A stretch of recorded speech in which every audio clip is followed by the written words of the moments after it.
and to lead with love.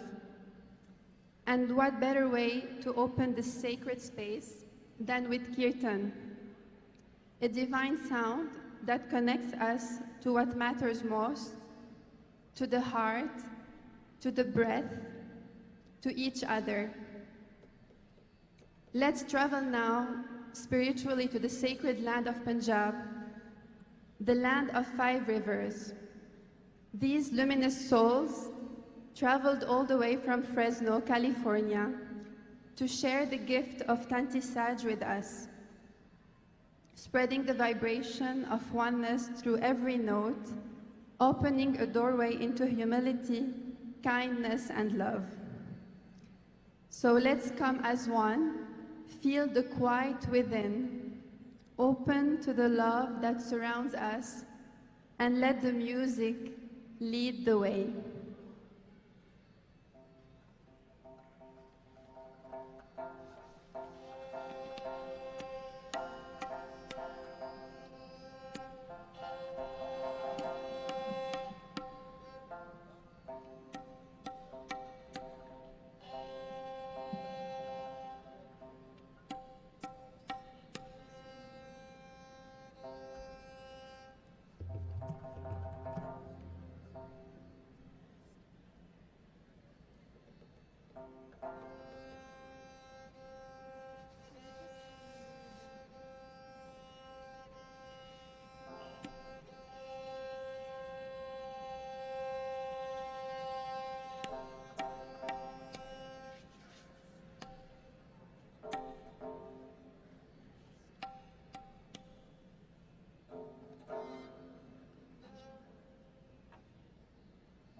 Waheguru ji का खालसा वाहिगुरु जी की फतेह।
हो अपने ईमान को,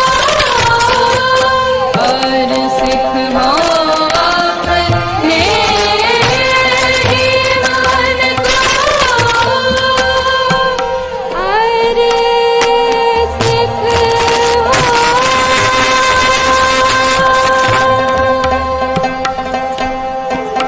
अपने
ਵਾਹਿਗੁਰੂ ਜੀ ਕਾ ਖਾਲਸਾ ਵਾਹਿਗੁਰੂ ਜੀ ਕੀ ਫਤਿਹ।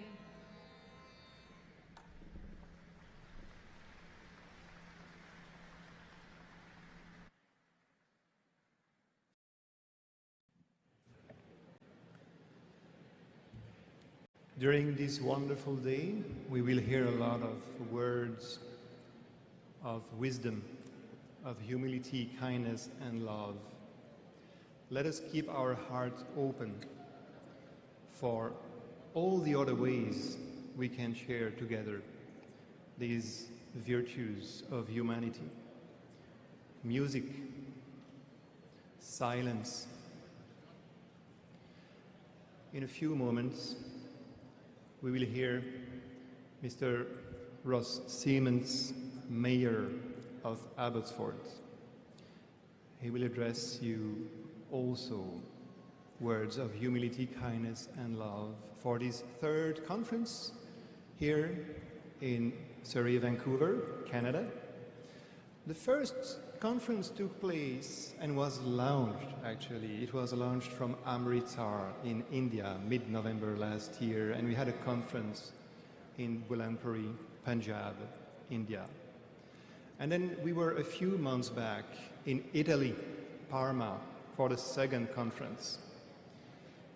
This is the third one. There will be so many others. We would like to invite you during the day to open your heart to humility, kindness, and love. Let us go back when the day is over with inside here, with our family, with our friends, with our neighbors, more connection in humility, kindness, and love. I'm calling now the Mayor of Abbotsford with all our gratitude. The stage is yours.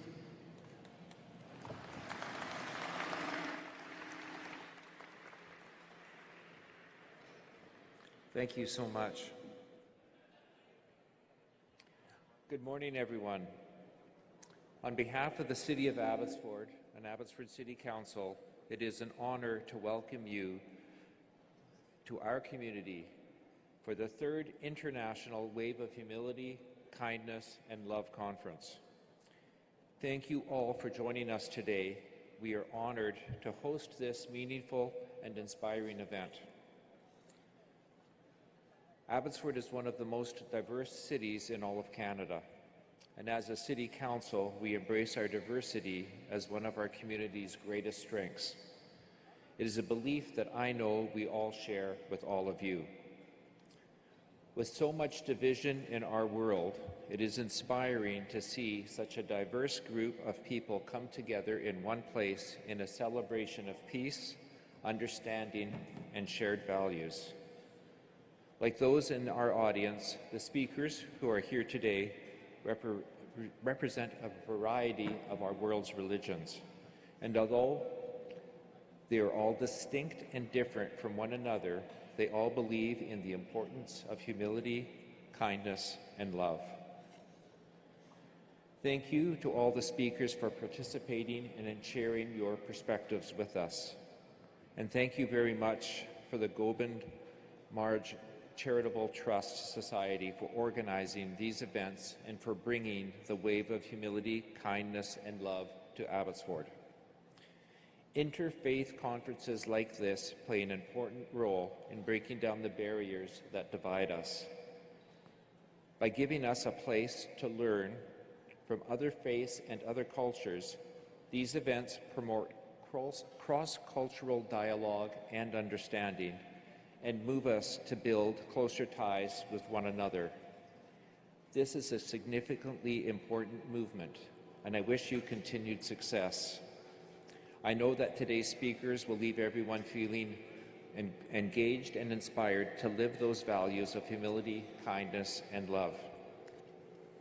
And personally, as a Christian, it means a great deal for me to welcome you to our city and to welcome you because I know that the values that we all share in our personal faith lives matter and make a difference in a world that is very much divided. And so I just encourage you again to learn from one another, to work together towards a more peaceful, harmonious community and a world that we can all be proud of. So again, it is an honor to welcome you to visit what we like to call the cultural and economic hub of the beautiful Fraser Valley. It is an honor to have you in our country, and it's an honor to welcome you to our community. I wish you great success. Thank you.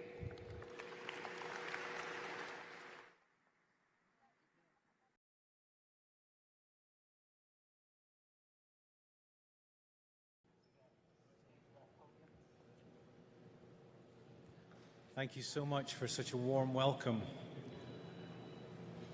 You can probably tell that I'm from Scotland, and it's the first time that I've ever stood in this beautiful land.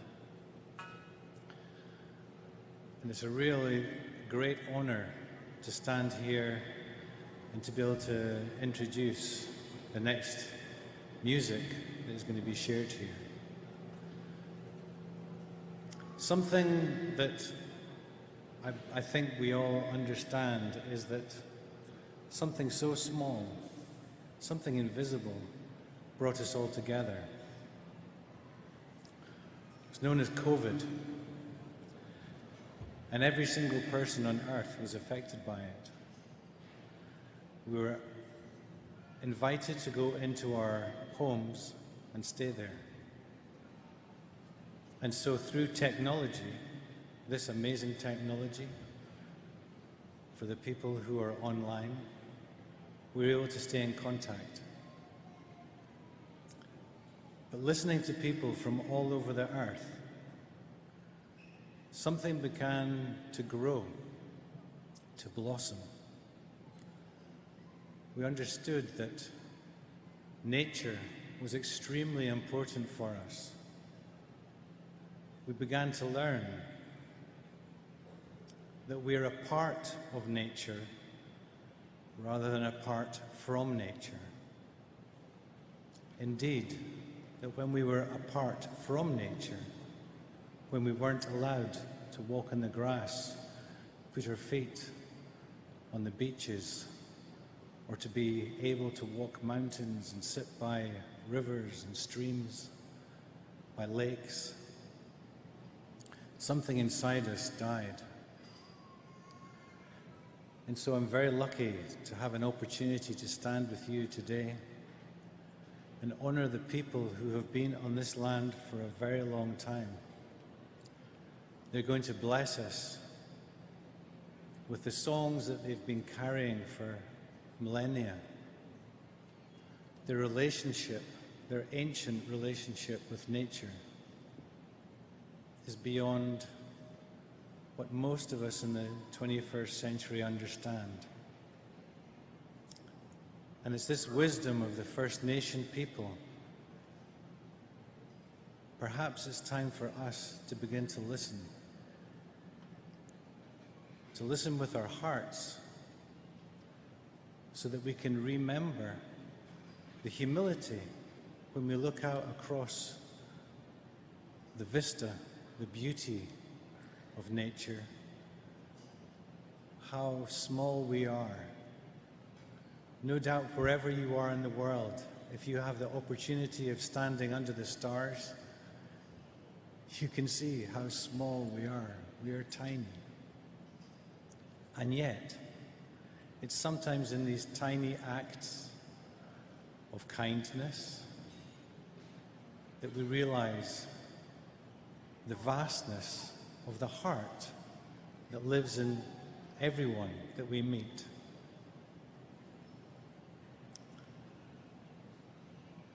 We understand that no matter where you come from, you are what one might call an earthling. If we look from outer space, the astronauts often say that there are no boundaries. They're human-made.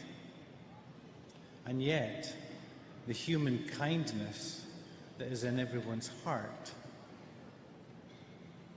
when given an opportunity to speak, to act, to be expressed, is something that brings great joy to all of us.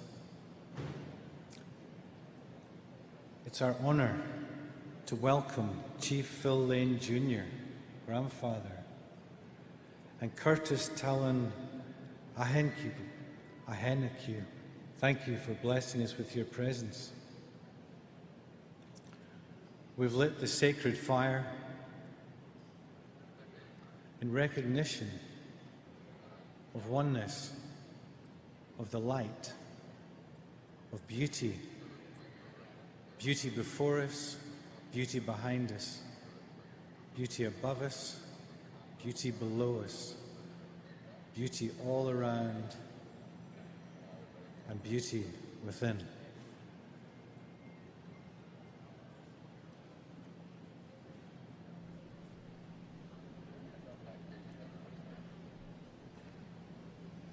And this fire, this light, an image perhaps that you can keep with you as you have an opportunity to see this light, this small flame, is in the hearts of every single person we meet, no matter their age, their color, where they come from.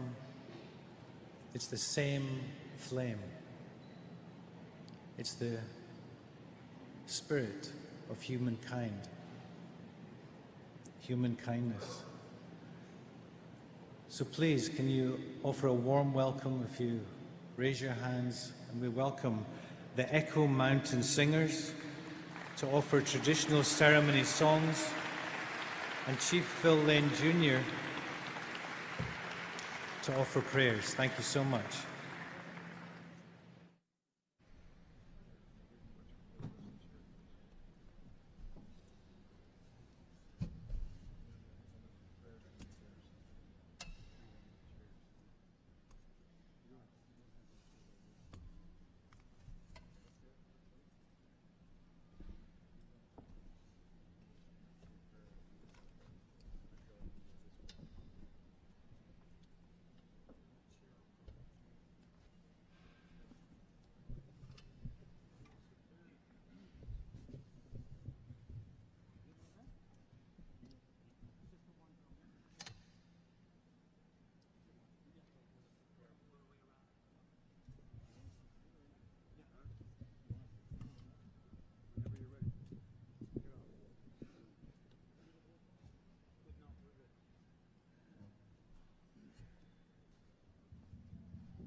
Midakiepi, my very, very beloved relatives of our human family, I want to extend a very warm and loving handshake and embrace to each and every one of you on this very sacred day of humility,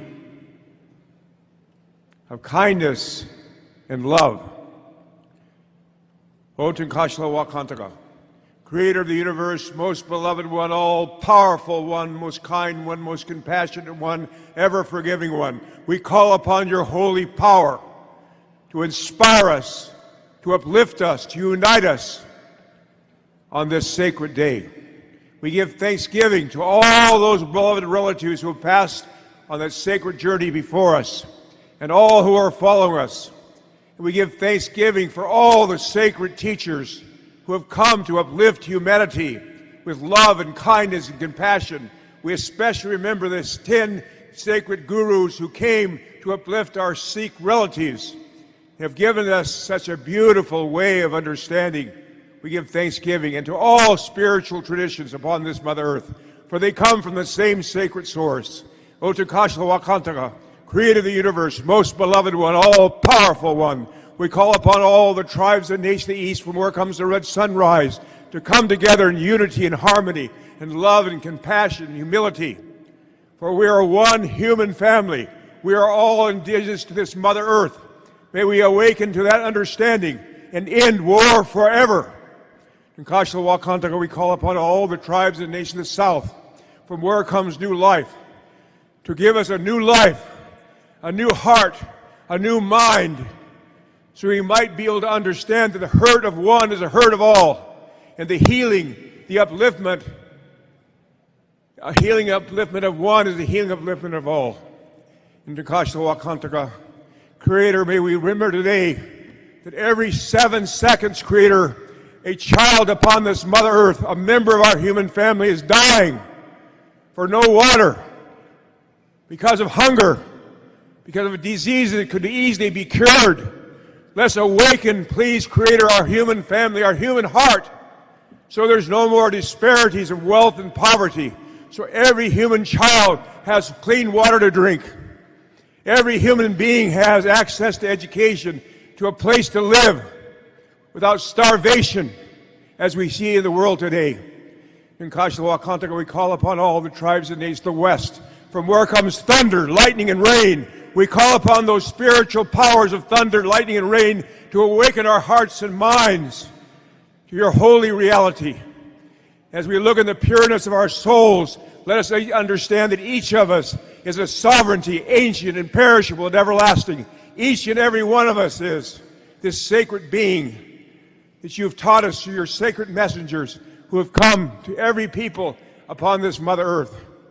And in Kashla Wakantaka, we call upon all the tribes and nations of the north, from where comes the white snow, the purifying north winds, to purify our hearts and minds for this day, so we might listen deeply to all the words, all the encouragement, all the upliftment. So today, we might make a new day in our lives, a new day to arise and to love, to be humble, to be kind, to be compassionate to every human being, to all people, realizing that we are one, from one sacred source. In Kashla Wakantaka, we call upon all the powers of Father Sky at this time. We ask forgiveness for the overabundance of masculine qualities that has brought us to this place of almost destruction. We ask for the men of this earth to humble themselves before the sacred power of Mother Earth and womankind. Our mothers who brought us forth from their wombs through great suffering, bless them, Creator. Bless those relatives who have no place to put their head. Those children who have no milk to say, bless them, Creator.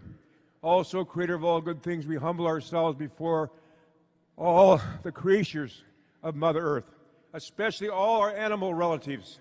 Creator, forgive us for treating them in such very terrible ways.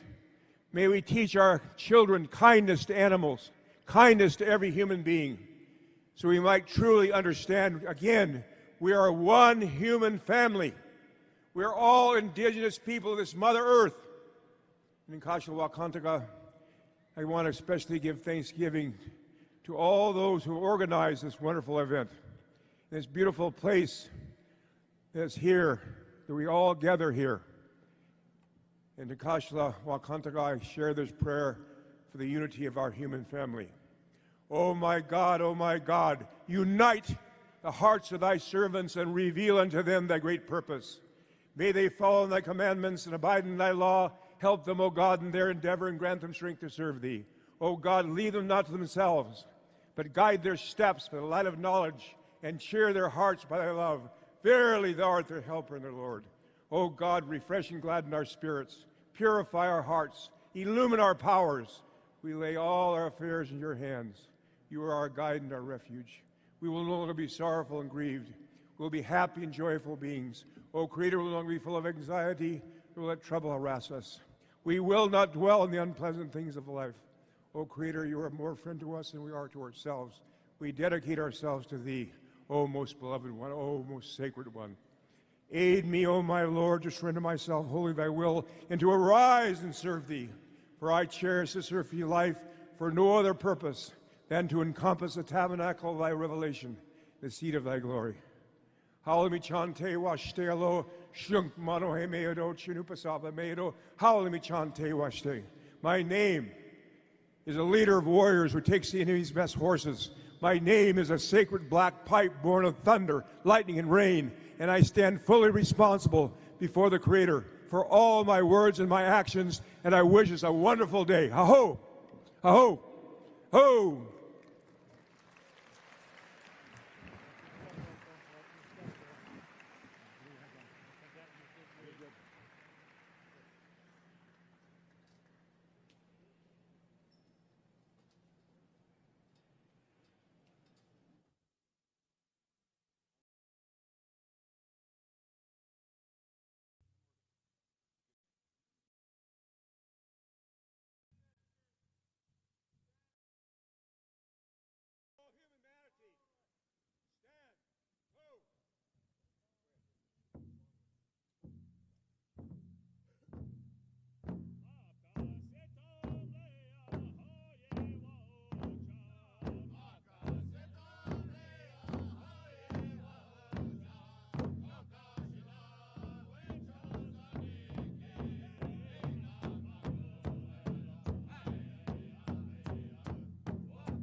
Thank you so much. It was such a powerful and inspirational message, and we all feel deeply, deeply touched in our hearts. Thank you so much.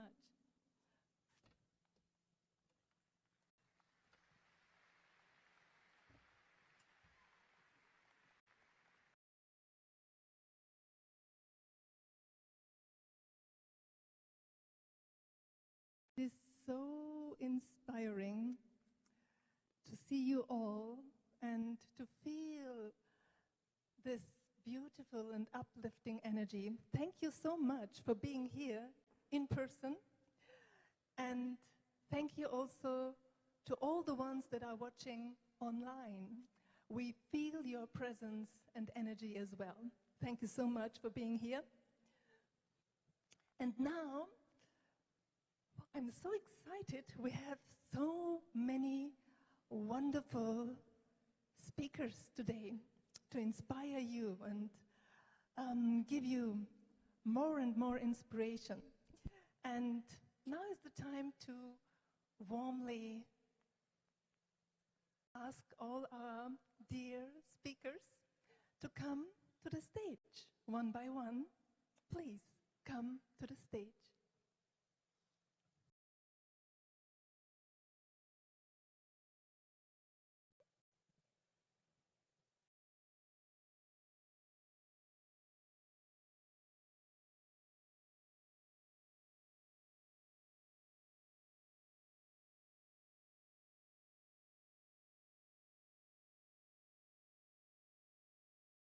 We welcome Bante Saranapala,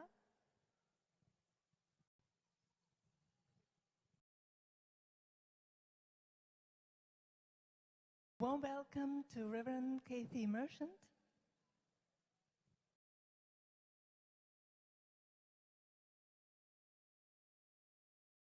warm welcome to Mary Gordon,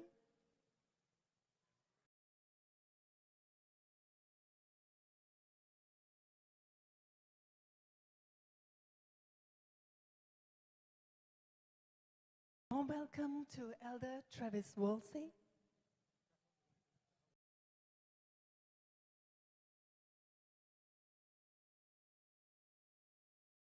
warm welcome to Syriac Valley,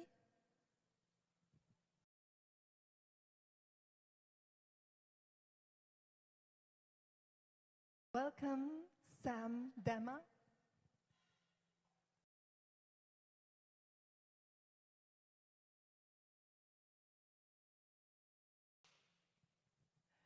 welcome Dr. Anna Stewart Ibarra,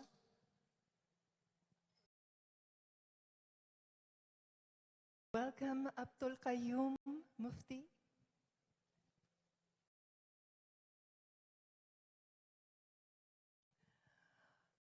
welcome Harinder Singh, and a warm welcome to Yehuda Manzel.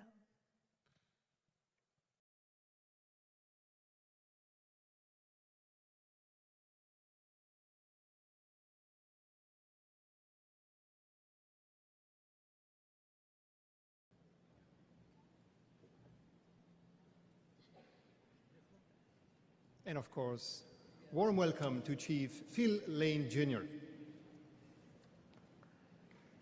Thank you, everyone.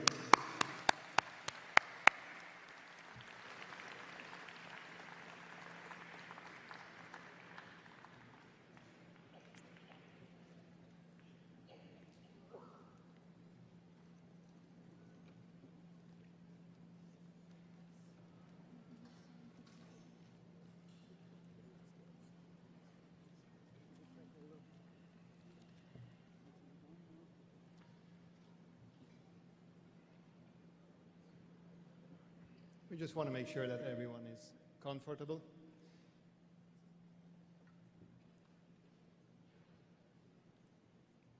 Organizing this third wave of Humility, Kindness and Love conference depends on so many people. And it is an amazing reminder how much we need one another. I am calling Councillor Kelly Chahal on the stage. Kelly is a third-term City of Abbotsford councillor, pursuing her doctorate in social justice. She's been serving this community for over 3 decades. And we warmly want to address, thanks to her, warm words of gratitude and recognition. Thank you. Good morning, everyone. I have the honor today on this auspicious gathering to acknowledge some special guests. I will mention members of Parliament, members of the Legislative Assembly, and mayors and councillors from across the Lower Mainland and beyond. And if you could please kindly refrain from clapping until I have gone through the entire list, and we will applaud them all together when I'm done. Thank you. I'm going to start with MP Gurbaksh Sani, MP Randeep Sarai, MP Sukh Dhaliwal, MP Ernie Clausen, MP Sukhman Gill, MP Zoe Royer, MLA Jagrup Brar, MLA Mandeep Dhaliwal, Mayor Brenda Locke, Mayor Eric Woodward, Mayor Ross Siemens, MLA Harman Bangu, MLA Bruce Banman, MLA Mandeep Singh, MP Parm Brains, MLA Corky Neufeld, MLA Rianne Gasper, and Councillors Doug Elford, G. Hepner, Harry Baines, MLA Adrian Dix, Linda Annis, Mandeep Nagra, Mike Bose, Pradeep Kuner, Dave Sidhu, Patricia Dreesen, Greg Robertson, MLA Heather Maas, and MP Tim Uppal, Tony Chan, MLA Eleanor Storko, MLA Trevor Halford. If we can give them a round of applause, please.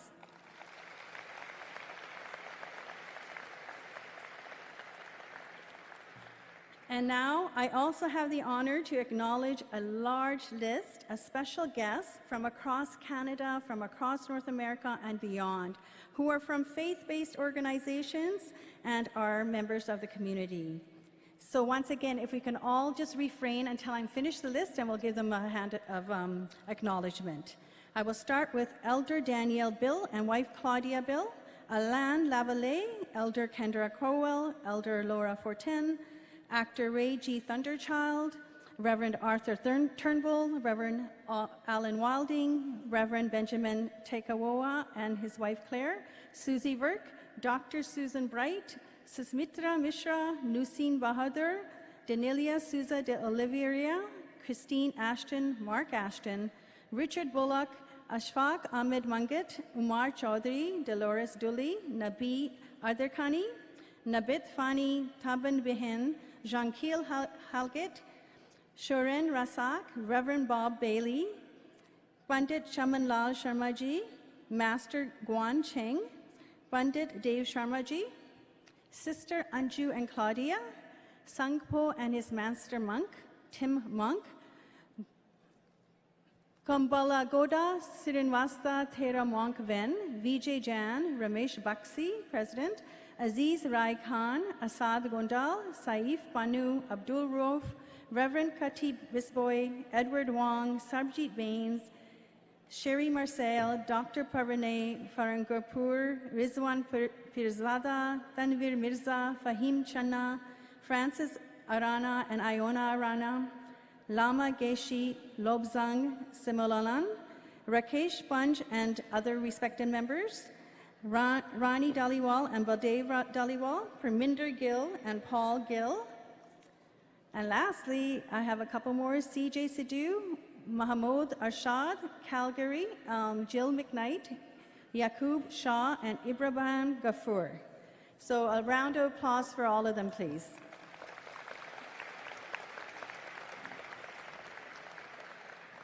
I thank you for this opportunity to serve this morning, and may you have a blessed event today with humility, kindness, and love. Thank you very much.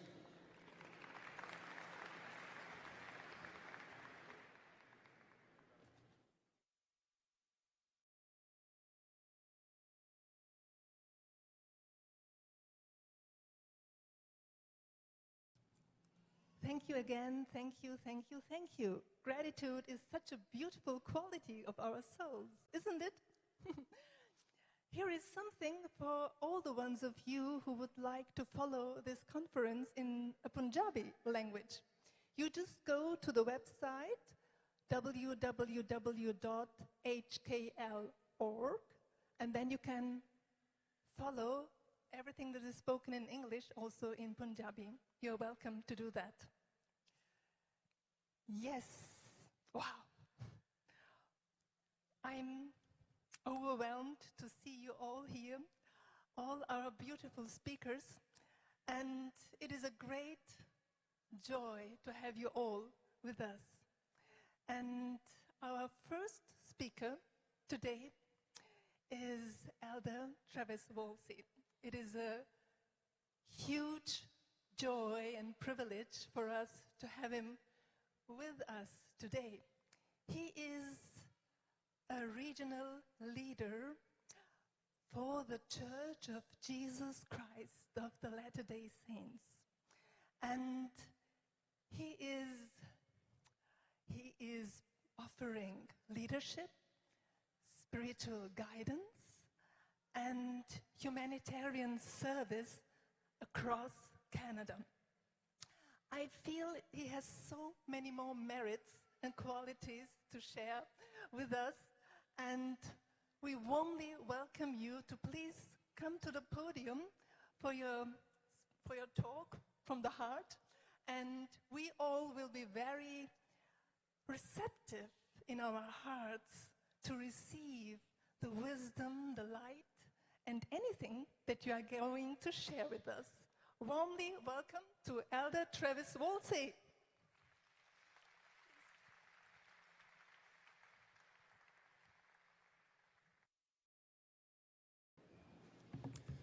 Good morning. Good morning. It's wonderful to be with you.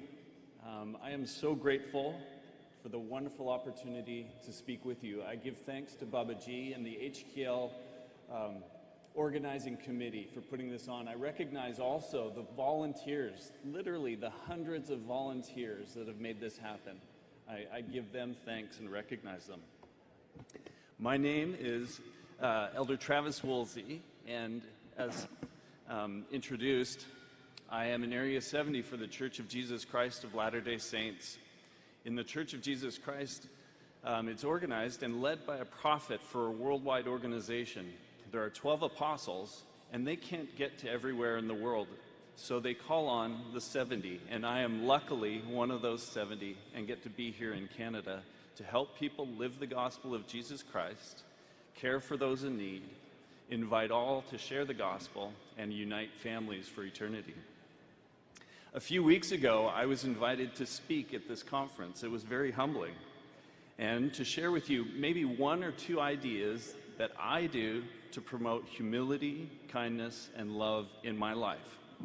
So I went to the expert in our family to ask for advice, my wife, Christine. She gave me her first piece of advice: whatever you share, be short. The second piece of advice she shared was that, don't worry, I'm going to help you. I'm going to remind you. So over the past month, as I've been preparing for this talk, anytime that I have been not humble, she has said, HKL. Anytime where I've been a little impatient, I hear HKL. Or anytime I've been a little less than kind, she says, HKL. I am grateful for family that helps me to develop these principles of humility, kindness, and love. I am also grateful for parents who raised me as a child to pray.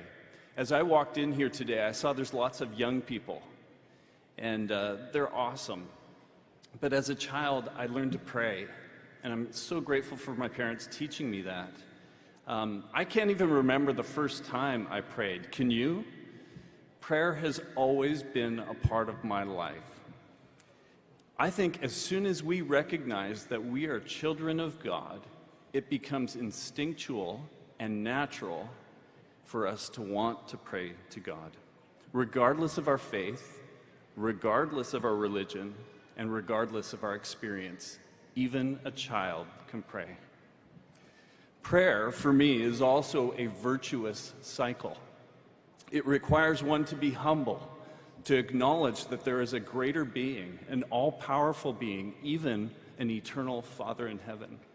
And as we approach him, as we kneel before him, as we reverence him, then we return and blessings of humility and kindness come upon us. And so it is a virtuous cycle that humility breeds more humility. Kindness brings more kindness, and love brings more love.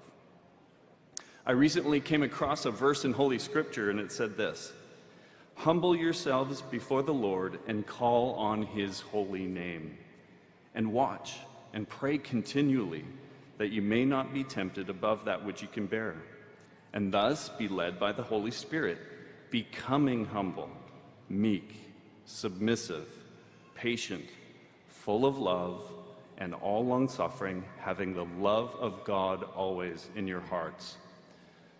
For me, truly prayer has been a virtuous cycle of HKL. Prayer has also been an opportunity for me to give thanks, to give praise, and to ask for blessings for others. Prayer is a way for me to align my will with God's and to give me his perspective. In addition to my religious service, for 27 years I've worked as a physiotherapist. I run 3 clinics in Delta. When I first began my business, I prayed to God that they would be places of healing. I also pray each day that I would be able to be inspired to help people the best that I can in that profession. One person that I had the privilege to help, and I'll give her the name of Sarah, I'd like to share her story. She was a mother of 4 young children, and on a rainy Vancouver day, she was out on her deck on the 2nd level, letting her dog in. She fell off her patio deck and fractured her skull and her spine. She laid there, not knowing how long, until she could finally summon help. She was taken to the hospital, where she received surgery and spent many months in a rehabilitation hospital. She was then discharged in a wheelchair. She had been given the diagnosis of a cauda equina lesion, which is a partially severed spinal cord. She was sent home in a wheelchair with many uncertainties. This was also at the time of COVID, when they were not sure of how much medical help she would receive. She had many questions. She wondered, would she ever walk again? How would she ever get feeling again? She wondered, would she be able to go to the bathroom by herself again? How would she be able to care for her children? Would she be able to get into her house and go upstairs? All of these things just consumed her. It was at that point that I began to work with Sarah as her physiotherapist. Normally I work with orthopedic and sports conditions, but because of proximity, I agreed I would take care of Sarah. We worked hard, and she was determined to get better, and she progressed well. And even today, Sarah can walk with the use of supports in her legs and a cane. She even did so well that she obtained a driver's license and was able to return to a lot of functions. Sarah's prayers in her recovery were initially for a miraculous recovery. She wanted the inconvenience of this injury to just simply go away. And honestly, both she and I prayed for that miraculous recovery. Although she prayed for a physical healing, it wasn't until that she prayed for understanding, perspective, and letting God's will happen in her life that she received emotional and spiritual wholeness. Her prayers have changed from physical desires to being able to appreciate those around her, to be able to maximize her function and ability to bless others, and for God's will to be done in her life. Sarah's attitude was remarkable. What I learned from Sarah is that prayer is not a wish list. We ask God for things, but rather it is aligning our will with Him. Let thy will be done. Selfless prayers for others are noble and are the starting point for action. Today we will hear many wonderful things on how we can achieve humility, kindness, and love. The most important and the most inspiring will come to you and your heart in how you can act. Be courageous in those feelings that come to your heart and act on them. My invitation to all of us today is to embrace the spirit of humility, kindness, and love through the virtuous cycle of prayer. Whether your prayer is a song, recitation of scripture, whether it is a sincere communion from your heart to God, pray to God. Ask Him to teach you, even in the smallest ways, to embrace HKL.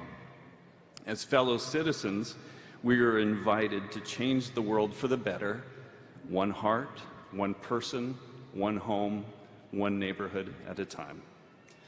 My dear friends, I testify that we are sons and daughters of the living God.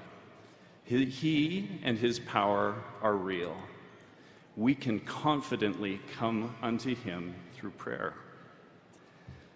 The greatest expression of God's love for us is through His Son, Jesus Christ, His condescension, His atonement.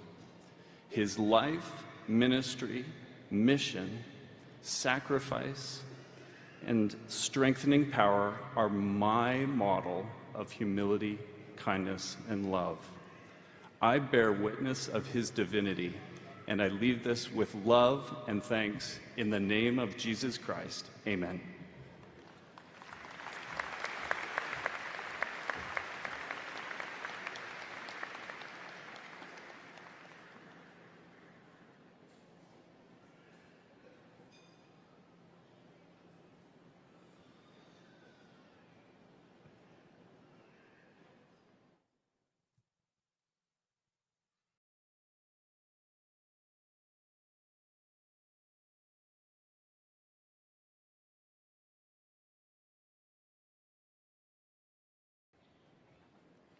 Hello, I'm back. So I have the pleasure and I'm happy to announce that we have with us for a short period of time this morning MP Jill McKnight, who is the Minister of Veteran Affairs and MP from the community of Delta. And she's going to come up and share a few words with us. While she's coming up, I also would like to acknowledge Mr. Sabjit Bains, who's a board member of the Surrey Police. Thank you.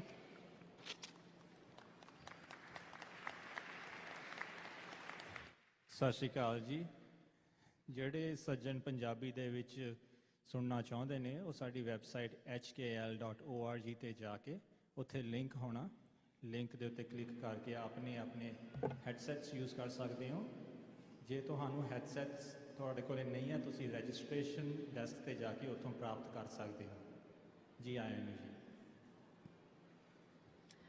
Good afternoon, everybody.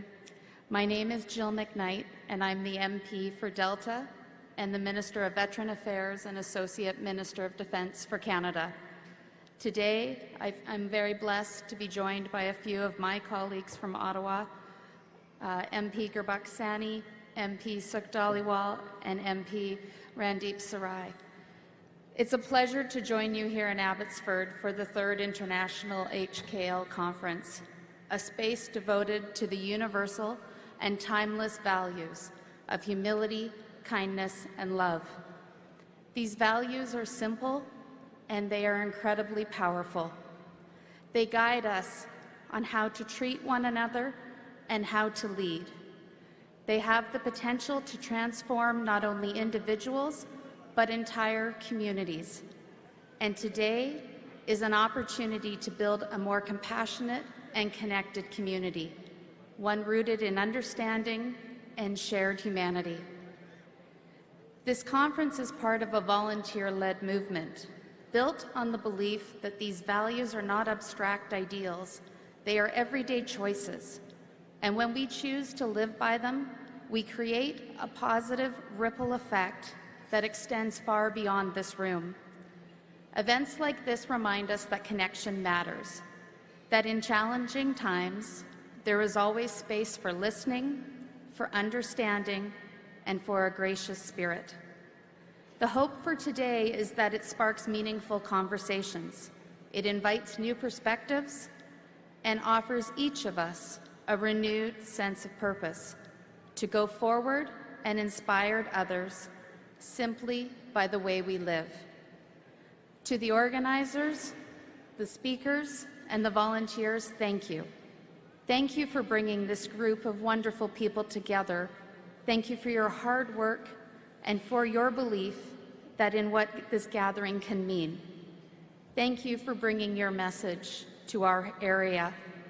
Let's carry the spirit of today into the days to come, and together, let's keep building a world led by humility, kindness, and love. Thank you.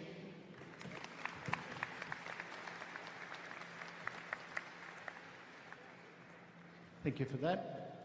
I'm back again. Hello. It's my great pleasure to welcome Chief Phil Lane Jr. more formally. Chief Phil Lane Jr. is a hereditary chief and a respected Indigenous leader of the Yankton, Dakota and Chickasaw nations. He's founder of the Four Worlds International Institute. He has spent over 50 years promoting Indigenous rights, healing and spiritual unity. He is also a key voice behind the 1982 Fourth Way Declaration. He continues to inspire global audiences with a message of reconciliation, sacredness, and oneness. Please give a warm welcome back to Chief Phil Lane Jr.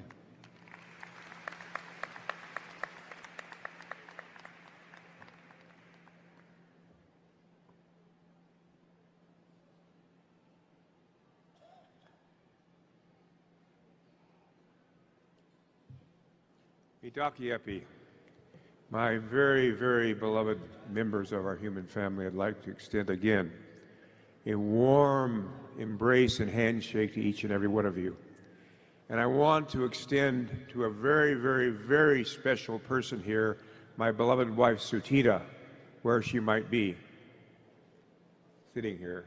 Anyway, I want to thank her because without her support and love and kindness and compassion as a mother and as a beautiful wife, I would not be here. And I think we have to remember very clearly, the eagle has two wings. One is man and one is woman. And we must honor both wings of that eagle so both might have equal power and majesty, so the eagle of humanity might fly to its highest. I want to thank very much our beloved hosts, the Sikh community, who has initiated this most wonderful initiative at this sacred time where all the prophecies are being fulfilled to the indigenous people of the Americas. Across the Americas, our prophecies foretold that others would come here, other members of the human family would come here, and we'd go through a 500-year winter, a long spiritual winter time, a time of great suffering, a time of great challenges, a time of great preparation, not punishment. Our beloved Creator does not punish us. There is a divine plan from the very beginning of time that is bringing us to this very day. And that day, that's new day, the day that shall not be followed by night, is rising now. I just was in Ireland, where we had representation of 80 million Indigenous people there with our Irish relatives. And we signed the binding planetary treaty to end war forever.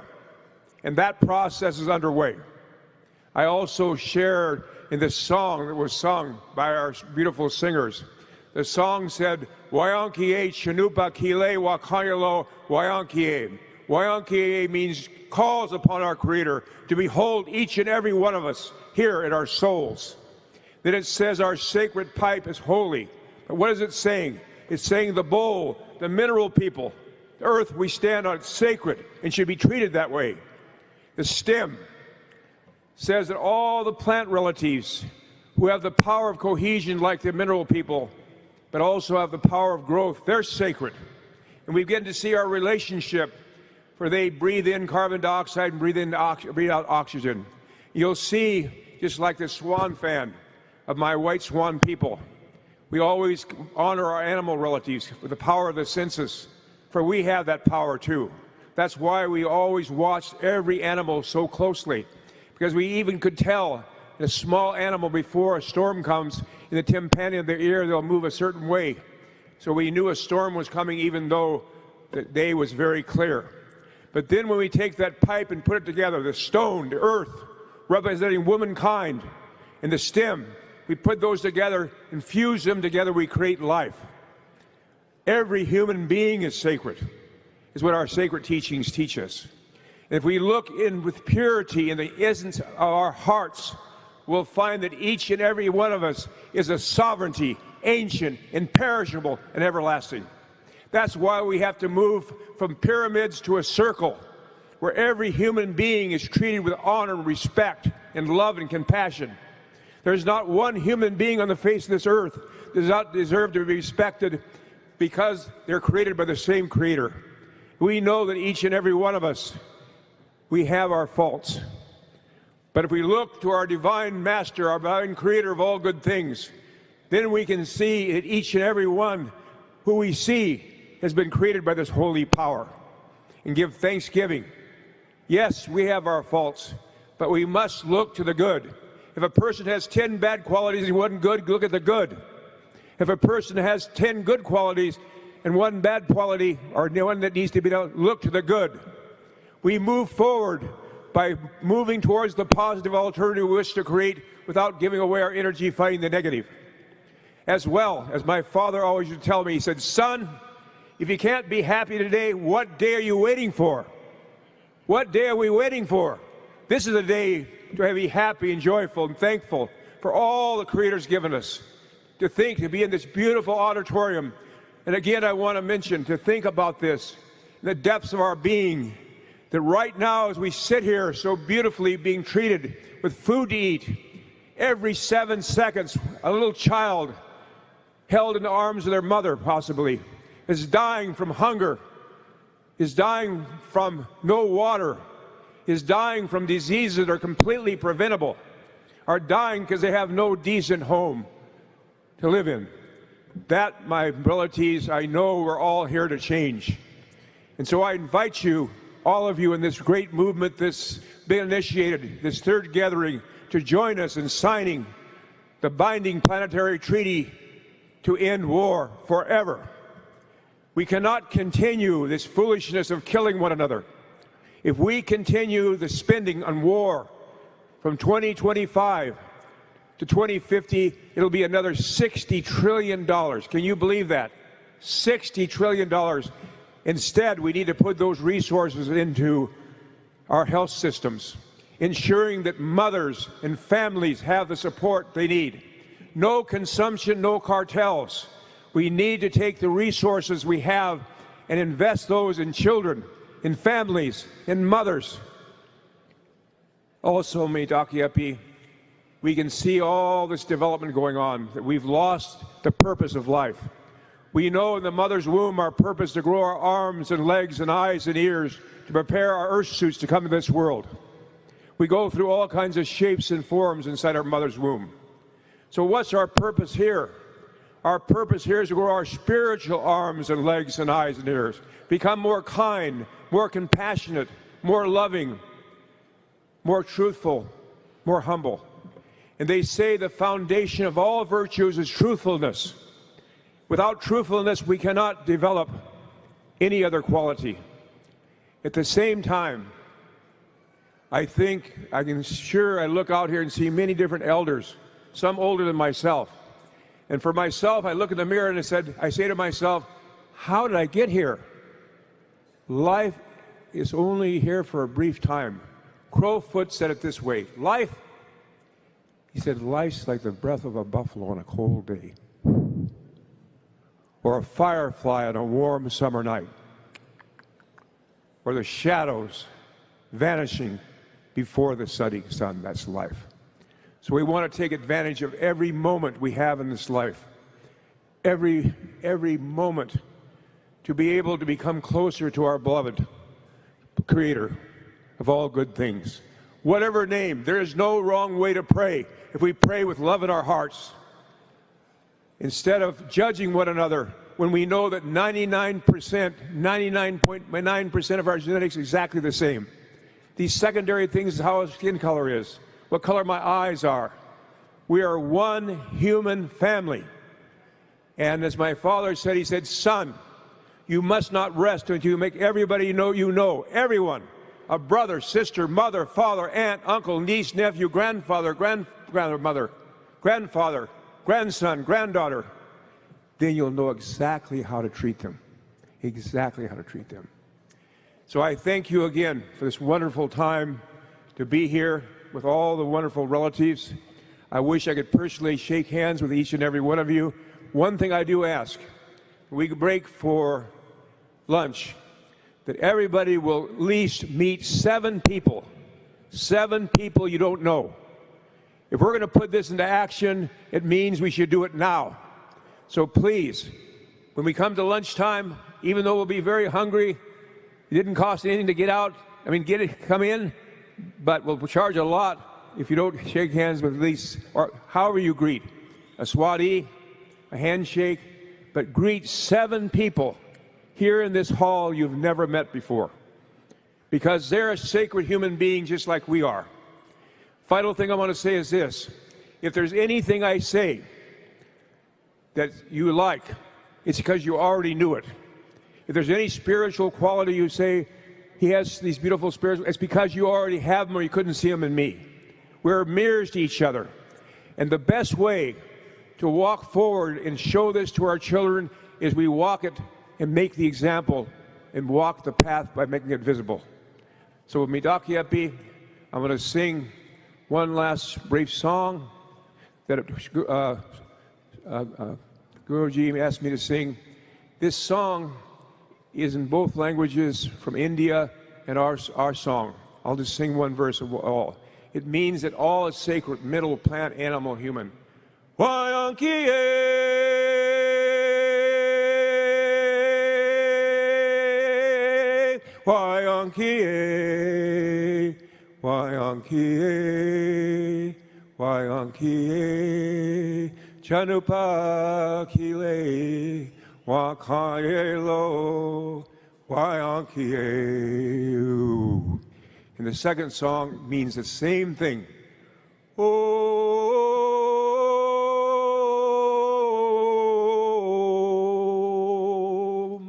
Namah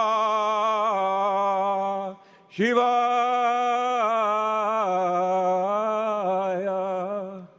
Om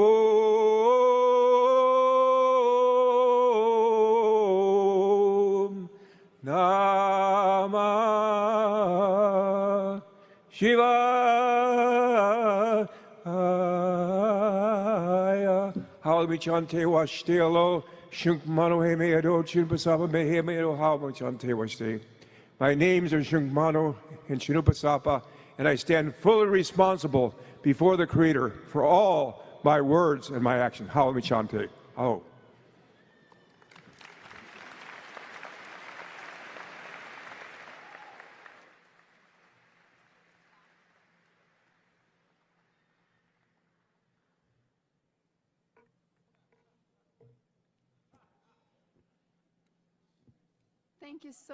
Thank you so much, Chief Phil Jail Jr. for your presence, for your wisdom, for your words. It's really precious to have you with us today. And thank you for reminding us that just being aware of our surroundings, of the nature, of people around us, it's already a step to start feeling the humility. So thank you so much for this. And now we are really honored to introduce our next speaker, Reverend Katie Merchant. She's the leader of the Living Interfaith Sanctuary and the Minister of Community Life of Canadian Memorial United Church in Vancouver, British Columbia. For over a decade, she has been dedicated to the practice and teaching of compassionate listening, sharing this transformative work across North America as well as in Israel and Palestine. As an ordained interfaith minister, She brings a deeply grounded presence and a lifelong commitment to building bridges across differences. So we are really honored to have her with us today, and she also embodies the HKL spirit. So please welcome Reverend Katie Merchant.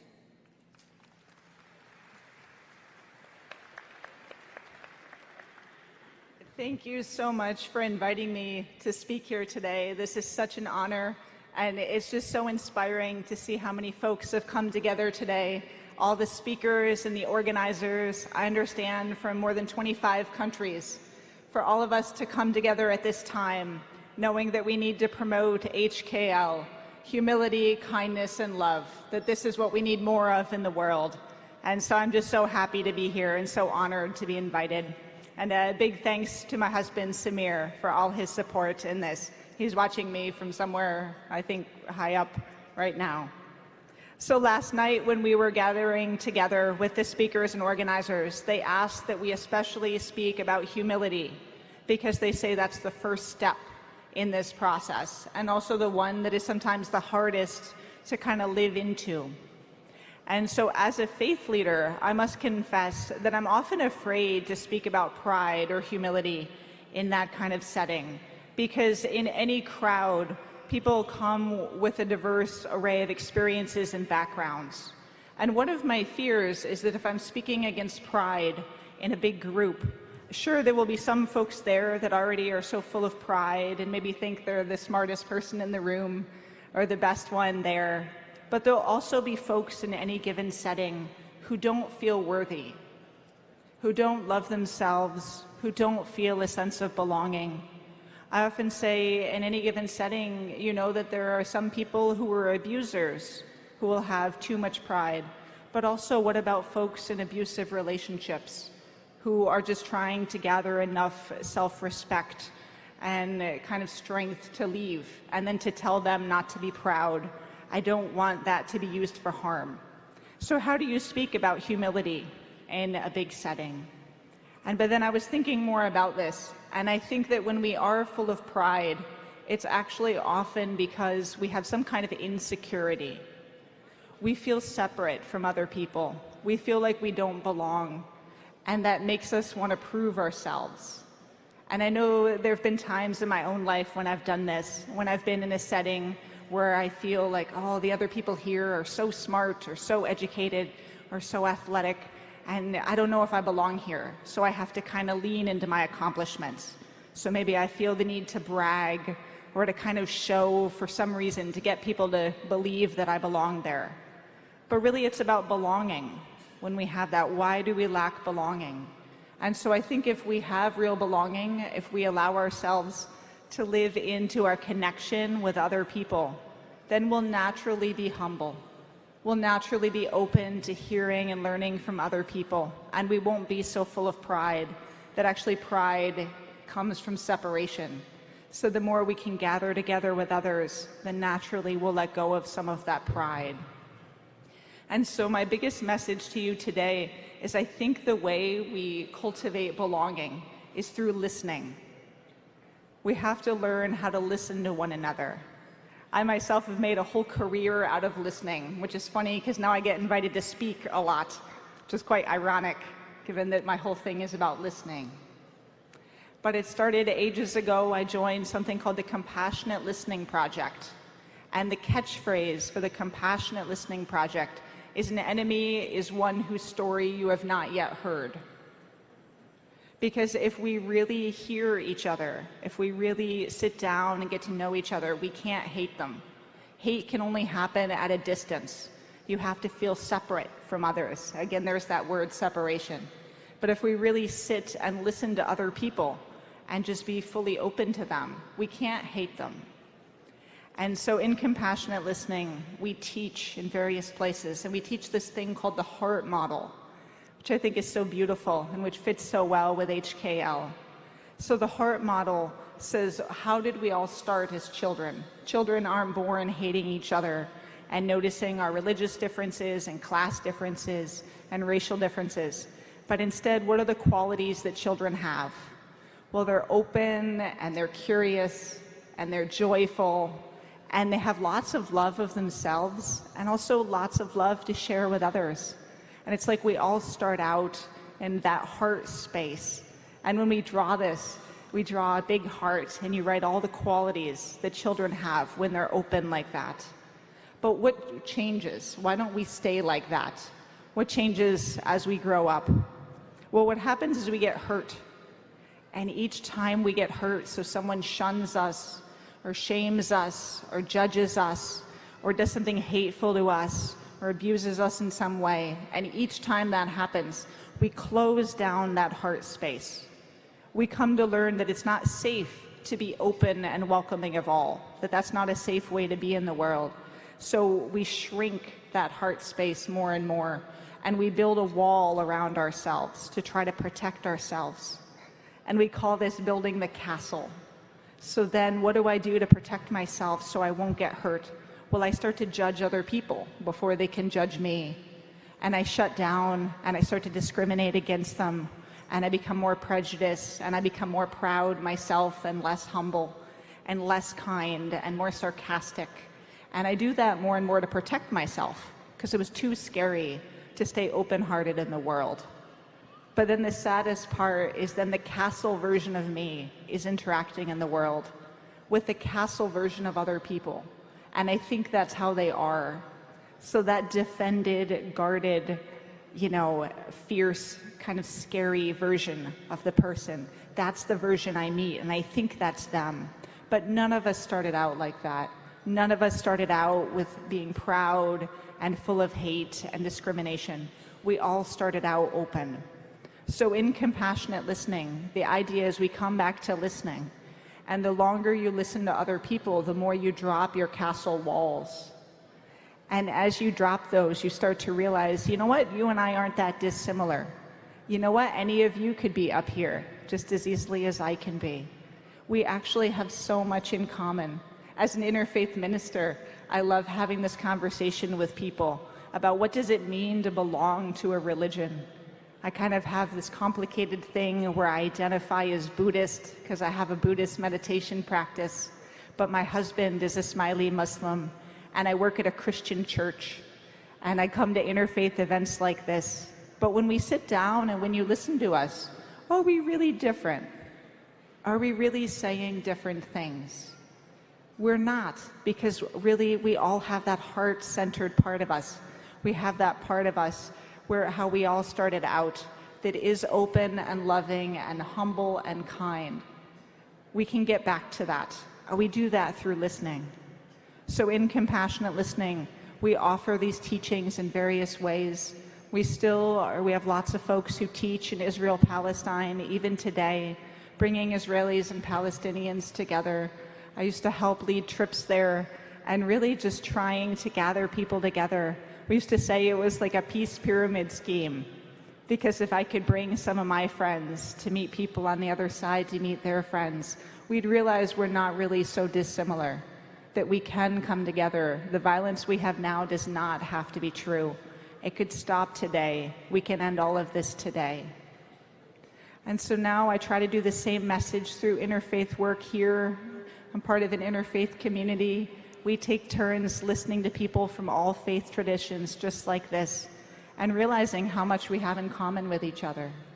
So I believe we can do this. I believe we absolutely can help spread this wave of humility, kindness, and love. But the way we do that is we let go of the defended part of ourselves. We become more open, more transparent, and we just take the time to listen to one another. Mary Oliver says, I don't know what a prayer is, but I do know how to pay attention. So I invite all of you now, pay more attention to the people around you. Really listen, open yourselves up to them. I trust you can learn from them. And in doing this, in paying real attention, we can have the change that we need in the world. Thank you so much.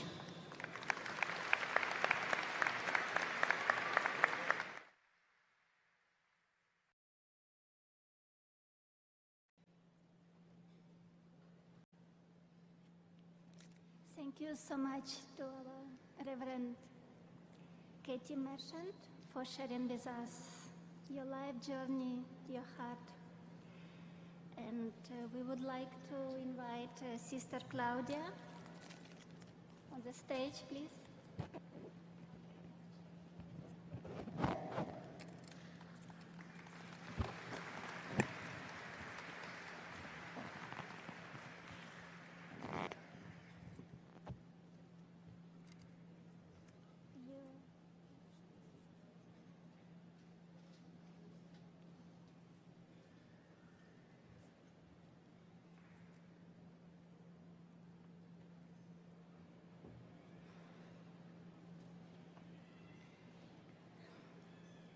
Thousands of candles can be lighted from a single candle, and the life and power of this candle cannot be shorted. Humility, kindness, and love will never reduce by sharing. What we feel from inside, we start to reflect to outside. I met so many people who easily endured many difficulties in life and were happy. But I never met a single person who endured life without love. Divine is the love, the heart who dwells with love dwells with divine, and divine dwells in that heart. We would like to invite Babaji to the stage to share some words. Thank you.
What a blessed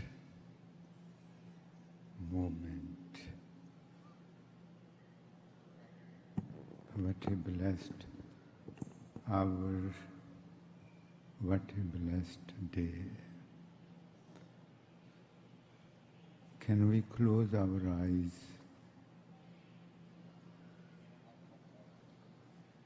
and go outside of this building and feel the day, the daylight.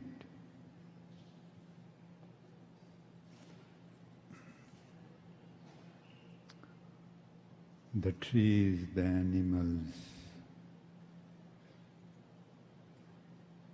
the mountains you can see, the rivers, people, skies.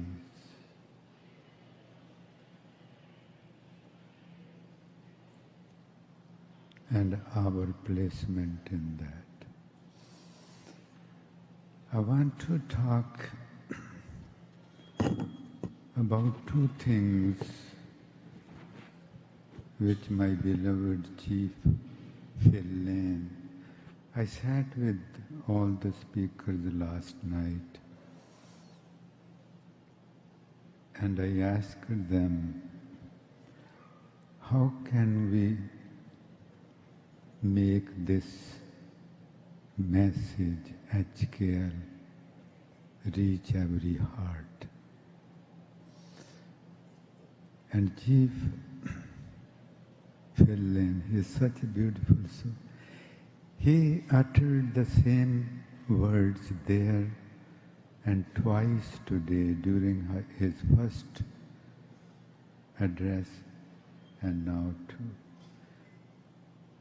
And those words he kept repeating, that each and every human being is sacred and we are on a sacred journey. Each and every human being. My dear daughter, Kathy Merchant, where is she? She said, I'm a devoted listener. Only few people in the world know that we only listen what we want to listen. And it takes a great discipline, great meditation in order to reach the power where we can, and humility, where we can listen to others. So we want to listen to Chief Phil Lane's these two words. Let's close our eyes so that we can listen. Each and every one of us, please close your eyes.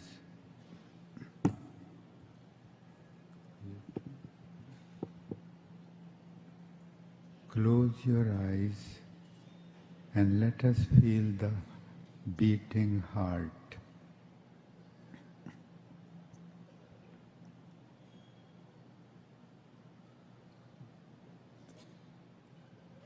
Let us feel the beating heart.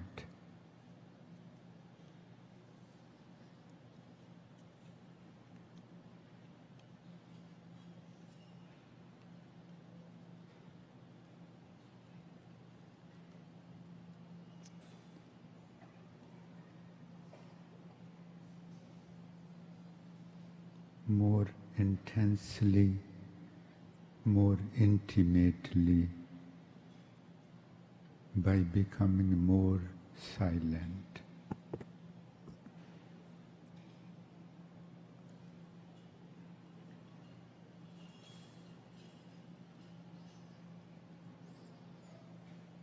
And let us, while feeling the beating heart, let us remember our Creator.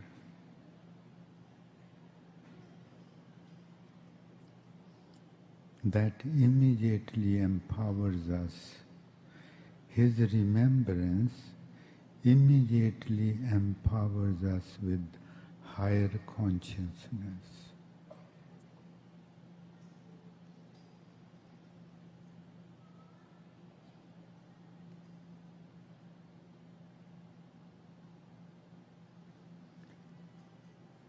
When Chief Phil Lane was speaking, my heart was pounding. My heart was resonating with his each and every word. What is the heart? Everybody is talking about heart. Heart is beating. Some alive power is beating the heart.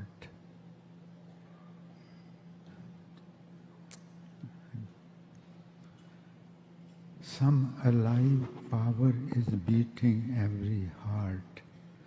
That is life. Life is beating every heart. The word life is driven from aliveness. Life is beating the heart, every heart.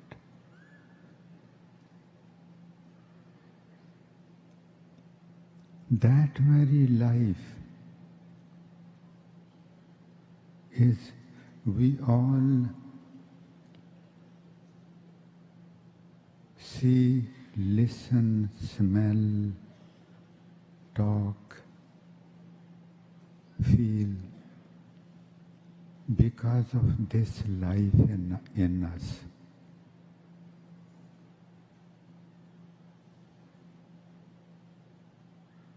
We are alive because of this life, and that life is one.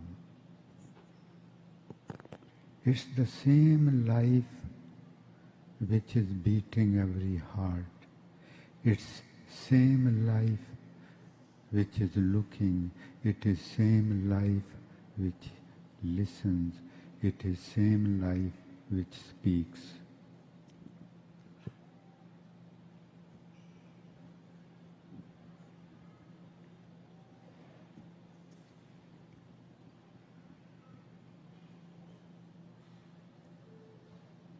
Very lovingly, last night when I was sitting with all the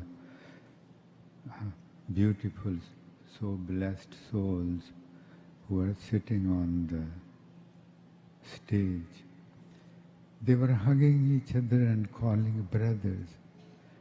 The word brother has been given to us by our ancestors. Brother. How are we, brother? Because it's the same life in each and every one of you. We are not, it is just this life. Only few people would listen, would hear this. That we human beings is the living God. And God cannot die. Life everywhere in the universe is another name of God. God is beating every heart. God is talking. God is listening. God is seeing. God is tasting. God walks. God sits. That life does all these things.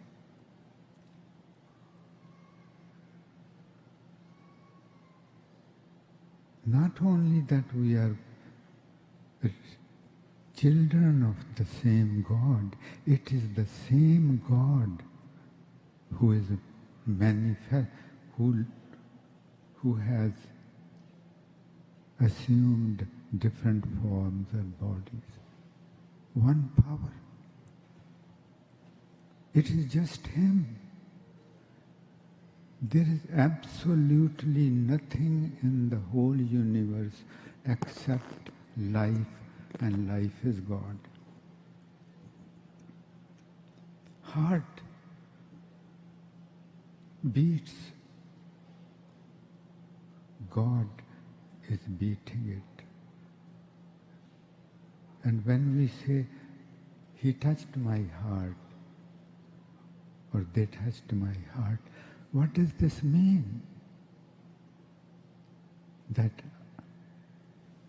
I have heard the truth about life.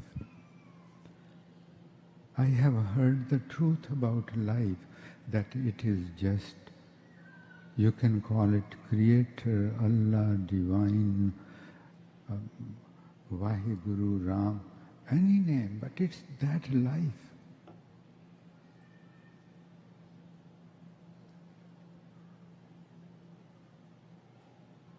And it's very difficult. Only after doing a lot of meditation, after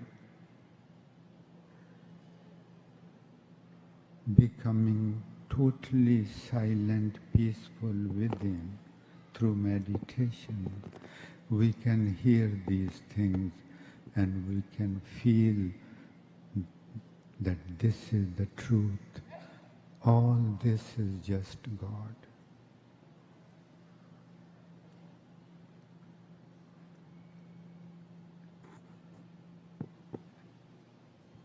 And when Chief was saying we are sacred beings, that's what he meant.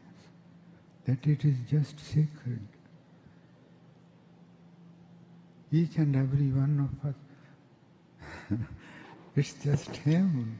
So each and every one of us, you can't really talk about the truth. He says we are sacred beings. We are on a sacred journey. Sacred journey. Human life is to be on a sacred journey. And humility, kindness and love, compassion, all these are the virtues of God. All these are the qualities of God, and we have that already within us. All we have to do is get in touch with that so precious treasure of humility, kindness and God. And thank you, Chief, for reminding us. And we must please remember that when we look at the person before you, we should remember I'm standing in front of God.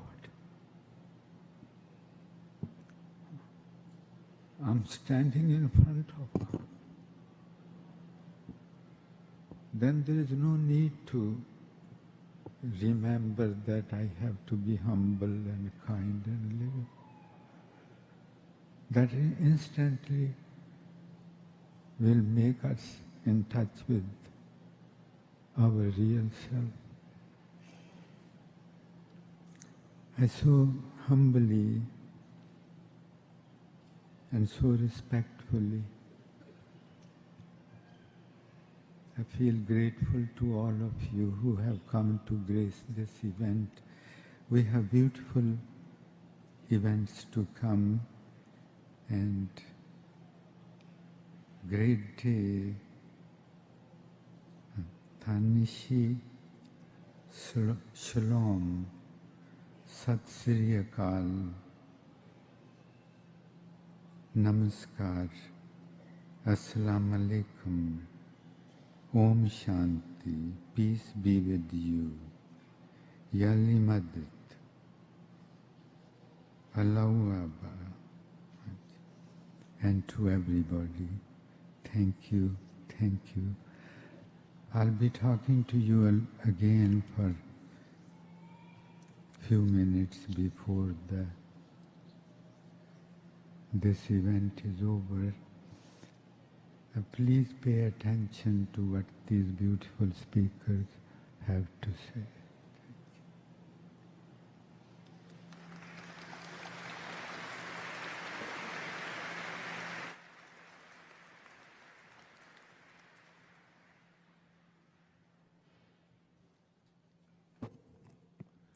Thank you, Babaji, for blessing us with your presence and inviting everyone into this beautiful moment.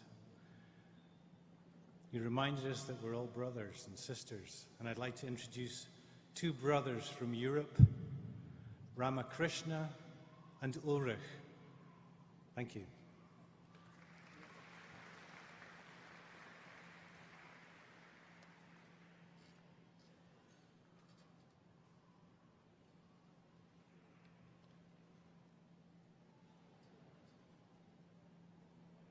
Hello.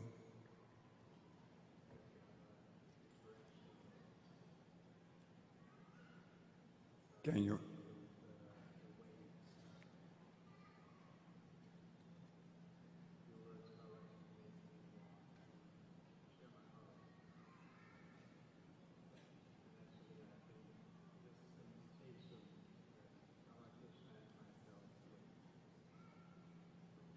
Can you open the mic for my brother? Oh. I thought something be wrong. That's better. Thank you.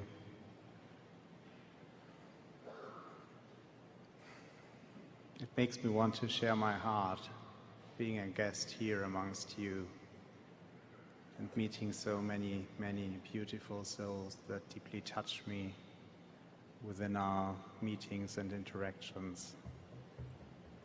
And I think sharing our hearts is something that this beautiful gentleman over there, Ramakrishna, and myself want to invite you to just take a brief moment together. And he will just make the invitation and tell us how we like to do it. Thank you. Bring your attention to your heart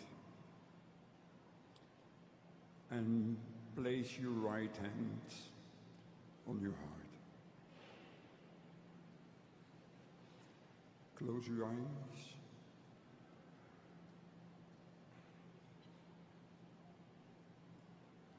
And whenever there is a sound coming up, let the sound of your being come out of your heart.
I suggest this side is going to begin with the song Now Love is All Around, and then the sight of Ulrich. Okay? Let's try. Now love is all around. And now that side. Now love is all around. Now this side. Now love is all around. Now love is all around. Love is all around. Now love is all around. Love is all Love is all around. Love is all Love is all around. Love is all Love is all around.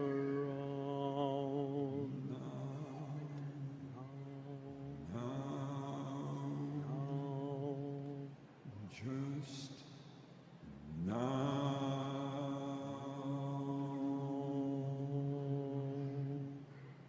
Thank you.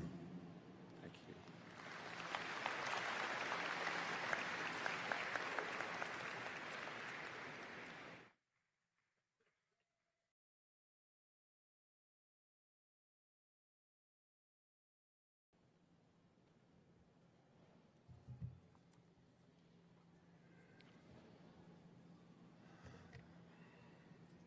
Thank you, everyone, for being here. Nothing would be possible without each and every one of you in this arena, behind your screen on the live feed. Thank you again to all our honorable speakers from the very beginning. Thank you, Elder Wolsey, for your words. We will have a short message now across the Atlantic Ocean and the Mediterranean Sea from Rabbi Dr. Yaakov Nagel. He's the head of the Arthur Blickel Institute for Interfaith Dialogue in Israel.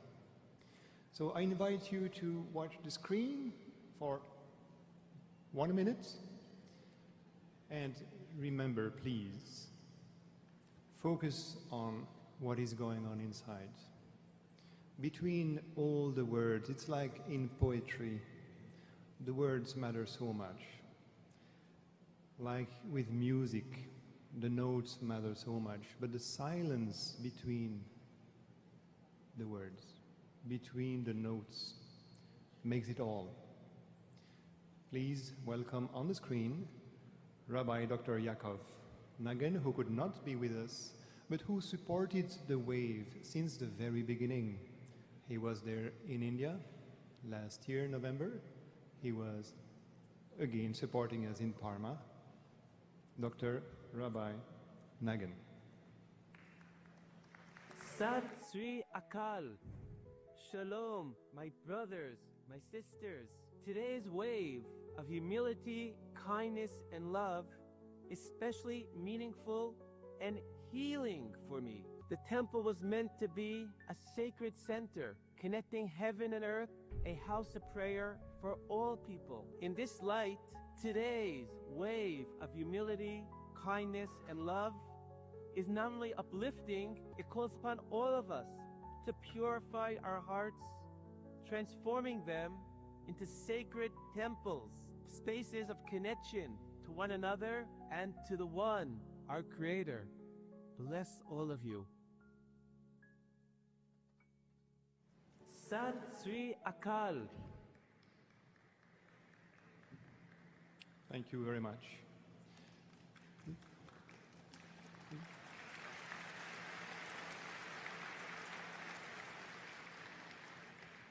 Let us try, as the wave is going around the world, to make it more interactive.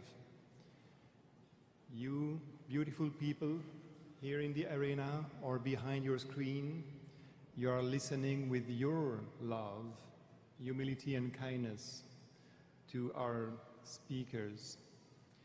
You have also much to bring, to carry, and we would be nothing without you. Now we will have a panel discussion to make it more interactive. And as the wave is going around the world and more conference will come, let us make it more and more interactive. The panel discussion will be led by Dr. Anna Stewart-Ibarra. We will have 4 guests. We'll have Mary Gordon. We will have Abdul Qayyum Mufti. We'll have Syriac Valley, and we'll have Yehuda Mansell. Everyone will be introduced at the beginning of the panel. The purpose is also to share with you that humility, kindness, and love is about meeting one another. It's about life, which is an exchange. The panel, I let you, Anna, I'll let you start the panel right now. So we'll bring your mics. Thank you.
Still waiting. Okay. Good morning. Is that one on? Good morning. That one is on. Good afternoon, brothers and sisters here in the room with us and people, dear brothers and sisters connecting around the world. We have this fantastic opportunity to share this intimate, close moment with 4 of our very treasured speakers who have come from around the world. So I will briefly introduce our 4 speakers and then we will jump right into the discussion. So we have Mary Gordon here with us from Roots of Empathy, Yehuda Mansell from New Hope Community Services, Abdul Qayyum Mufti from the Islamic Circle of North America, and Syriac Valley from Spiritual Science Research Foundation. So I've asked each of them to share in their own words and perspectives what HKL means to them, and also how we carry this into the world. So, Mary, can you start by telling us what you understand and how you work through humility first, please? Well, humility is not a very fashionable word. In fact, it never trips off our lips. But it's an important word, and a very big thank you to HKL for this invitation to share with you today. I grew up in a convent school. And the nuns taught me very well, don't be proud. Proud is a sin. Pride is a bad thing. But my grandmother used to tell me, be very proud. When you do something good quietly, when you help quietly, have quiet pride.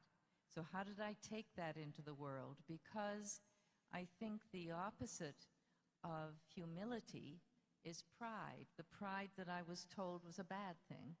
So how I take humility in the word, the kind of humility and the kind of pride that my grandmother taught me is through roots of empathy, to teach little children that intrinsic pride is the kind of pride that doesn't come with ribbons and trophies and medals. It's a quiet pride that is inside your heart because you've done something that was good for somebody else. And if you get praise for it, it doesn't count.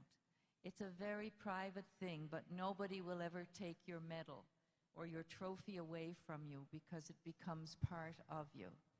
So with roots of empathy, children learn about a tiny baby, and they develop empathy over a whole year. And I tell you, in Abbotsford, Roots of Empathy has been here since 2002. Thousands of children have gone through Roots of Empathy classes. They learn from a tiny baby this size. You've had thousands of tiny babies in Abbotsford. They learn to understand the baby's feelings, and in understanding the baby's feelings, they share a time they felt like the baby. So the children become emotionally literate, and in this literacy, they learn the emotions, the heart side of empathy. And empathy simply means to be able to feel with the other. And what does it mean to be human? Any child can tell you, to be human is to feel. So if we want to feel humility, we need empathy. It's the base of all of the other values. And the thing is, it cannot be taught in traditional ways. I'm an old school marm from a long time ago. And yes, you have to teach math. 2 and 2 is always 4. But you cannot teach in a formal way what empathy is or what humility is, because it's caught, it's not taught, and that's the secret. And love is the best teacher of all. Love in the family, and let me say, love in the classroom, because to really teach, you have to reach. And children know exactly where they stand. They know if they're seen, if they're appreciated.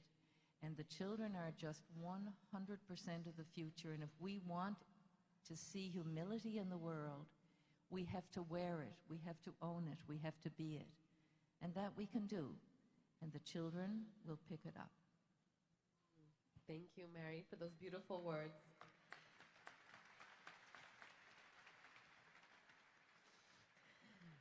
Yehuda, please talk to us about kindness. I love kindness. Kindness motivates me on so many levels. And when I started working at New Hope Community Services, I thought, well, we work with refugees. I thought, I'm gonna help people. I'm gonna do things for people. And we're gonna be kind. But one of the most beautiful things I keep discovering is my neighbors teach me about kindness. I keep encountering kindness in my friend Saad, who sat with me during grief and held me when I went to check on him.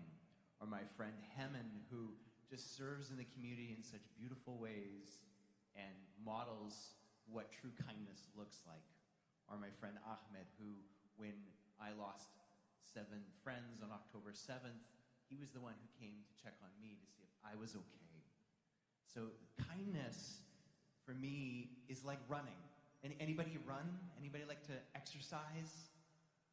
Well, I used to think I was a really good runner. And then I met runners who were elite runners. Very fast, very powerful. And I learned that if I want to become faster, if I want to become better, I have to learn to run with people who are faster than myself. And I think kindness is like that too. If I want to grow in kindness, and if I want to grow in these other virtues, I can study them in books. I love books. Books are amazing. But I need to practice it. And then one of the best ways to practice is to do it with others and to bounce off of others. So I have a wonderful team that I work with, and they model kindness for me, and my neighbors model kindness for me, and it's this wonderful soup of mutuality. We are together in it. We learn from each other. We extend kindness to one another. We extend love to one another, and it keeps us united and connected, and that's how I learn kindness. That's how I grow in kindness, by receiving and giving. Thank you, Yehuda. So I'm hearing about how we learn, teach, and catch these values and deep-rooted, say, essence of the human soul. Please, Syria, can you talk to us about love? My namaskar to all, and express also my gratitude to Babaji and also organizer of HKL, because it's a beautiful movement and not everybody does that, to bring all faiths together. And I went to India first time in 1999, and when I traveled around India, I met one Zoroastrian saint, and he came and he just held my hand, and I just cried so much that I lost awareness of myself. At that time, my spiritual teacher, Guru, told me, this is a love from God human being cannot give, but God, that power of love. So the love is actually the most powerful source. All of us have the same God. All of us here have the same God inside, but we can't have that connection. Why? Because we look through the differences. But actually, we have to work. We have to do spiritual practice. That's the only way we can remove this separation of the mind, of the separation of the ego. See, I want to love someone, but in today's time, if somebody is not nice to me, then I get angry or I have judgment. See, all of us have been like graduated, doctor, lawyers, but nobody taught us how to develop love except our mother. Nobody taught us how to overcome anger, how to overcome judgment. We are left alone. So if we want to love, we also have to overcome judgment. We have to overcome anger. Because they say, I'll decide to love now. But if somebody, as I say, is again not kind, how can I love again? I got stuck, I got angry. So we have also, each one of us, and each one of you, I request also, that you have to start working on yourself, to start looking how I can work to reduce my anger, my judgment. Then only by overcoming, we will also be able to develop love for others. There is also a way to look at others, to look at the quality in others. We all have quality and defect, that it is our personality. But how to bridge it? For that, each one of us is responsible. We can't change others. We cannot tell others, love me. But we can only change ourselves, overcome those differences. And this is his practice also. See, it is our mind as impression, anger, or I would say jealousy, envy, judgment. It is impression in our subconscious mind. It has been created through repetitions, same as qualities. Qualities also has been created through repetitions. So how to reduce this anger or judgment?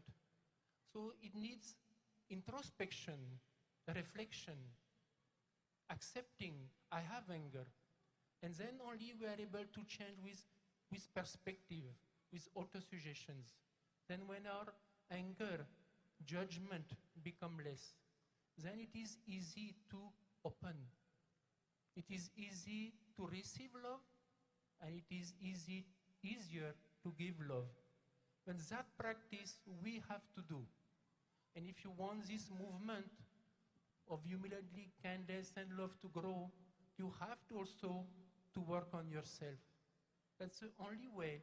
We can't change anybody. We have to change ourselves.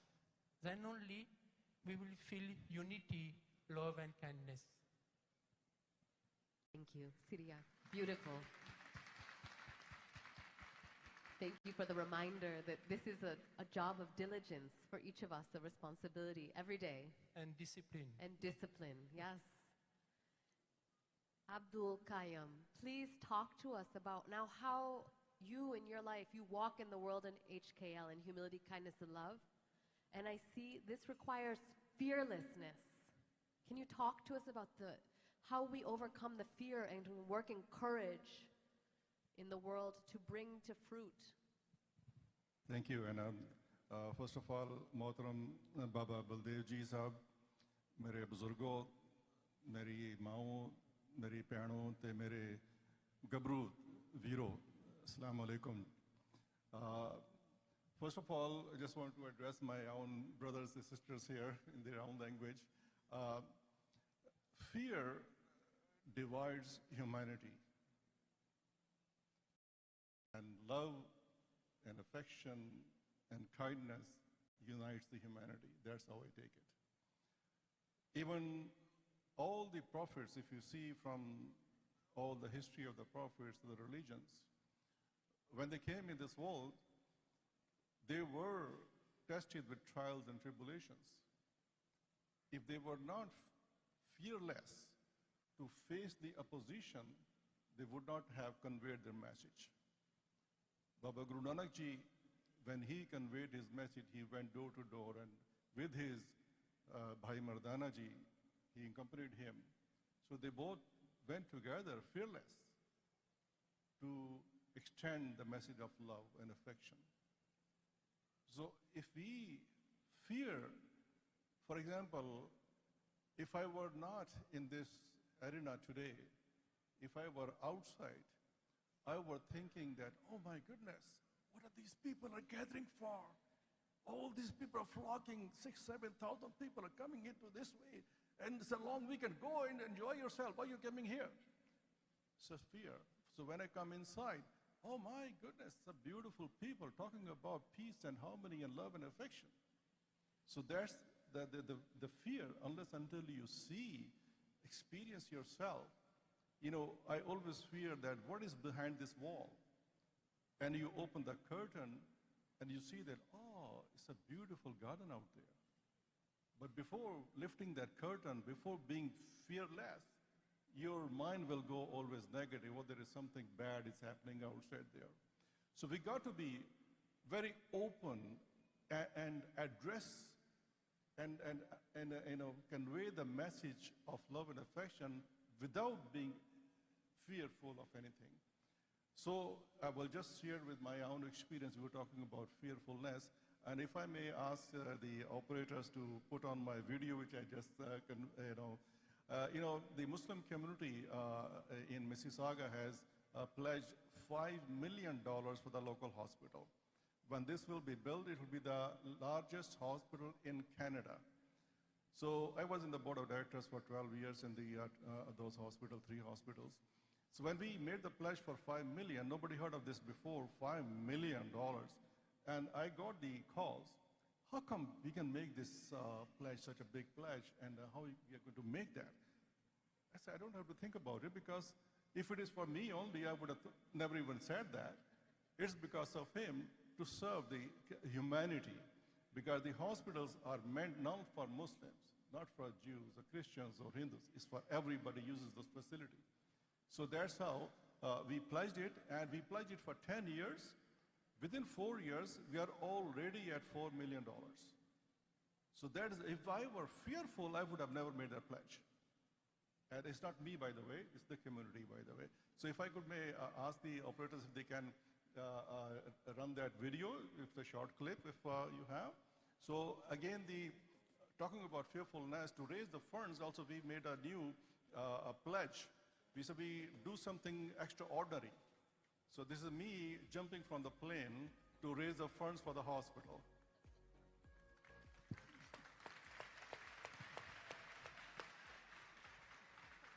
Love it! I love it. And this is the jump for the raising the fund, the $5 million for the Trillium Health Partners Foundation Mississauga Hospital, which is going to be the largest hospital in Canada, and the Muslim community has pledged $5 million, and within 4 years, we have already reached 3.65 million. The pledge was for 10 years. This is also Allah's wonderful blessing, the God's blessing, and the generosity of the community. And look, we have almost 50 people sky jumping today.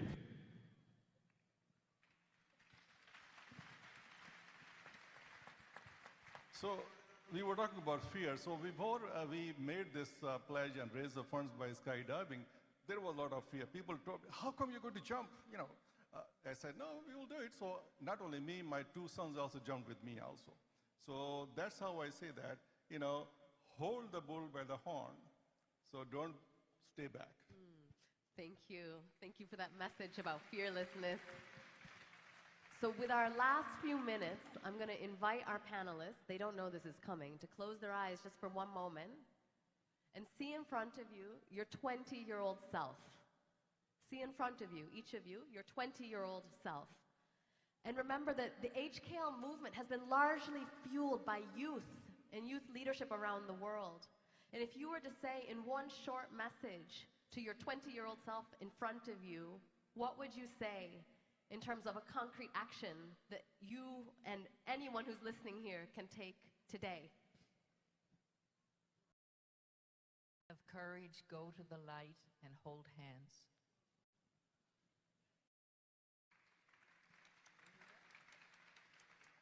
Surround yourself with people who are gentle and soft and kind, and you'll be like them.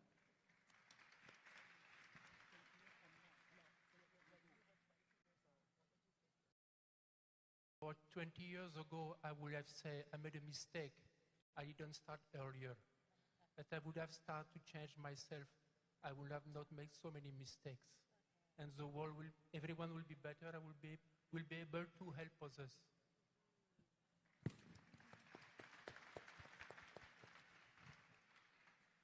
I would again say, be courageous, go out and spread the love. So you've heard it here. Be courageous, surround yourself by kind, loving people, learn from children, practice, diligence. The word HKL is doing, it's acting. These are not just ideas or philosophy. This is about how we walk in the world. Please join me in thanking our speakers again for their service, their love, humility, and kindness and fearlessness, the light that they shine in the world, which is contagious, as Mary told us yesterday. So may us all catch the disease of HKL.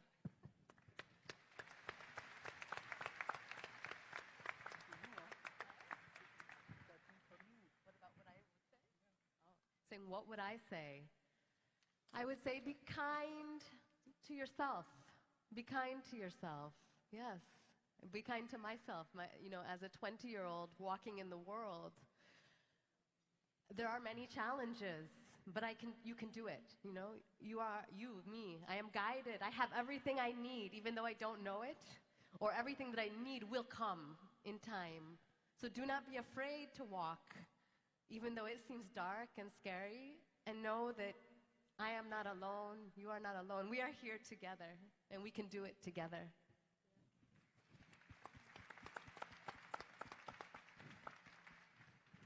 Thank you.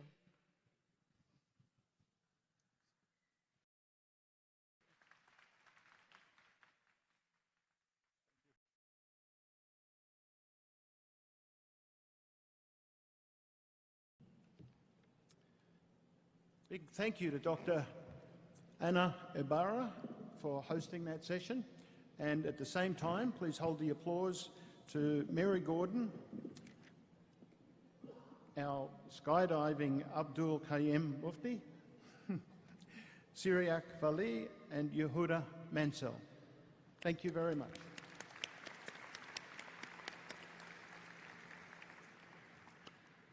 So a few of you might be hungry. It's time for some lunch. So lunch is all provided for you outside. We need to go out this way. All of these stairs should take you out and then down to the meal level. Now, we've still got lots happening this afternoon. So we're going to have a 20-minute break. There'll be a siren going. Don't worry about it. That's a siren just to get you back here. And then come straight back in. Now, don't forget, this afternoon we've got an orchestra. We've got the Prime Minister. We've got special announcements. We've got Tony Childs performing. We've got a whole concert.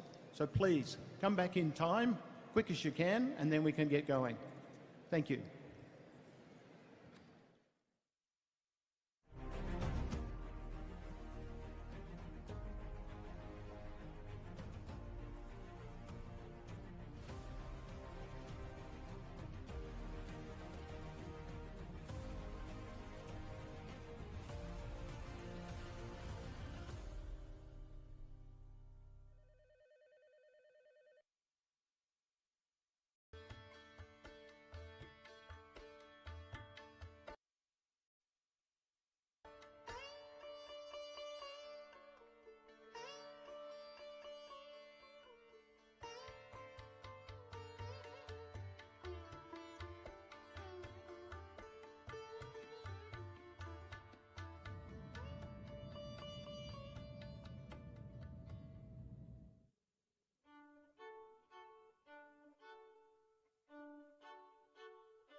To meditate with you guys more and connect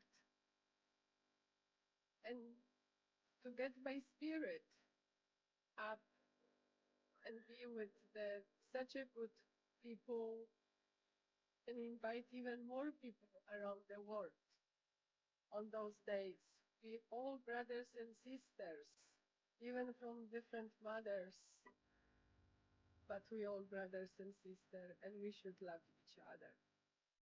There is so much negativity in the world right now, and so many divisions and wars, and hatred and mistrust and hurtfulness. That yes, the counterbalance to that is to be kind and tender and warm-hearted and embrace each other and stand up for one humanity, one love, and the one common destiny. HKL has affected me. I've seen so many younger youth take initiative and step up and learn and actually show me all these new ideas that they have, so I'm getting better from them as well. So it's humbled me quite a bit.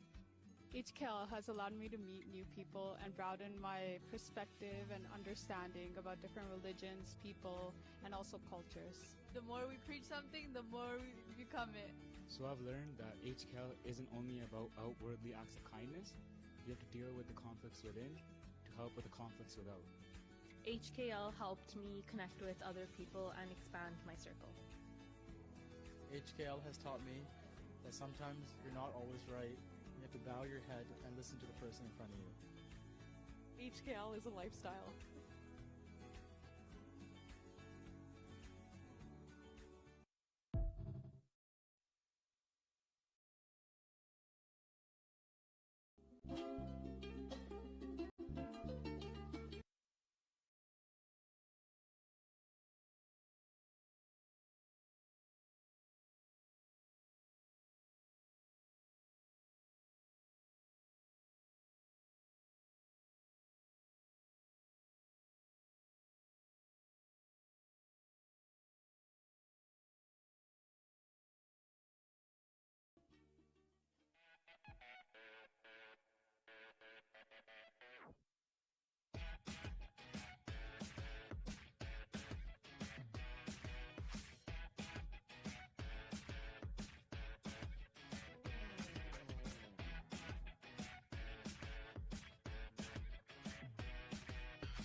kindness means to you?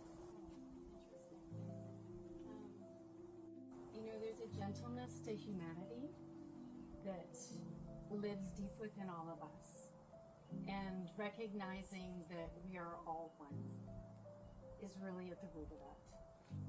So that humility of knowledge that we are all equal and that we need to support each other, especially in these times. They can be very, very challenging. Yes, definitely. Yeah. Thank you so much. You're welcome. So I need your pamphlet. Of course. This is wonderful.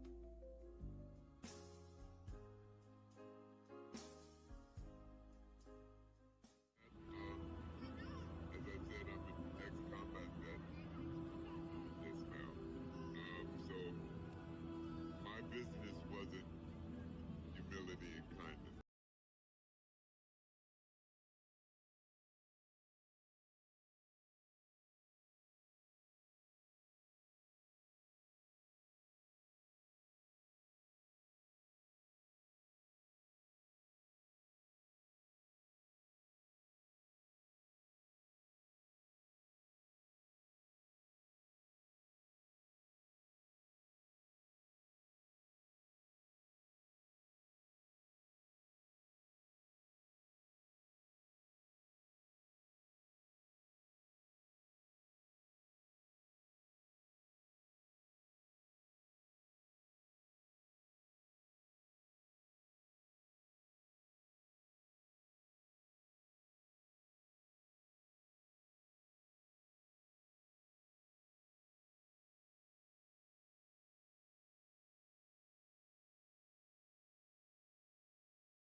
ਨੀਵੇਂ ਹੋ ਕੇ ਪਰਮਾਤਮਾ ਦੇ ਮੂਹਰੇ ਹਲੀਮੀ ਨਾਲ ਰਹਿਣਾ ਚਾਹੀਦਾ, ਉਹਦੇ ਸ਼ੁਕਰਾਨਾ ਕਰਨਾ ਚਾਹੀਦਾ, ਸਾਰਿਆਂ ਨਾਲ ਜਿੰਨਾਂ ਨਾਲ ਹੋਰ ਵੀ ਕਿਸੇ ਨਾਲ ਪਿਆਰ ਨਾਲ ਰਹਿਣਾ ਚਾਹੀਦਾ।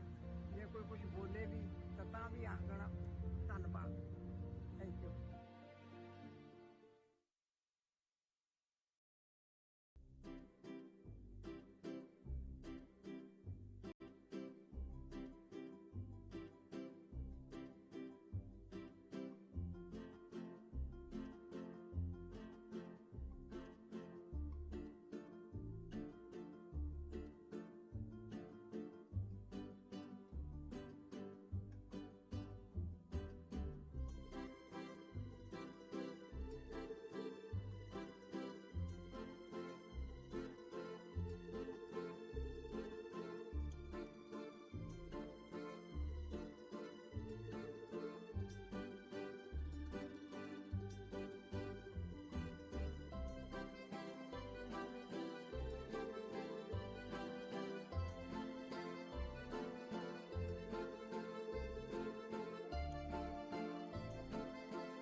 most of these who have the good folks always.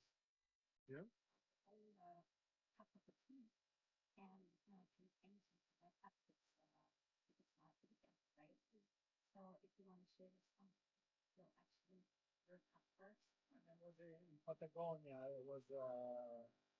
I meet a lot of people and I learn one of my very first word in Spanish was compartir. Okay, when we are in hostel and you never eat alone because always you find someone who shares food with you.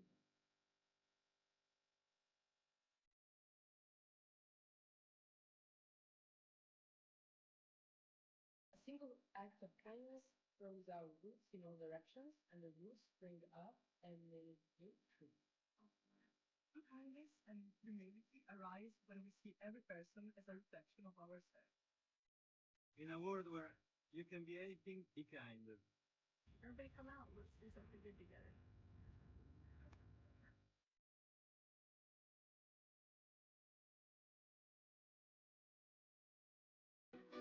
We are one in the spirit, we are one in the light. We are one in the spirit, we are one in the light.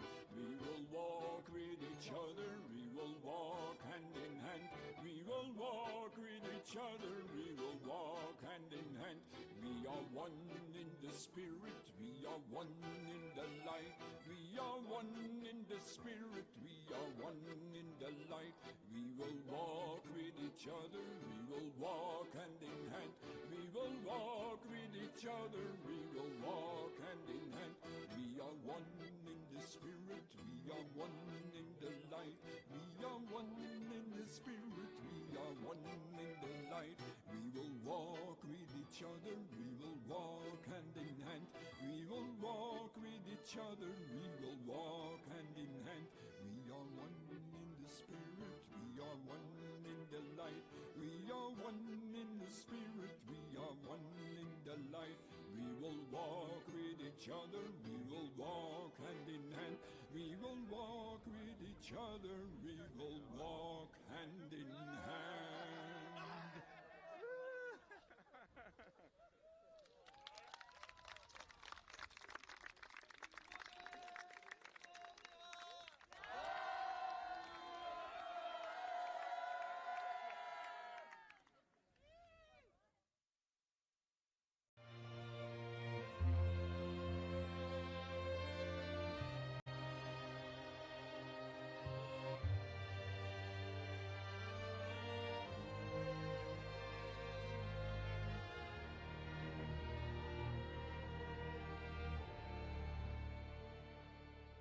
Thank you so much. It is my pleasure to welcome you to Parma.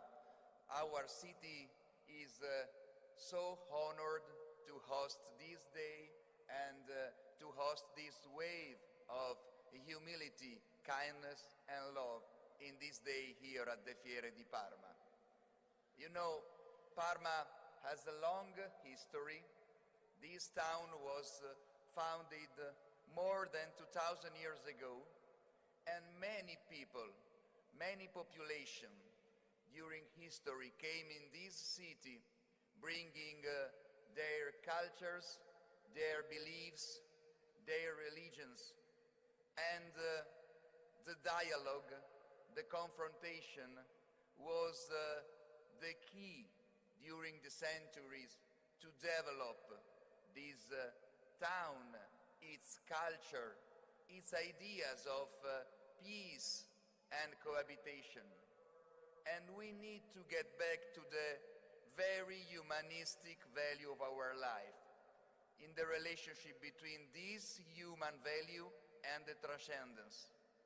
And so I think that these three words, humility, kindness, love, could be the basis of a new renaissance for our soul, for our idea of citizenship, for our idea of politics in the higher sense of this word.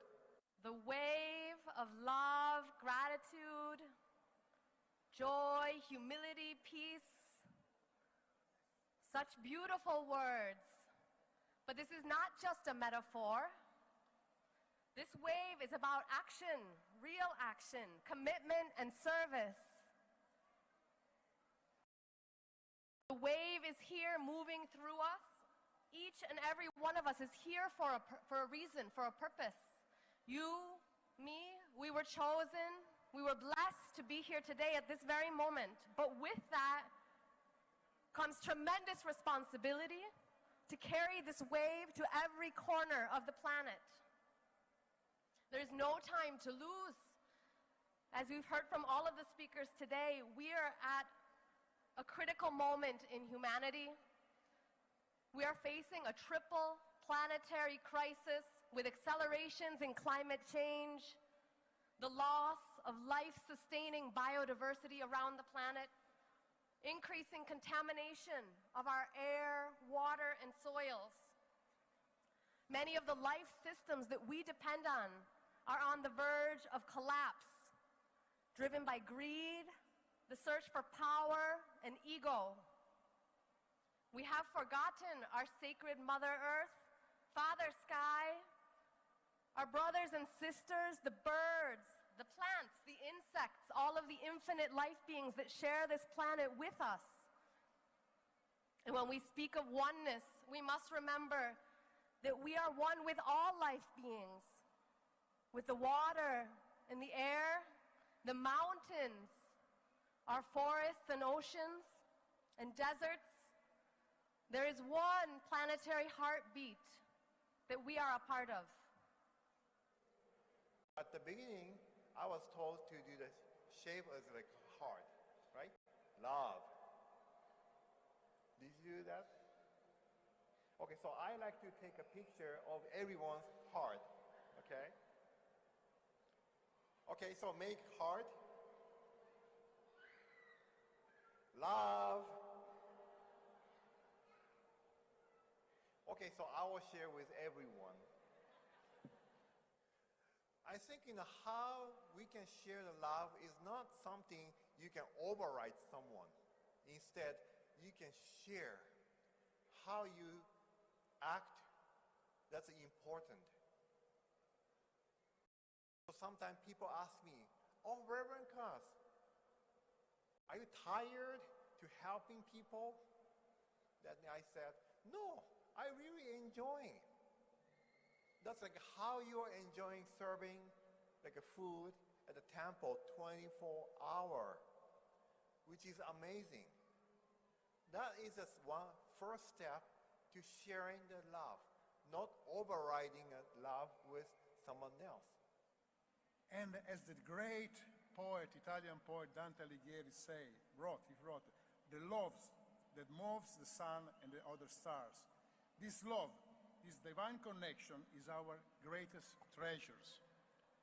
It is not found in possession, in titles, or in external success. It is found in our willingness to serve, to love, and to uplift one another. Let's not embrace the windows of the age and use this to guide our daily lives. Let's not work together, I repeat, together, to create a society where kindness is valued over wealth, integrity over power, and love over selfishness. And most of all, let's all remember that we are all divine beings on a shared journey. And definitely, let's make this wave a wave of joy and happiness, because that energy will win.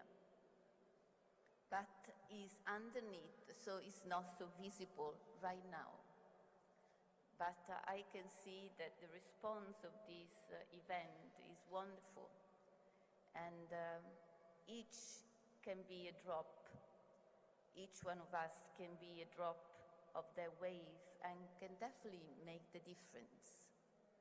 We think that to create a better world might take a long time, or something to invent. In fact, maybe it's not like that. Maybe we just need to unfold and take off the layers of illusions, of bad habits, and therefore it's just something that is already within us. So I don't have to go far, not a long way, but just within. Mi è capitato di incontrare persone di realtà religiose o spirituali diverse, non solo cristiane e non solo credenti. Tante volte ho trovato persone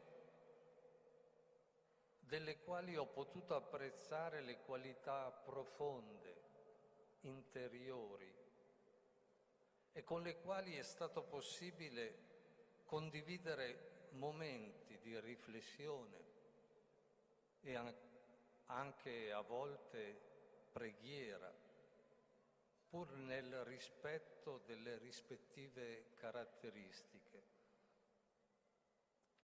All religions are beautiful because they all talk about the same Lord,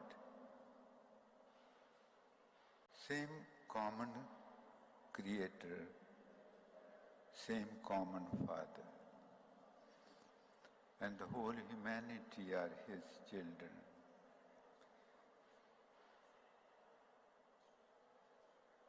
We are here today collectively pray to Him to save us from ourselves, to save us from ourselves. The world needs the hearts, not the minds.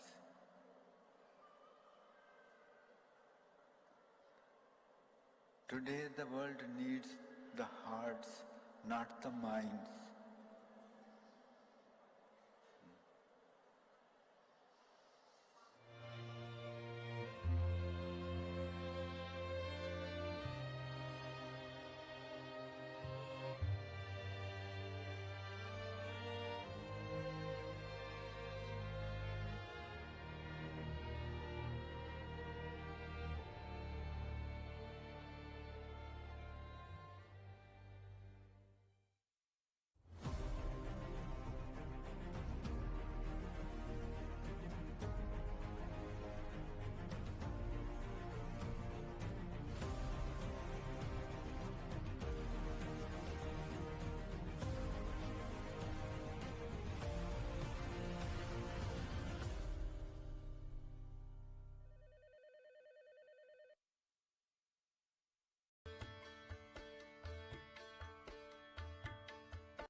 To meditate with you guys more and connect and to get my spirit up and be with such a good people and invite even more people around the world on those days. We all brothers and sisters, even from different mothers, but we all brothers and sisters, and we should love each other. There's so much negativity in the world right now, and so many divisions and wars, and hatred and mistrust and hurtfulness, that yes, the counterbalance to that is to be kind and tender and warm-hearted and embrace each other and stand up for one humanity, one love, and the one common destiny. HKL has affected me. I've seen so many younger youth take initiative and step up and learn and actually show me all these new ideas that they have, so I'm getting better from them as well. So it's humbled me quite a bit. HKL has allowed me to meet new people and broaden my perspective and understanding about different religions, people, and also cultures. The more we preach something, the more we become it. So I've learned that HKL isn't only about outwardly acts of kindness. You have to deal with the conflicts within to help with the conflicts without. HKL helped me connect with other people and expand my circle. HKL has taught me that sometimes you're not always right. You have to bow your head and listen to the person in front of you. HKL is a lifestyle.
Kindness mean to you? There's a gentleness to humanity that lives deep within all of us. And recognizing that we are all one is really at the root of that. So that humility of knowledge that we are all equal and that we need to support each other. Especially in these times, it can be very, very challenging. Yes, definitely. Yeah. Thank you so much. You're welcome. So I need your pamphlet. Of course. This is wonderful.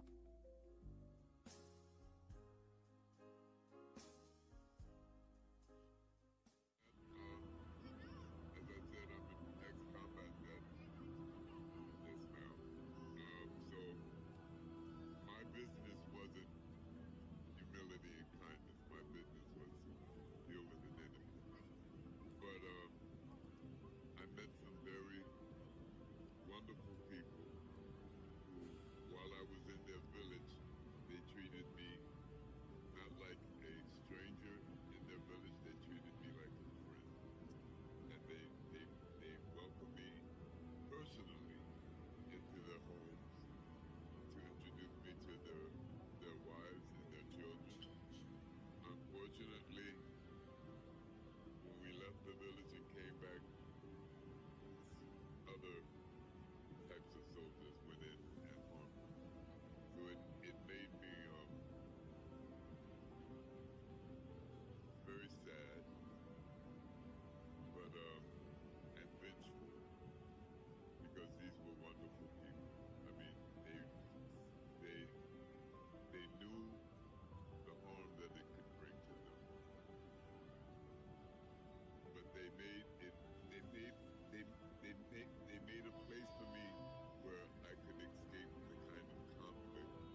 appreciate movements like this.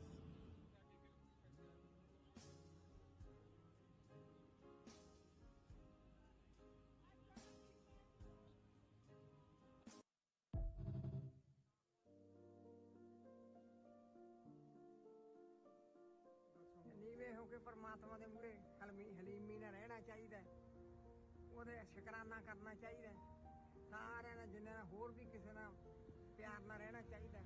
ਜੇ ਕੋਈ ਕੁਝ ਬੋਲੇ ਵੀ ਤਾਂ ਵੀ ਆਖ ਦੇਣਾ ਧੰਨਵਾਦ, thank you.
Important is to have a good thought always.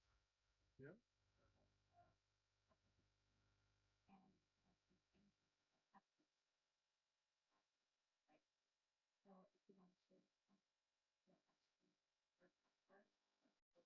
Patagonia, it was I meet a lot of people and I learn one of my very first word in Spanish was compartir. Okay, when we are in the hostel and you never eat alone because always you find someone who shares food with you.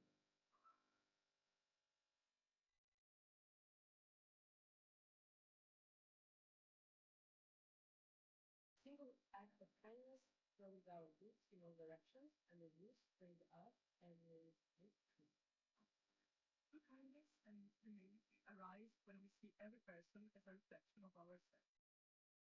In a world where you can be anything, be kind.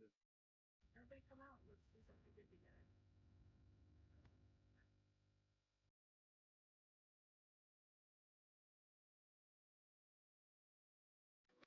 We are one in the spirit, we are one in the light.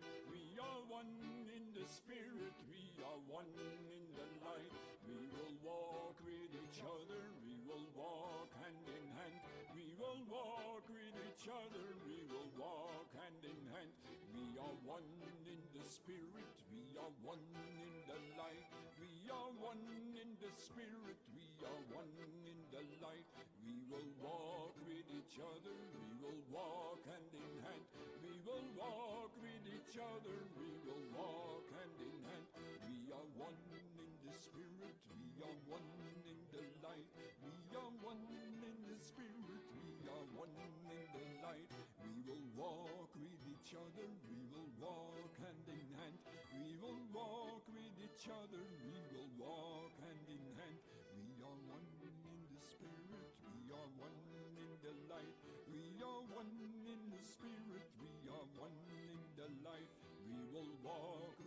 other, we will walk hand in hand. We will walk with each other, we will walk hand in hand.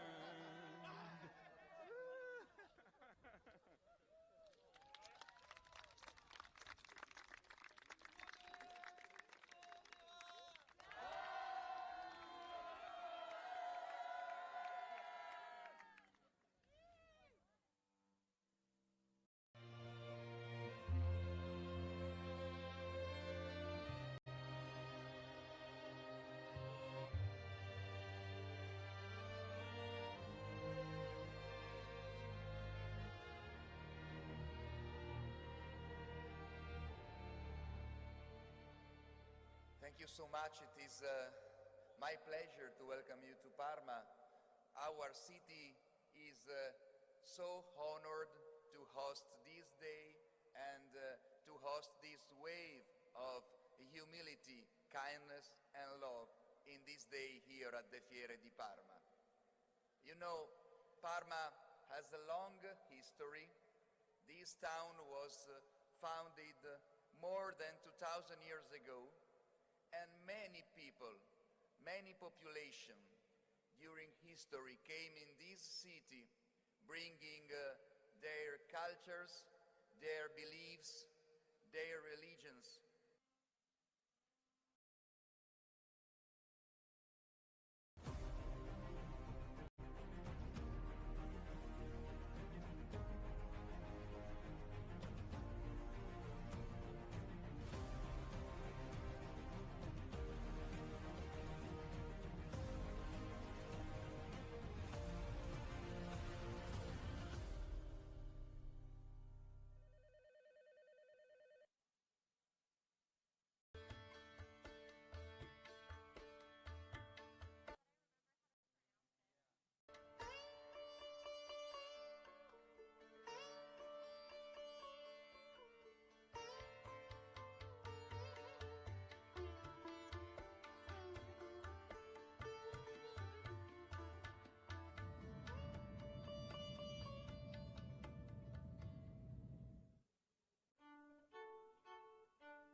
To meditate with you guys more and connect and to get my spirit up and be with such a good people and invite even more people around the world on those days. We all brothers and sisters, even from different mothers, but we all brothers and sisters, and we should love each other.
Want to go on that?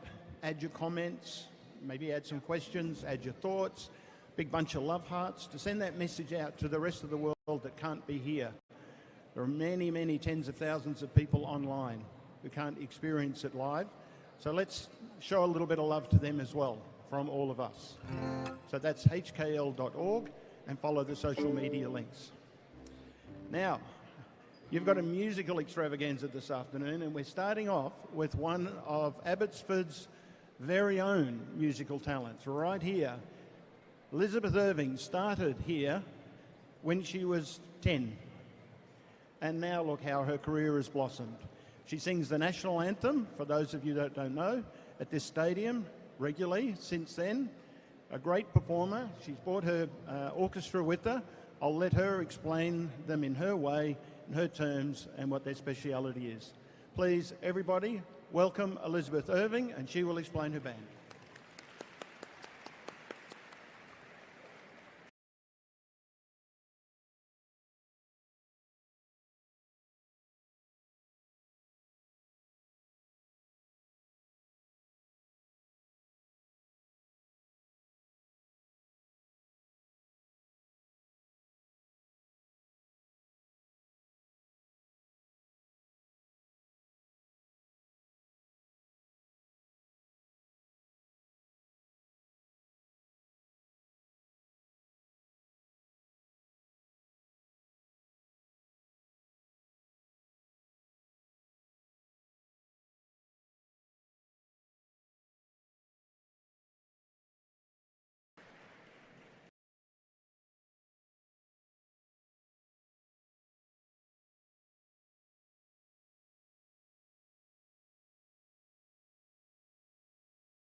Thank you very much.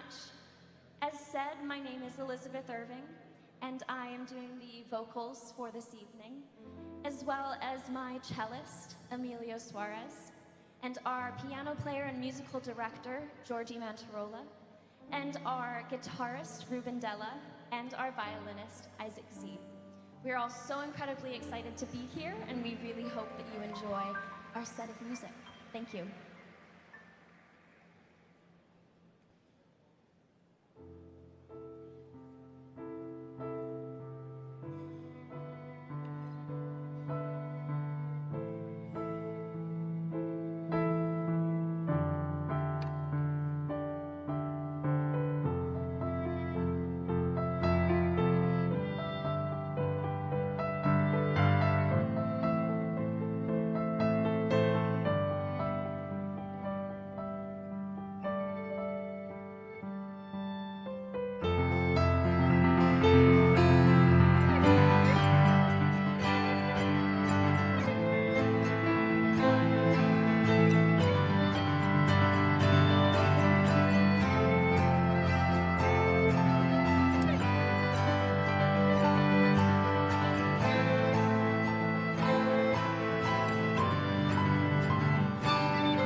This is the end.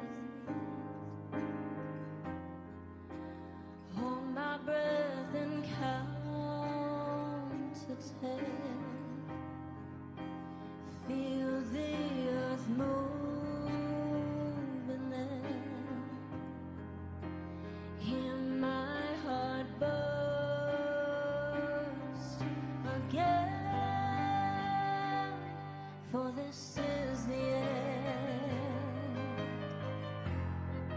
I've drowned and drowned this moment, so overdue I owe them. Swept away, I'm stolen.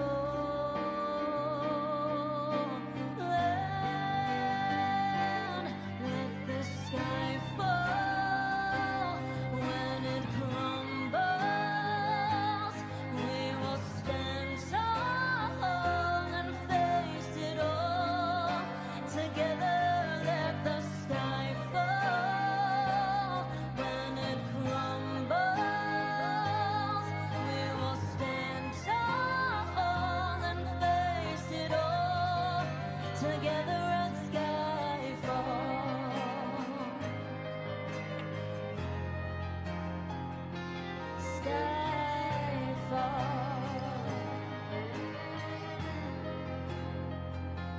Skyfall is where we start.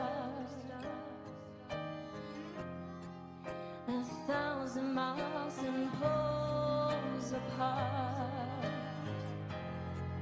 where worlds collide and days are dark. You may have my number, you can take my name, but you'll never have my heart. Let the sky fall. When it crumbles, we will stand tall and face it all together. Let the sky fall. When it crumbles, we will stand tall and face it all together at skyfall.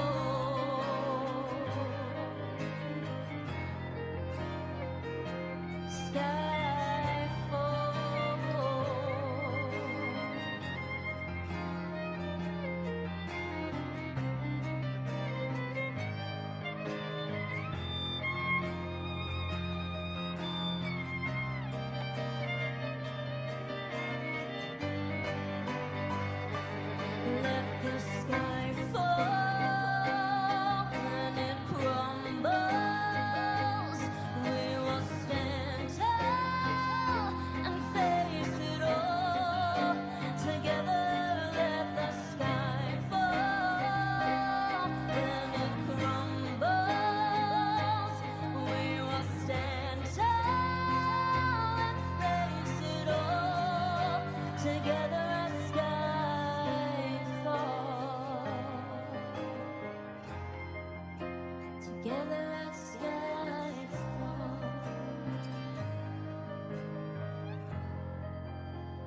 Together at skyfall.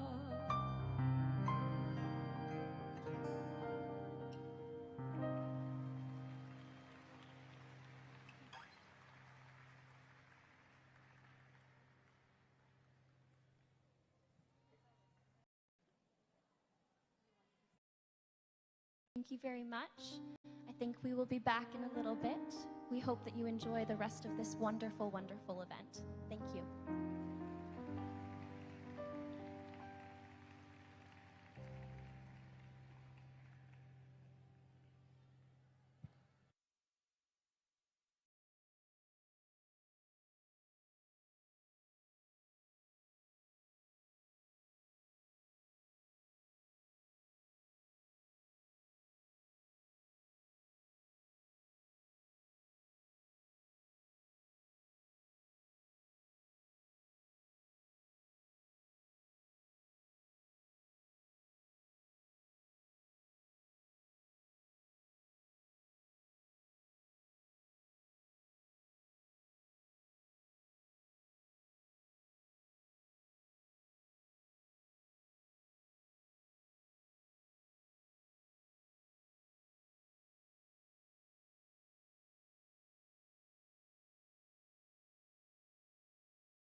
We are now inviting Mr. Randeep Singh Sarai, who is the MP from Surrey Centre and the Secretary of State's International Development. And we invite him to convey the greetings of Prime Minister Mark Carney for this third conference of humility, kindness, and love. Please warmly greet him to the stage.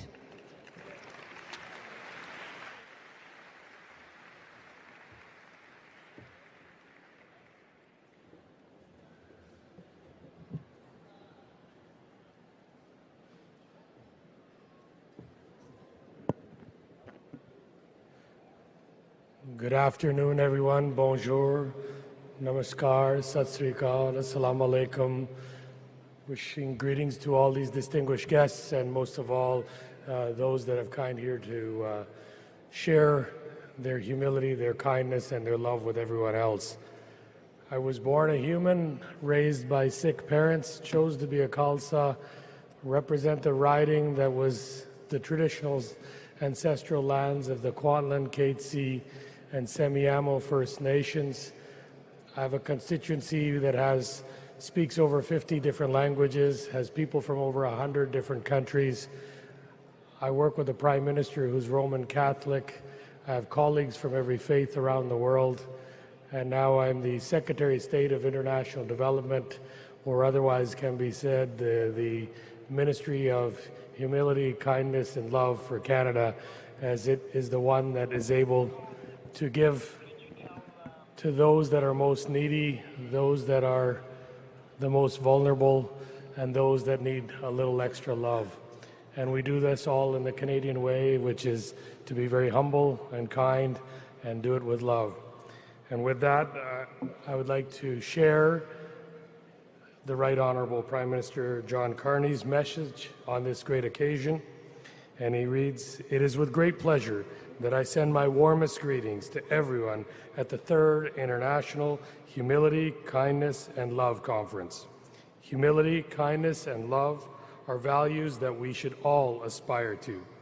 When we keep them in our hearts, we and those around us are all better off for it. More humility, kindness, and love can truly make the world a more peaceful and better place. These values are indeed at the core of humanity and can foster incredible hope and connection among us. This conference is an exceptional opportunity to build the world into a more positive place. We all have it in us to do this, and we all have each other's to support in it. Please accept my very best wishes for an incredible event and experience. And I want to thank the wonderful organizers, the amazing guest speakers who have really put us in a space and time and a mode that spreads this three wonderful values. And I know Babaji chose India to be the first place, probably because a lot of spirituality was cradled there, and then chose Italy as his second place. But I honestly say that Canada is probably the best place for this type of message. Thank you very much. Waheguru Ji Ka Khalsa, Waheguru Ji.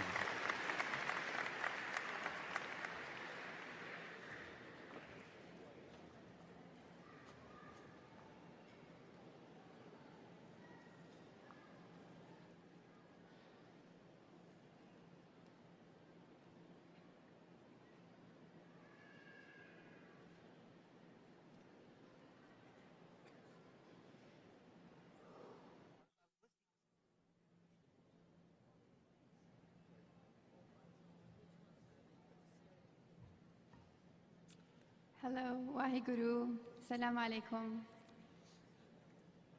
How beautiful is this day? It's very hard to find the words to explain how we are all feeling here. Grateful, like it's a very unique moment that we are witnessing today. And before coming back on stage, I was looking how many more speakers we still have. And I saw that there are just few more speakers left. And I had this little sadness inside me. I was like, really? Like this day will be over like this already? And where we come from, my home, we say mashallah.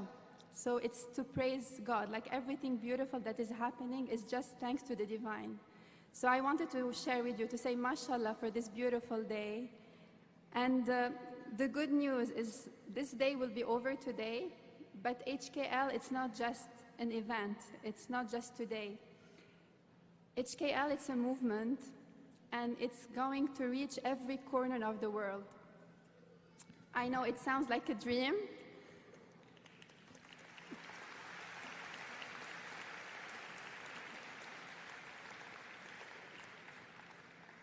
It sounds like a dream, but this dream will come true thanks to each one of you. So I will let now Babaji to tell more about the HKL chapters and ambassadors, and thank you.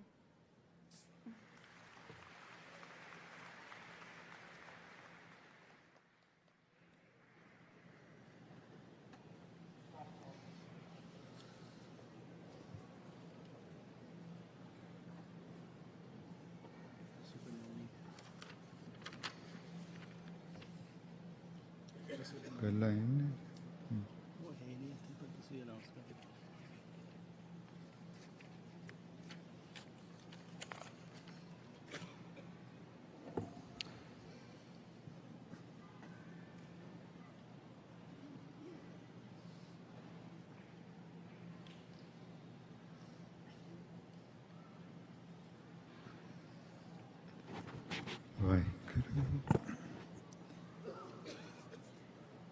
It was very kind of the Prime Minister that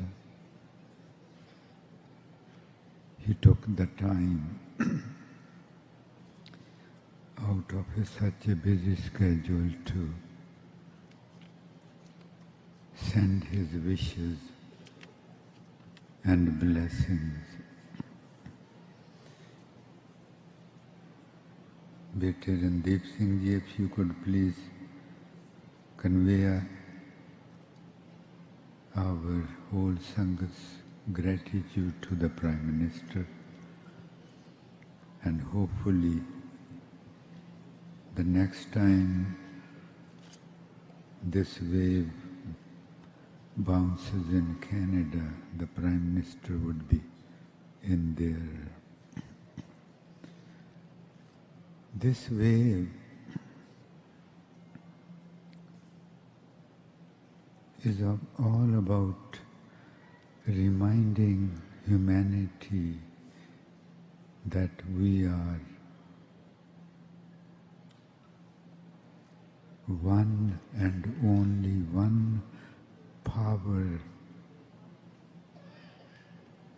is manifesting itself in the whole.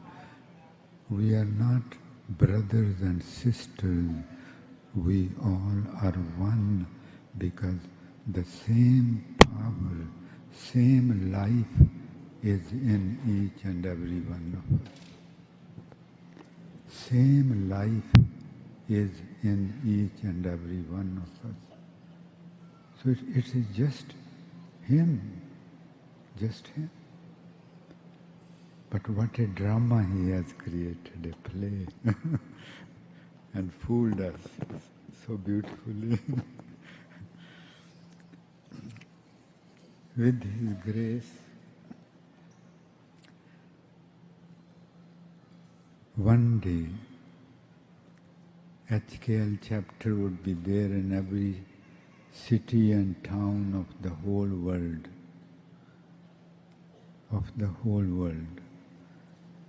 The city chapters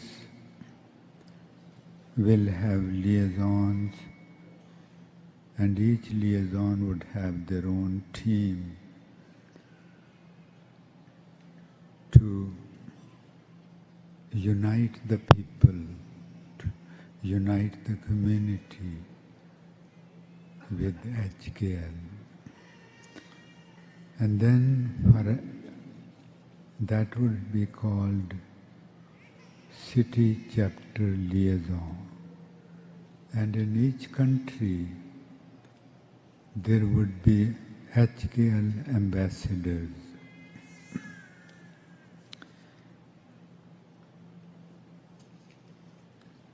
So far, if you want to put the map there.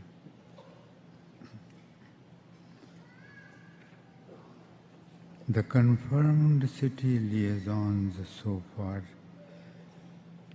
I will read the names, and if Chief Phil Payne, please if you could bless these children of the divine, these plagues with your own hands.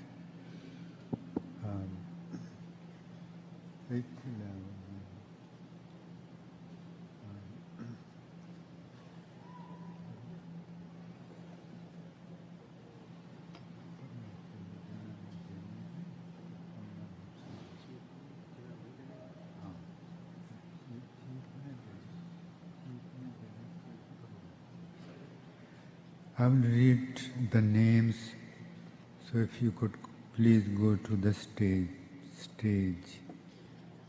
and the chief would confer these certificates to you.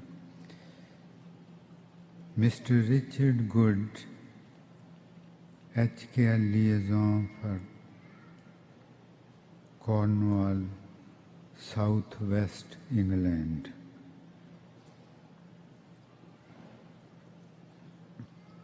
Richard Good for South West England. Light band.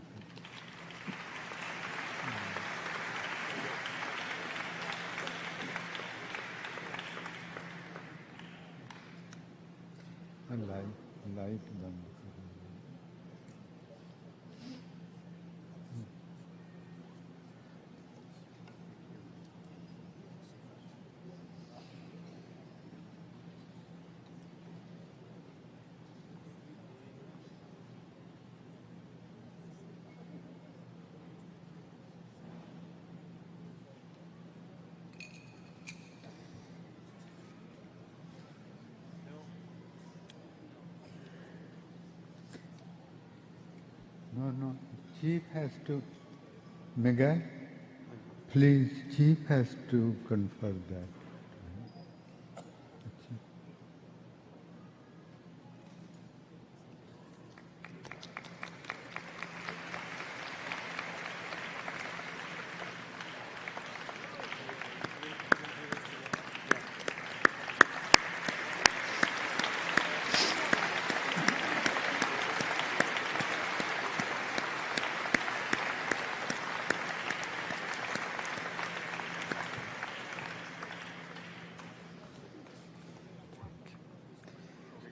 Next is my daughter Sarah Harkett, LKH, HKL, Liaison for Saint Alban,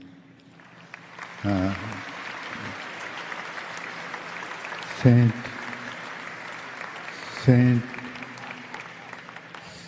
Alban, France,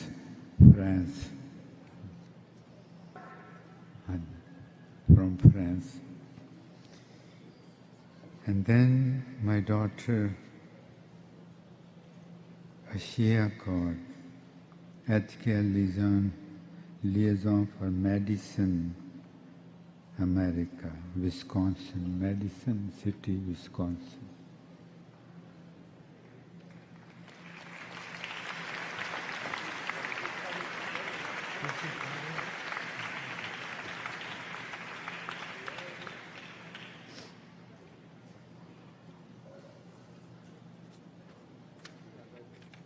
Thank you.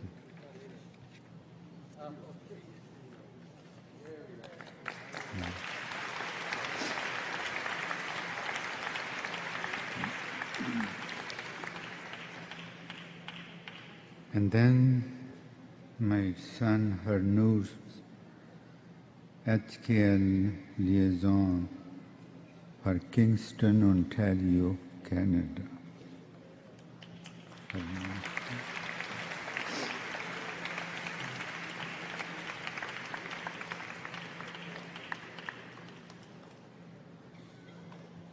Vanu?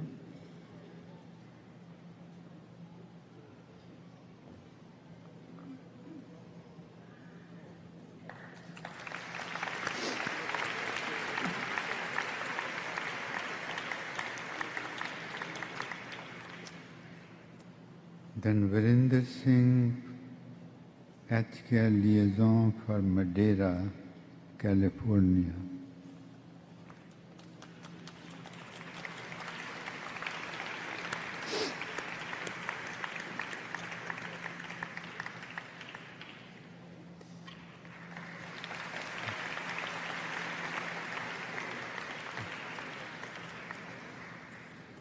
Jasmine Kaur, HKL liaison for Renton, Washington, America.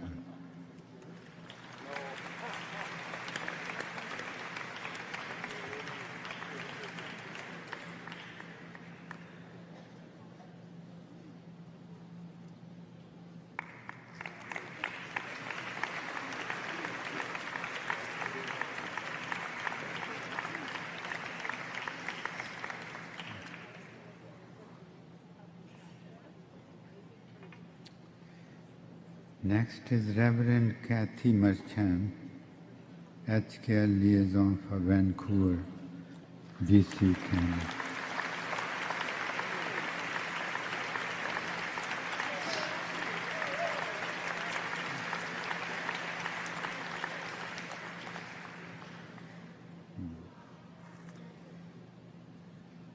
Abdul Qayyam, HKL liaison for Mississauga, Ontario, Canada.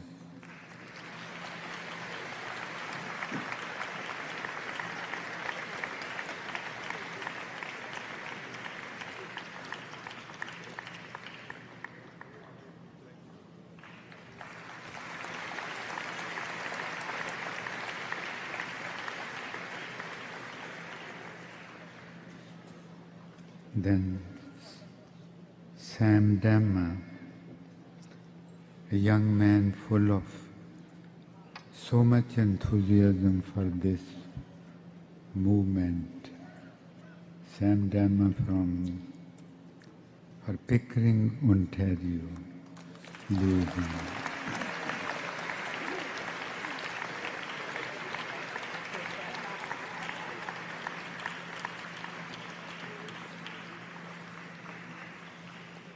And then Vikramdeep Singh, HKL liaison, Red Deer, Alberta, Canada.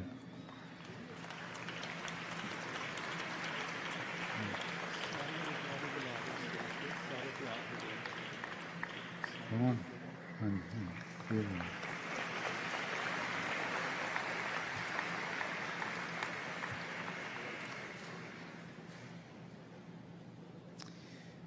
Now, if please all these beautiful souls could come on the stage. Mr. Ramakrishnan de Metier, Belgium. Baptiste Antoine, Luxembourg. Ulrich Orwater, Germany. Dr. Anna Ibarra, Panama, South America. Machine Sarar, Thailand. And Professor Luciano Benoni, Italy. If you could all come on the stage, please.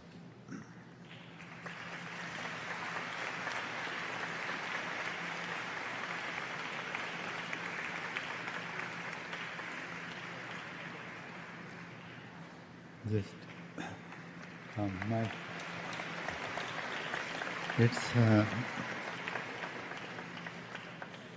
it's Mr. de Mestre from Belgium. He is the HKL ambassador.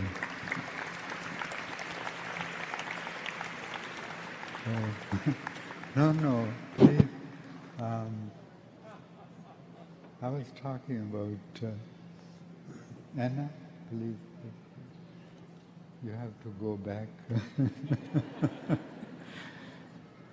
She's my daughter, Dr. Anna Ibarra. She is the president of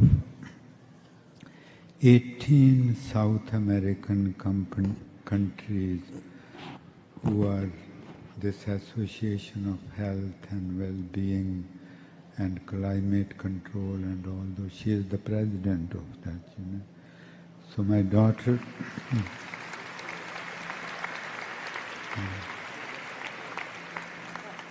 Anna, Dr. Anna Ibarra, HKL ambassador for Panama, South America.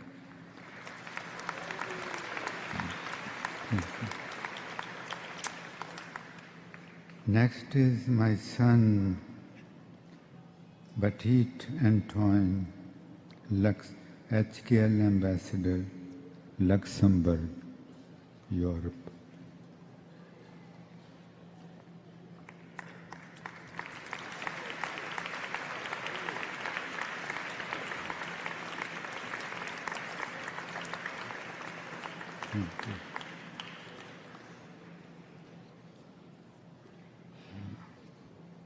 Then my son Ulrich Overter,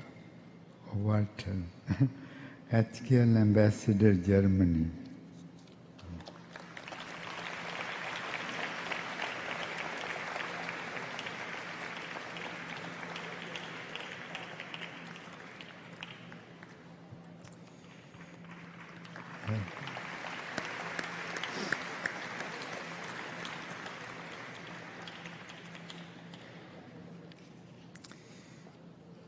Then Mr. Moshin Serel, HKL ambassador, Thailand.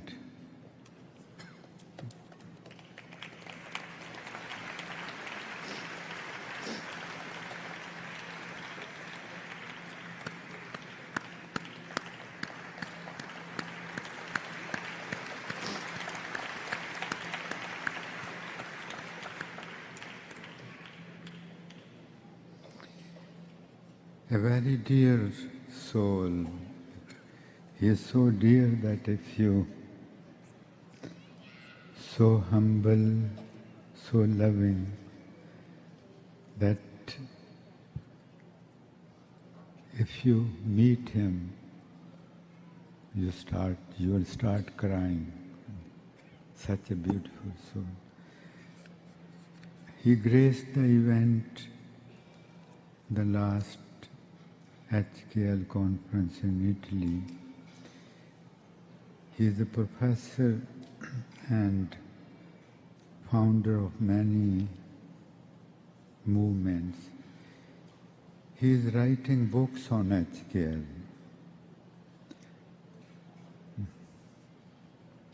He is preparing courses for the schools of HKL, that how to implement this in every school in Italy. And one day it would be in the whole world. Because without this, humanity is so poor. He could not come here because he fell sick a few days ago.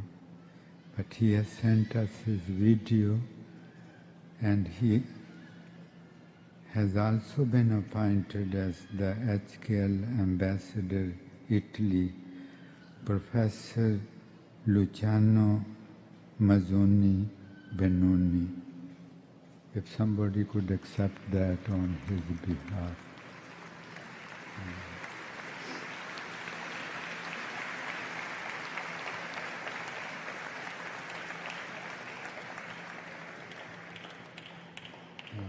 Okay. If you could put the map, please.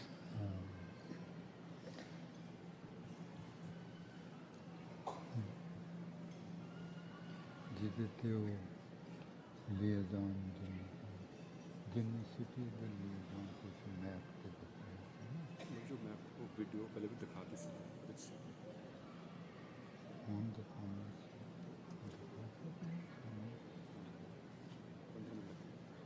ठीक है. Okay.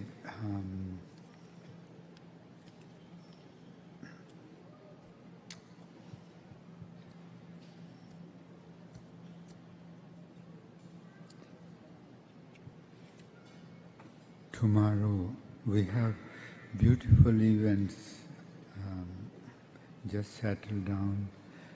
Tony Child has travelled from Australia.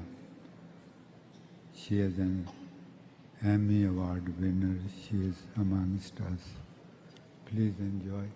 There is the map of the world where up to today the people have applied for the liaisonship of HKL.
As mentioned,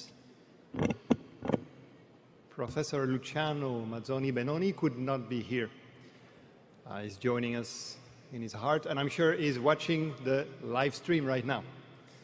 So he's going to be, and he is, HKL Ambassador Italy. Luciano means the light, and oh, I wish Professor Luciano would be here. I would give him a big hug. He's really shining. We're going to hear a video message. And he is the coordinator of the Interreligious Forum in Parma, Italy. He was one of the speakers in Parma a few months back. And he's also a member of Religions for Peace. I should have taken a class about how to use a mic before today. So we're going to watch the video, a few minutes. Professor Benoni. Cari amici, nei tempi difficili scocca l'ora del cuore. Mai come negli ultimi anni ci rendiamo conto di essere circondati da problemi insolubili e ci sentiamo soli. Molte persone avvertono sensazioni di paura, si rassegnano a sopravvivere in una condizione di rassegnazione e tristezza. Non dobbiamo permettere ai nostri cuori di indurirsi e di cullarsi nella indifferenza. In questi momenti nella storia l'umanità è ricorsa al cuore, la risorsa interiore più grande di cui dispone. Quindi, invece di rassegnarci e di cercare fuori di noi l'aiuto, affidandoci al caso, dirigiamo tutte le nostre migliori intenzioni al nostro centro interiore. Con la meditazione raccogliamo qui le nostre forze e portiamo la nostra attenzione a qualcuno che sta sopra di noi, ciascuno secondo la propria lingua e la propria fede, affinché ci dia l'energia necessaria per uscire da noi stessi e dalle nostre debolezze, per unirci agli altri, nostri simili, associare i nostri sforzi, affermare la pace mediante l'amore fraterno. Potremo così recuperare il senso profondo di compassione e di benevolenza verso ogni creatura. Un'energica onda spirituale, ma che non ha recato alcun danno, anzi al contrario ha destato curiosità e ascolto. Infatti si presentava con 3 semplici parole: umiltà, gentilezza e amore. Parole semplici, ma che possono scuotere chi è addormentato e stanco, e anche le menti rattristate e forse perfino disperate. All'inizio di quest'anno l'onda è rimbalzata in Europa, in Italia.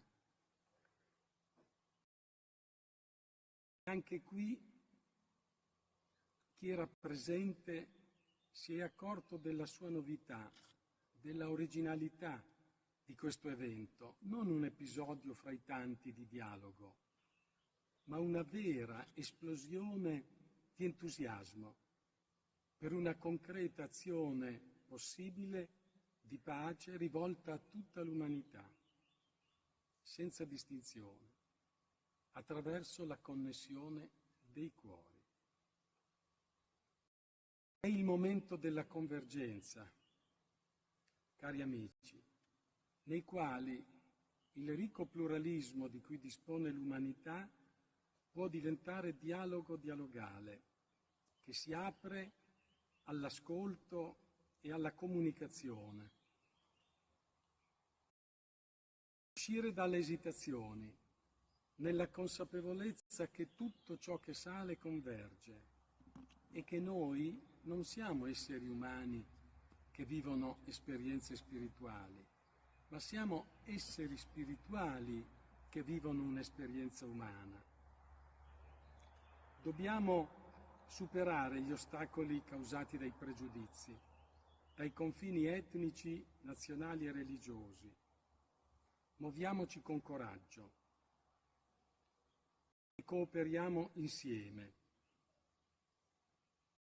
Apriamoci ai sogni. È il momento di restituire senso pieno al sognare, così come nello spazio interstellare l'esplosione di una stella provoca la fusione dell'oro, noi possiamo realizzare nella nostra biosfera malata e deperita un cuore unificato, un grande cuore dorato in cui si riconosce tutta l'umanità, in grado di guarire anche la noosfera, la kasha. Ho incontrato in questi mesi tante persone alle quali ho raccontato di questa onda. Nessuno è rimasto insensibile. Tutti sono rimasti sorpresi e soprattutto colpiti dalle parole di umiltà e gentilezza associate all'amore. Colpiti perché si tratta di un messaggio di speranza. Oggi più che mai il mondo e soprattutto i giovani hanno bisogno di speranza, Uniamoci, diamoci la mano per danzare consapevolmente insieme.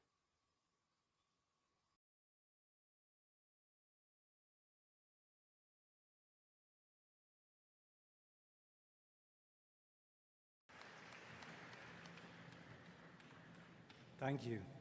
It's so easy for us in this amazing time that we live in to take this technology for granted. And we can receive the wisdom and blessings from Professor Bononi in Italy.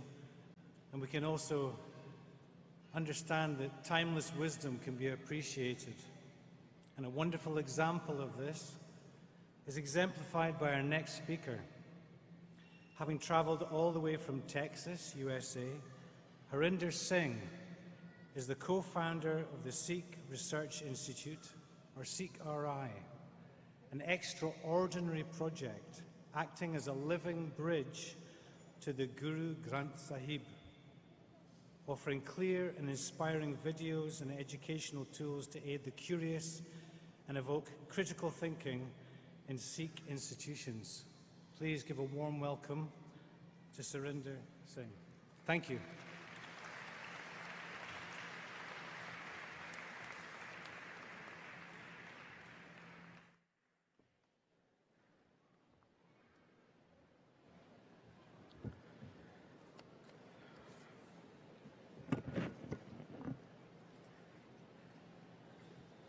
Dear beautiful Earthlings, good afternoon and Vaheguru Ji Ka Khalsa, Vaheguru Ji Ki Fateh.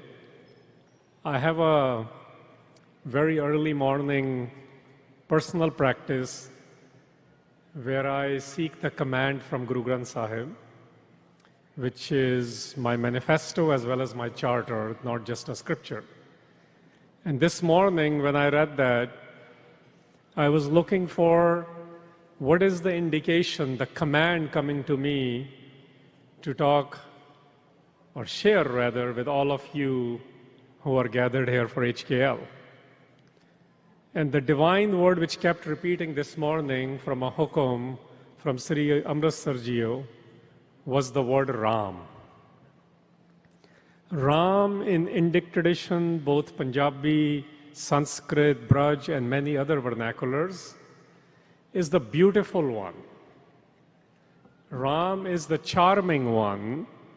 It is referring to the charming and the beautiful one who's also all-pervasive, which means the one who lives everywhere, in each space and in each heart. And when I got the invitation for this conference, they had written the theme as beauty. So I'm like, I have my talk. So this early morning, then I prepared, what does it mean to become like the beautiful one? Obviously, we need all these qualities which we have been discussing here, which is the, as you're seeing it on the screens, and the acronym of HKL. But when we talk about beauty with a capital B, it is not a binary. It is not that only spiritualists or politicians can understand it, they both need to understand it. It is not a binary for seekers or lovers. It is not for the believers or non-believers. The beauty we can all feel. But our idea of beauty and the vast idea of beauty, there are gaps. So let's look at some of those gaps. I share those gaps with you as my understandings are based on the Shabad. Shabad are the words and sounds. You've been hearing words. Before the break, during the break, you were hearing the sounds and the singings. That's where the wisdom comes from, the understanding of the wisdom. And then there is another word in Sikh traditions in Guru Granth Sahib where the word Naam is used. Naam is when you feel the existence of that beautiful one. Naam is when you are experiencing the vastness, vast beauty of that beautiful one. So how do I identify with that beautiful one, where that beautiful one becomes my beautiful one? So that's the journey I'm going to go with you for a few minutes. I already asked for forgiveness if I trespass you or your understandings. I'm asking for their forgiveness from the divine self within all of you. So the wisdom is the Guru in Sikh traditions. And Guru speaks of seekers and lovers as united, as someone who is drenched in the color. Color is love. And generally, when we have been speaking here, I've been listening from the morning, we've been talking about the heart. Well, let me invite you to also enter the beautiful mind. Because in Guru Granth Sahib, it is not a binary between heart or mind. Actually, it says, Ehe man sundare apna. That take your beautiful mind and color it with the love of Naam. Coloring it is loving it, expanding it from our ideas of lowercase l, which we experience at times, to the larger idea of love, which is the all-expansive love. But our constructions of beauty are also constructed. They're not considered. We all have ideas of beauty. When we see something great, we say, awesome. When we see something which is catastrophic, we are not able to say awesome. In Guru Granth Sahib, according to Guru Nanak Sahib, and for Guru Nanak, for us is Padsha.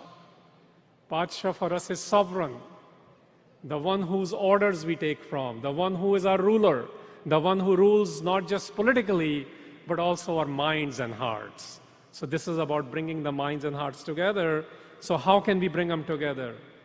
The Guru Nanak Sahib says that your immersion in singing the virtues of the beautiful one is how you become the beautiful one. So let's spend a couple of minutes on singing. When we sing, there's a very simple way to understand this. We stop lying. When I'm speaking, I'm likely calculating. And there's a likelihood that I may not be telling the whole truth because I become clever. Will they like this? Will they approve this? Will the organizers like this? But when we are singing, and many of you are singing, earlier our two brothers brought us together to sing after silence. When we were all trying to sing, we were trying to create that harmony because there's an eternal truth in this. But if all of us right now try to speak together, we will create utter chaos. So this is how the beauty also works. When we have our own constructions of beauty which are conflicting, we are not able to see the beautiful one even when there is chaos. So in chaos, how do I also have awesomeness? In celebrations and joy, how do I remain joyous as the beautiful one would ask me to be joyous? Let me here also introduce the word Gobind. As you know, the organization has that word Gobind in it. So I want to use this opportunity, this space which has been created right now, this is the beautiful one space for now. Tomorrow it may not be, because the all-pervasive one lives every space on this earth. Tomorrow it may be wherever you are sitting, depending on what you do there. We have no concept of what is sacred or what's profane. Everyone is sacred, everyone's divine, but you and I also become profane very easily. Yes, we want to build on sacredness, but not at the cost of that something else is not sacred. We are all divine products of gift. We are not product of sin. We are the lineage of the one. So if you want to feel the beauty of the one, how do I see the beauty in each and every moment, including the conflicted ones, including when our dichotomy of a believer and an atheist also dies? It is not just the believers who are invited by the beautiful one. In fact, when we use the word beauty and beautiful, almost all boundaries go away. And this is the word, this is the theme, this is the word in Guru Granth Sahib, which is invoking, because there's an element of love in here. So let's bring that. In love, we are able to get attracted to the beauty. And yes, if we leave it at the level of worldly beauty, we today call it puppy love or honeymoon romance. But imagine if that became colored with the divine love such that that romance is forever. such that like in your wedding day, if you're getting married or if you're in a great partnership, even if bad things are happening that day, your mind is so excited that you say, let it be.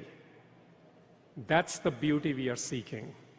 That beauty is an outcome as a growth of when we have these divine qualities, not just these three, which we are repeating. We absolutely must have humility. Nothing can start without humility. This is where Guru Nanak started. He's considered the Jan, the Sevak, the humble one, the one who says, I don't know anything, but knows a lot, and is changing the lives of people in South Asia at the time, regardless of their religiosities or irreligiosities. So coming back to the beautiful one, the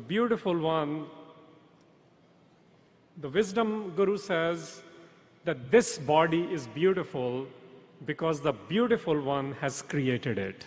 That's where I want to dwell the last few minutes on. It is not that these bodies are just a gift of the divine. It is that they are the best and most beautiful vessels because they are carved as parts. The beautiful one being the potter, he or she or they. In Guru Granth Sahib, it says, Soe, that beautiful one carved it. It is us who make it he or she or they. So we got to bring all of those together as well. These human bodies are beautiful. They are rare. These human births are great and blessed, and they have been received through virtuous deeds. So this is the work. How do I become more virtuous? In Guru Granth Sahib, for me, my sadhu, which is the sagacious one, my sant, which is the one who lives the truth, my guru, which is the one who eliminates darkness, which is also the one who eliminates fears, my sahib, the one who is sovereign. All of this for us come through the wisdom. The wisdom is to expand our understanding so we can make the right discerning decisions. The naam is for us to experience that beautiful one. So then you may ask, who gets to understand the value of this body and its purpose? Well, it's all of us sitting here, but all of us who are also not sitting here. Because some of us may be present, but may not be present. Some of us may not be present online or in person, but they be present and connected to the beautiful one. So the access is to all 8.2 billion people. Regardless of where they are, the beautiful one is accessible to all. But those who cultivate these virtuous qualities like humility, like compassion or kindness, like love, they become wisdom-oriented. They cultivate a deep love for the one within their precious, beautiful bodies. The wisdom guru says, this body is beautiful through which the beautiful one is known and experienced. It becomes beautiful through identification with the one.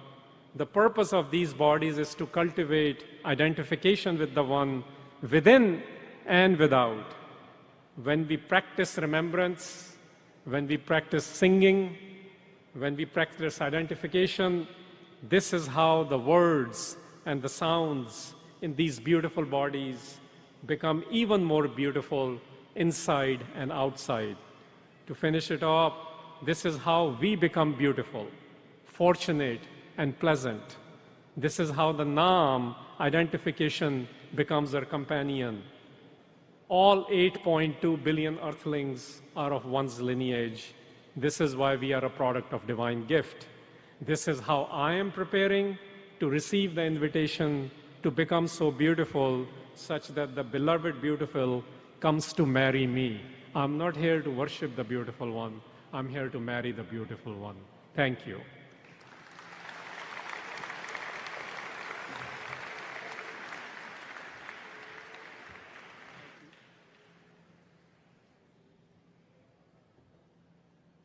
Thank you very much for your words. I recollect a question that you asked. How to see the beauty in every moment? How to do that? I don't know. I don't know how to do that. I find it very difficult to see the beauty when it's even in front of my eyes. Now we're going to have a panel discussion again, and I invite you to be very, very open, but also focused on the practicality. How, after this day of HKL, how are you going to change? It's about changing who we are.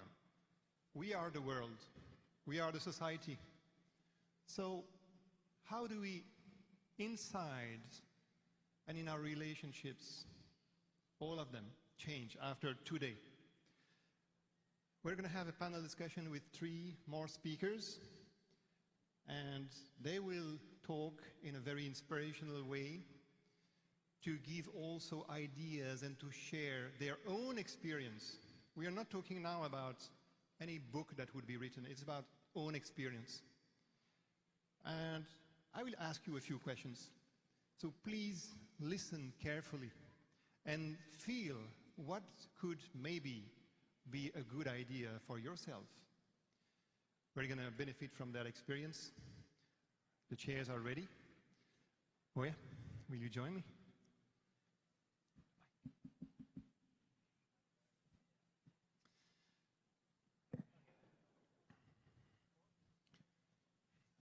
So I'm calling Sister Claudia Rangel from Brahma Kumari. Please have a seat. I'm calling Bante Saranapala. Please take a seat. And I'm calling Sam Dema. Please take a seat as well. We're going to give you mics right away.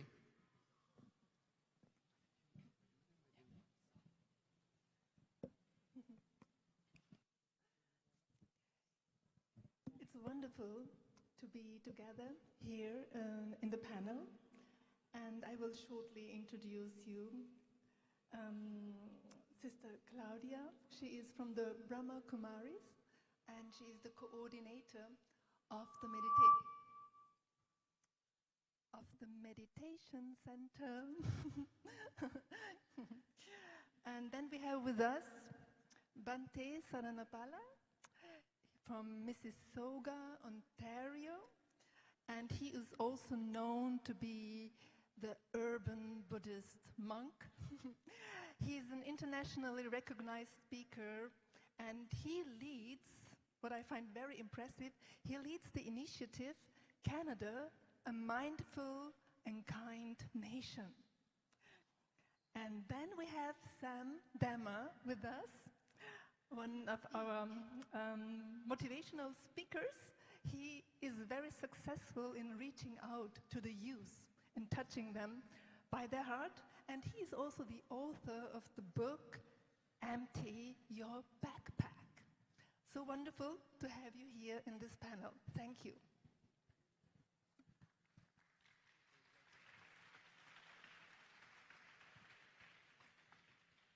Sister Claudia, I'd like to start with you.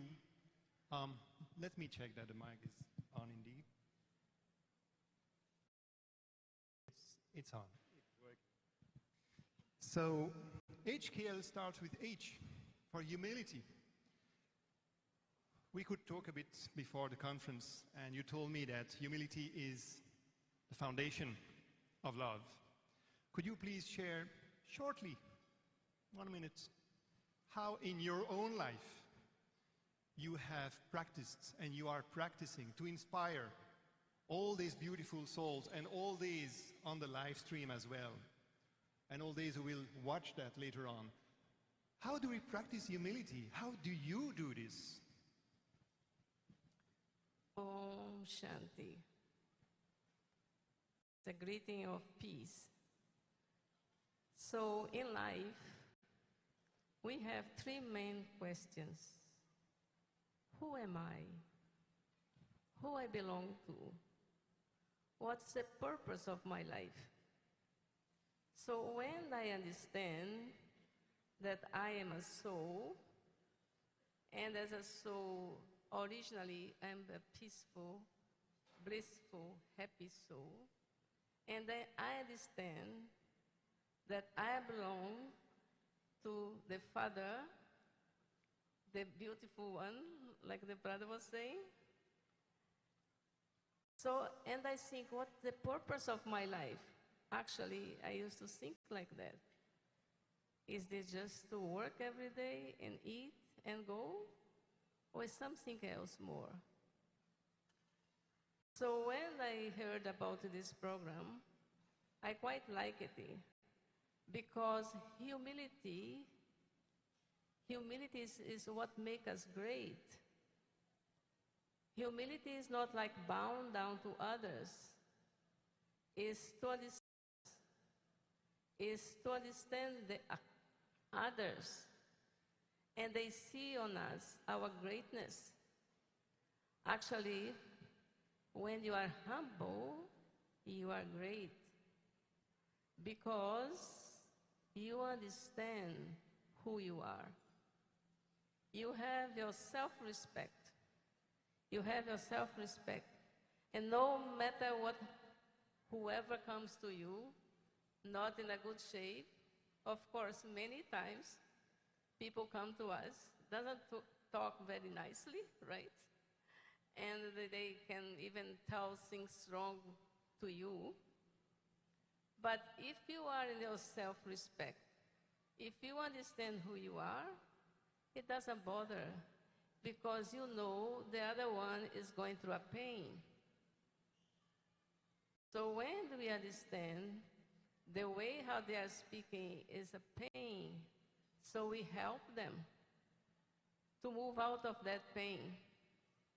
So then when we do that, we just feel great.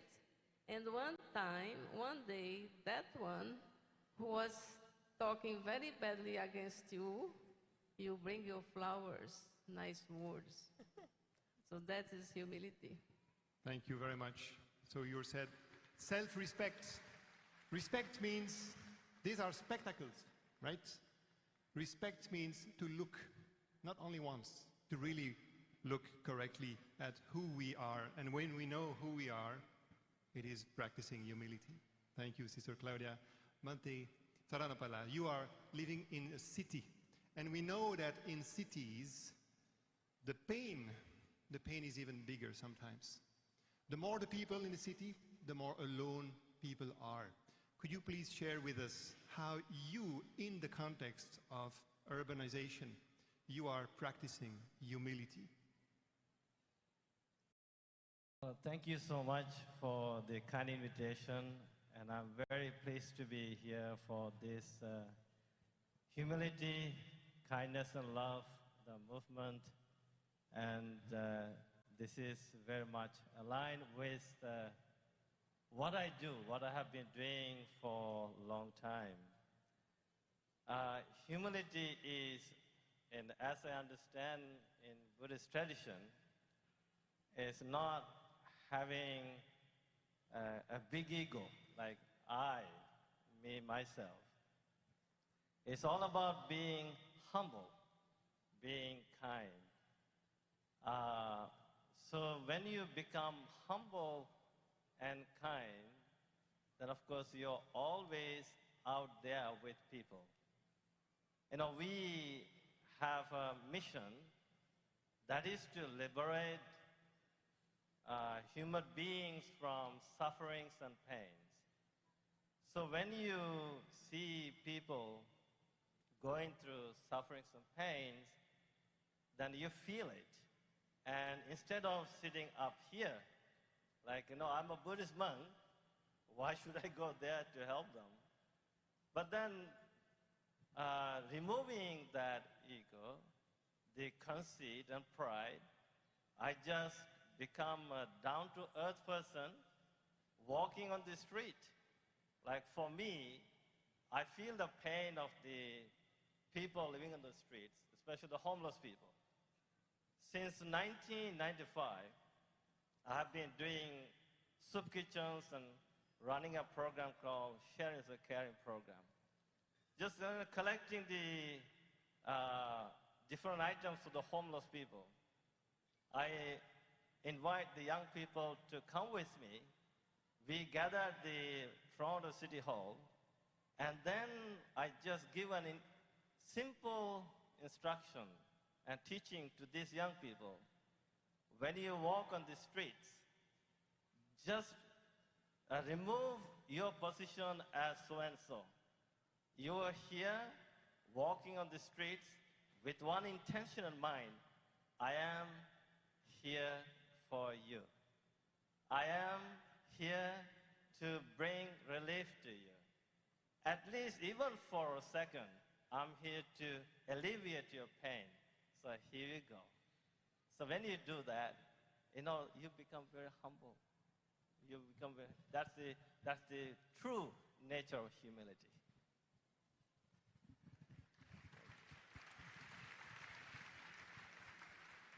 Thank you so much. It is so inspiring to see how actively it is possible to reach out to other people. And talking about youth, Sam, you have a really good connection to young people. And how do you implement humility in your work and activities? My friends, how are you?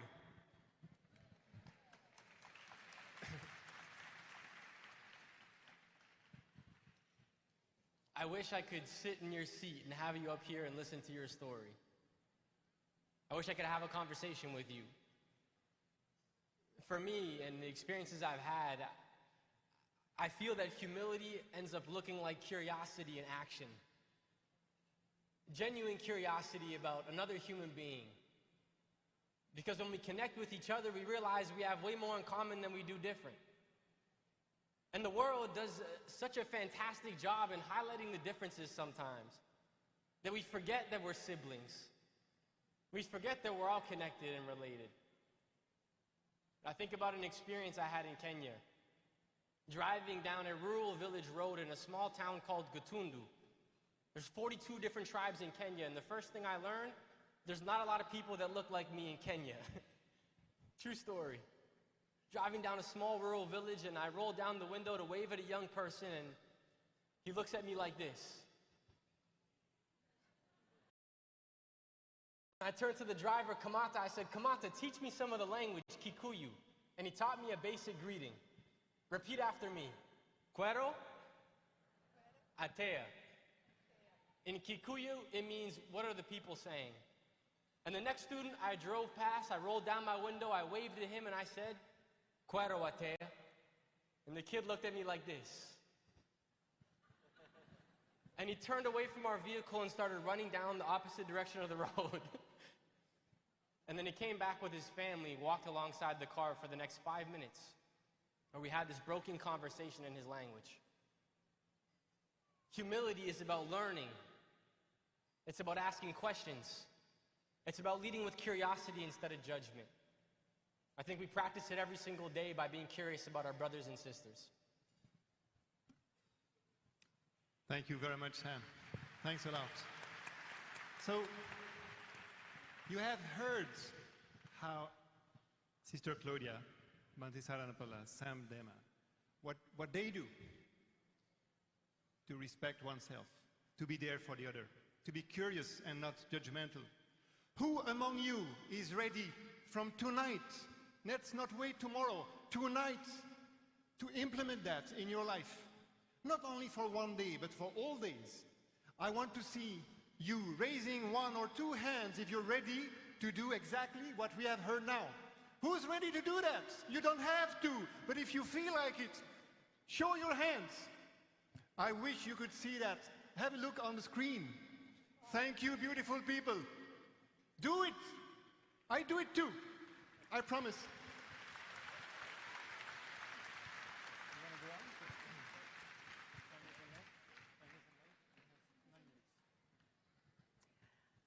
Yes, now we have covered humility, and we still also have kindness and love.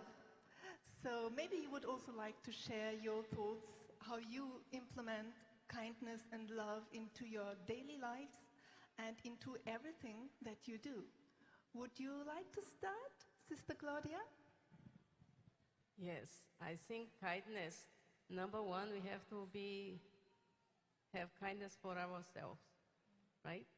Because when we see the other ones suffering, if we don't have kindness for ourselves, we can also suffer like them. And then we cannot help. So kindness actually is an act of love. It's an act of love. And love also, we need to have love for ourselves. It's not ego. It's just like you cannot give water if you do not have water, right?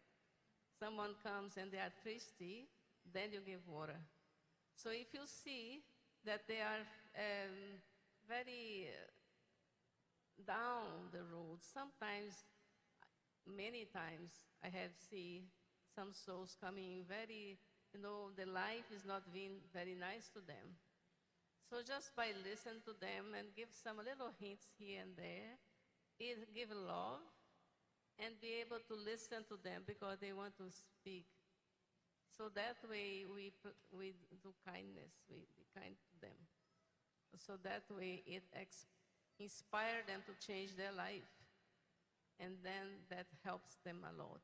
So we really need to have kindness to everyone. See everyone as my brothers and sisters. Everyone a child of God.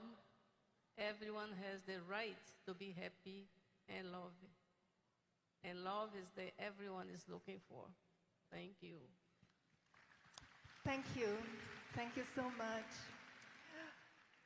It is true that we can give much more love when we feel it inside. And at the same time, I feel these qualities of love, kindness, this is something that we could also give when we don't feel like that. Because these are qualities of the soul, and they are limitless. So it's possible to make others happy, even though we would not feel happy at that moment. Would you like to share your thoughts as well? Well, yeah, of course, I can actually talk a lot about kindness. As you all know, I have introduced a new word to the world. It's called the kindfulness. It comes from two words, kindness and mindfulness is called kindfulness. So I'm encouraging the entire world to embrace kindfulness in 2 steps. Very first step is be mindful to be kind to yourself. And the second step, be mindful to be kind to others. Now, there is a saying in Zen Buddhist tradition, with empty teapot, you can't go around and serve tea to the visitors. First, you need to fill the teapot with tea, then you can go around and serve the tea to the guests. In the same way, without having kindness, love, and compassion in my heart, I can't go around and spread the kindness. This is also part of the self-care. You need to really care for yourself. And this is the very reason why I published a book. And the title of this book is called, Are You Kindful? So I'm encouraging the people every day, do a little act of kindness to yourself and to others. And if you're being kind to yourself, refrain from doing the actions that could hurt you, and then refrain from the actions that could hurt others. And every day, if you truly love yourself, meditate at least for 15 minutes. That is self-love, self-kindness, kindfulness. Thank you. Thank you. Thank you, Bhante Saranapala. So, I'm a bit surprised to hear that it's about self-love, it's about self-care, kindfulness. Sam, empty your backpack. You know about that, like the empty cup. But we are in a world where we are accumulating so much. So what is your experience in the contact with youth, in your personal life as well? How do we do that to empty my backpack? When I'm going to for a walk, I don't want to have an empty backpack. I feel like I'm not equipped. How am I going to face the world if my backpack is empty? I feel anxious. I have fear. What I'm going to do? Please tell us about that. How are you doing this while emptying your backpack? Isn't it a contradiction, emptiness, and kindness and love? How does that work? Great question. When I speak to young people, I talk about this concept of carrying a backpack on our shoulders. Giant, invisible backpack. You know, you have one, so does everyone around you. In fact, you can turn to the person next to you right now and say, I see your backpack. In this backpack, we carry around our thoughts, our experiences, our emotions, the ones that we suppress, but also the ones we express. And there are certain beliefs and stories in our backpacks that weigh us down and hold us back. And a lot of the work I do with young people is encouraging them to let these things go. And one of the ways I encourage them to do it is by seeking the support of other people, by talking to someone in their school community or a family member or a friend or a Buddhist monk, someone they can confide in to let go of those negative thoughts. But after we empty the backpack, we have to fill it with something. And I found that one of the greatest ways to fill it is to lose yourself in the service of other human beings. That we create these lists of goals and outcomes that we work towards in our lives, but there is almost nothing that brings more joy and fulfillment than being of service and support to somebody that maybe we've never even met before. And so yes, we should empty our backpacks of those negative thoughts that weigh us down and refill it with love, compassion, and kindness by serving each other. So, thank you. Again, it's the loop. You started by saying we must respect ourselves, know who we are. And you're telling us we empty the backpack about who we are not. Who we are not, we let on the side, and then we can move on with others. This is all about HKL. It's in our heart with others. So I told you I would ask you questions, and we have to make it a bit short. We are a bit behind schedule, so I'd like to ask you now not to raise your hands only, to stand up if you're ready to try to do these 6 very simple things. At least they seem simple, maybe they're not that simple, but at least try today with yourself, with your beloved ones, with the neighbors, with the people in the streets, in the city where you're living.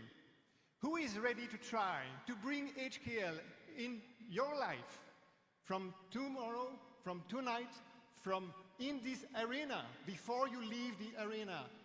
Will you be able to try to act, to make one act of H, of K, of L? One act of HKL. If you're ready, stand up, please. That's beautiful. Nice. Let's all be the change. It's the beauty of you and me. Thank you. And I would like to sing a kindful song with everyone, since all you are standing here. And I sent the PowerPoint slide. I don't know whether you can project that to the biggest screen. Otherwise, you can just follow me. Yeah. It's very simple. This is called the loving kindness meditation. Embracing love, kindness, and compassion for ourselves, for you, for all. It's a may I be well, may I be happy, may I be peaceful, may I be free.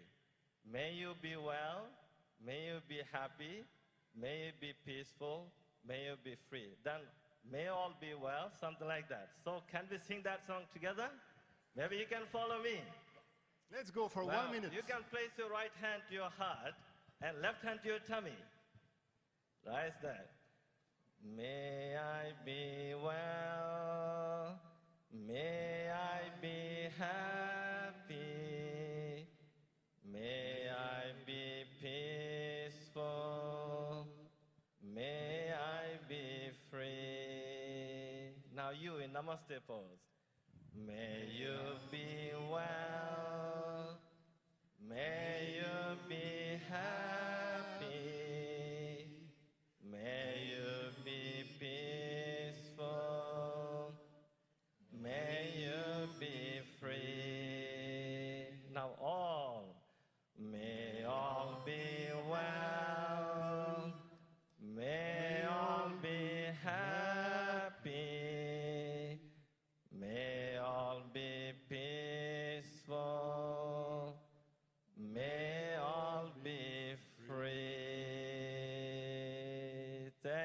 so much. Thank you. Thank you. Thank you. Thank you. Thank you so much.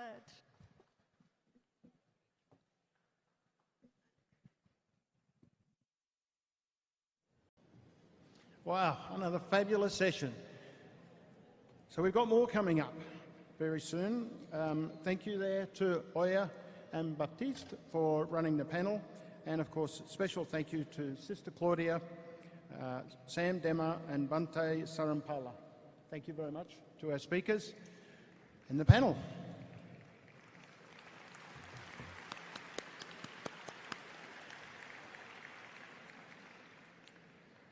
So a little bit of change of pace now. A couple of you might have heard of Tony Childs. Couple? Anyone here heard of Tony Childs? Yeah. Yay. So I forgot to mention at the beginning, I'm Bradley Field. I'm from Sydney, Australia.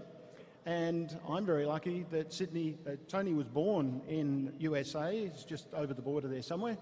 But she ended up in Australia.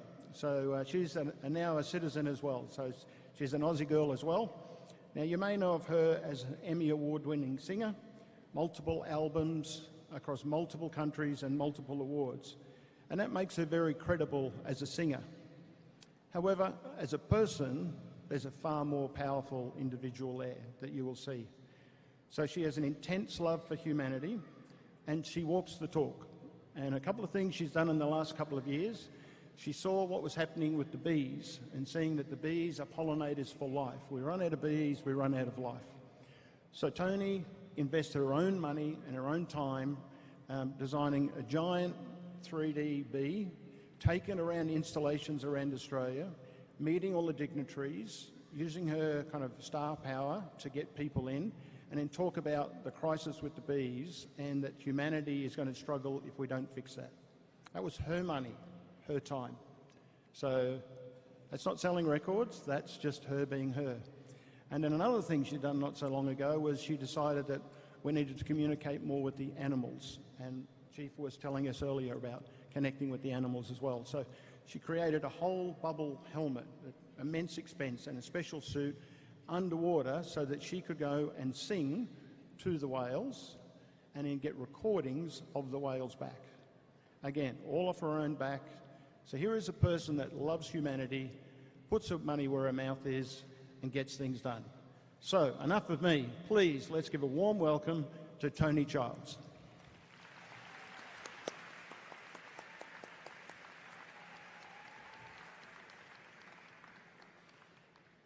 Aloha, everyone. I'm here to love you up. Yeah. So I just want to say thank you, Bradley. Thank you, all you beautiful speakers. Thank you for your hearts, your spirit, your walk on the planet, and the energy. Each step you're taking, you're leaving roses in your wake. You are creating a resonance, and all of us together, and all of you here, and all the people around the world that are watching and tuning in today. I want to thank you. Thank you. The real rock stars on this planet are decent human beings, and our resonance is everything. So here we go. Let's get this going. Join me.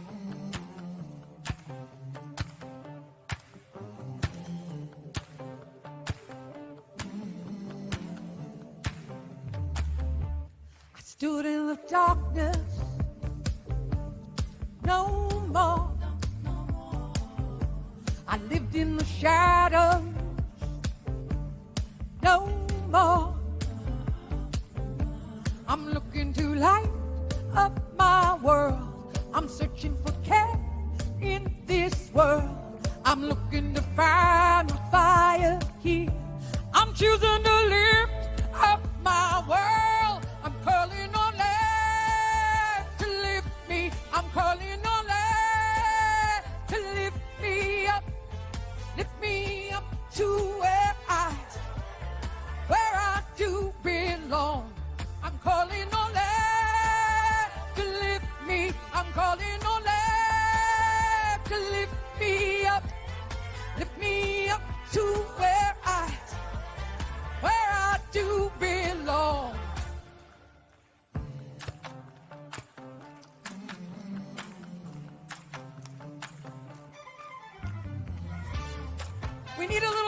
Hollywood, don't we? I stand in the sunshine, it shines down on me. I feel the warmth, I feel the joy, feel it in my feet.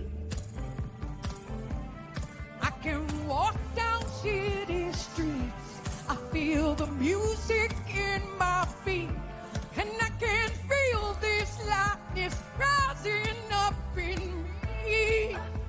Woo! I'm calling on that to lift me. I'm calling on that to lift me up to where I do belong. I'm calling on that to lift me. I'm calling on that to lift me up to where I do belong. I'm gonna choose this time.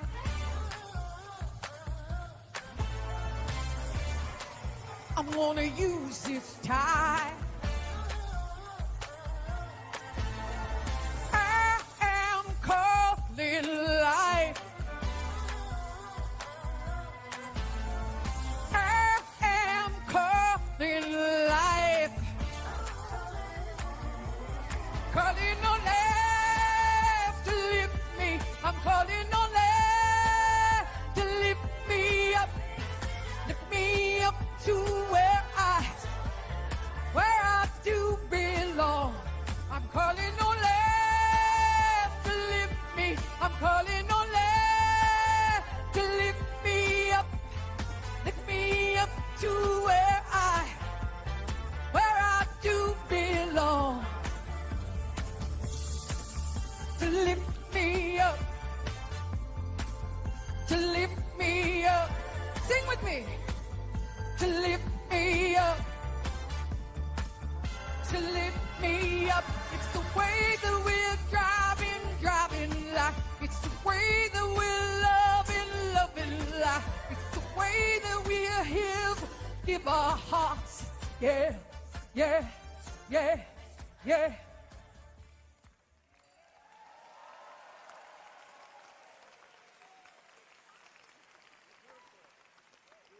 Thank you.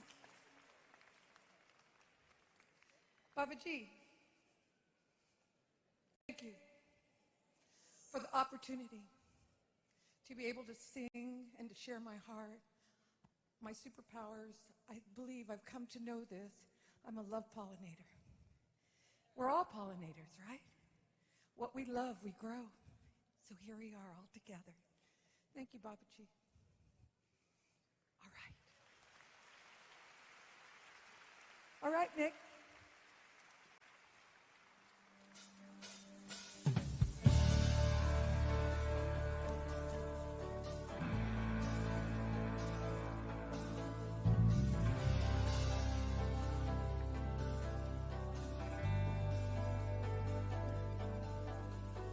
Bruised by the worn out face, and all the things that haunt at night. It's time to dive deep into the water.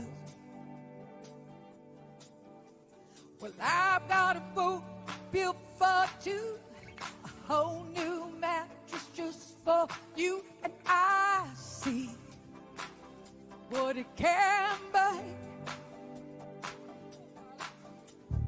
I see you, yes I do, and you know it's true. I believe in you, the qualities of you, if only that you know.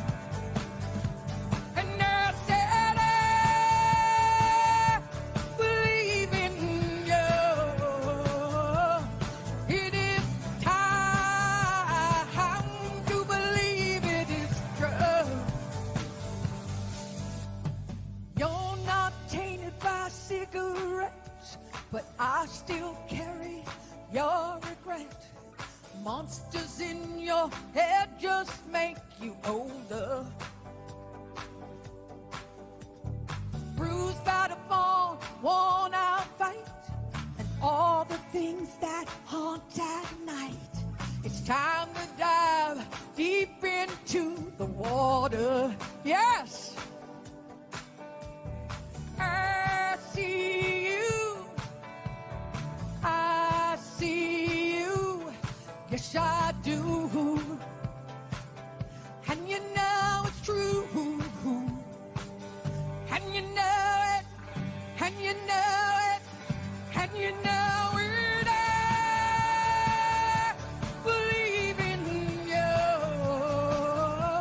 The qualities of you. If only that you know. And I said I believe in you. It is time to believe it is true.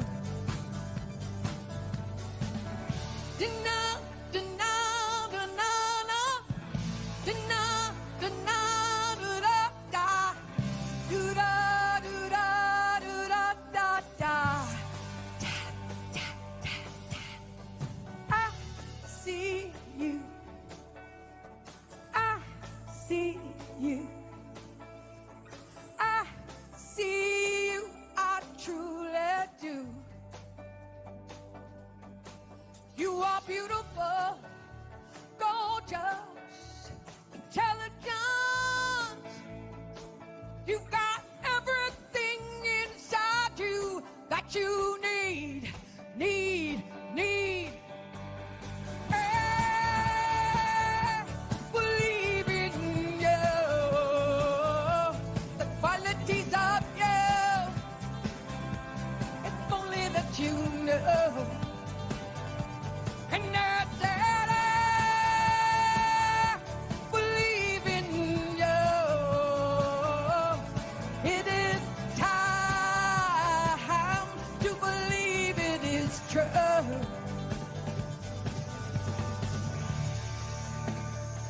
Thank you so much.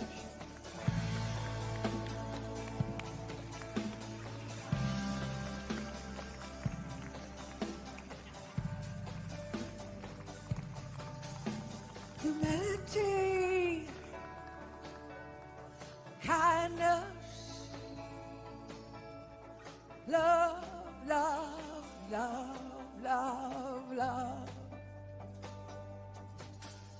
Humility, kindness, love, love, love, love, love. You are beautiful, gorgeous, intelligent. You've got everything inside you. Yes, believe. I believe in you. The qualities of you. If only that you know. And I said I believe in you. It is time to believe it is true. Thank you, Babaji. Thank you. Thank you. Thank you. Thank you. Thank you. Thank you. Thank you. Thank you. Thank you. Thank you. Thank you. Thank you. Good night. Oh, I'll see you later.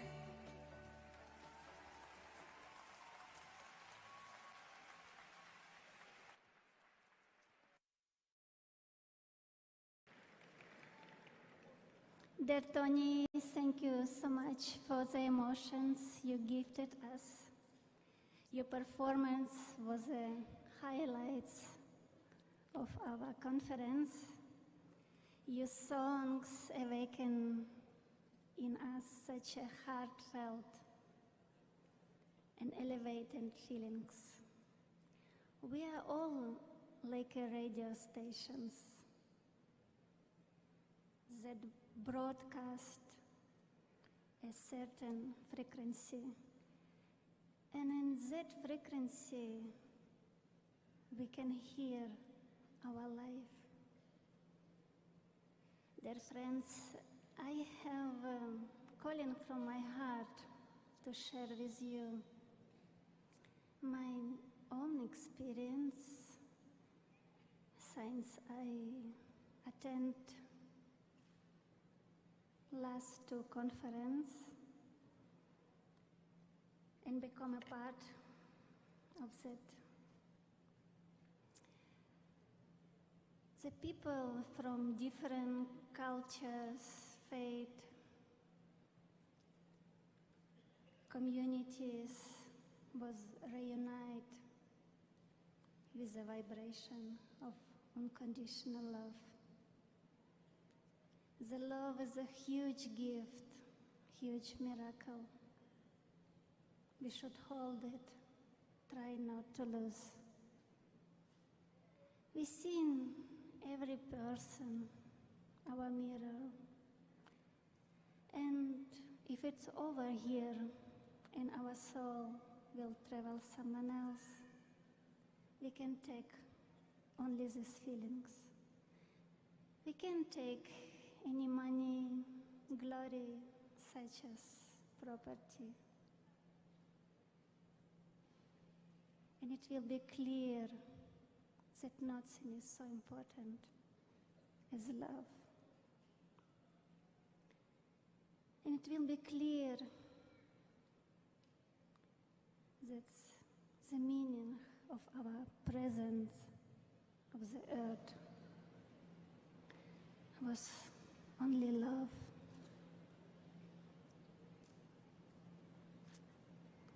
Dear friends, let's remember this every second. Let's humility, kindness, and love become our daily prayers. I need it, you need it, the world needs it.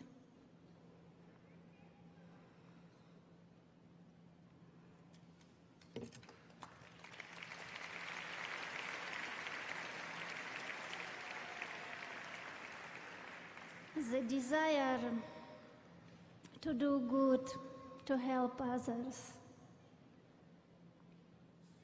to spread humility, kindness, and love is a part of the nature of our inner,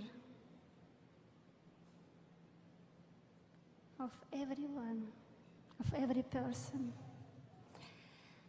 I would like to introduce you our last speaker.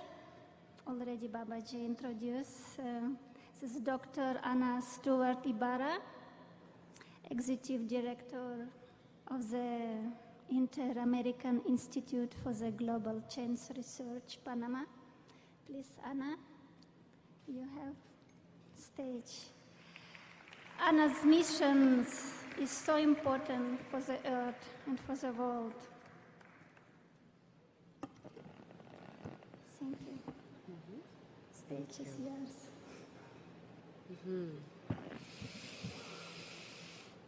Waheguru Ji Ka Khalsa, Waheguru Ji Ki Fateh, brothers and sisters, hermanas y hermanos, here with us in ABBOTSFORD and connected online from all over the world. Last time in Italy, we had 85 countries, people from 85 countries, and I'm sure we have far surpassed that today. What is there to say at the end of a day like today? My heart is breaking open with joy, and Tony, wherever she is, thank you. I had tears streaming down my face. The power of art and music, love and friendship, service. If anyone had any doubt before walking in here today, I hope that is far gone. The power of us coming together, of humility, kindness, and love, to change the world, to create the beautiful world that we so desperately need today.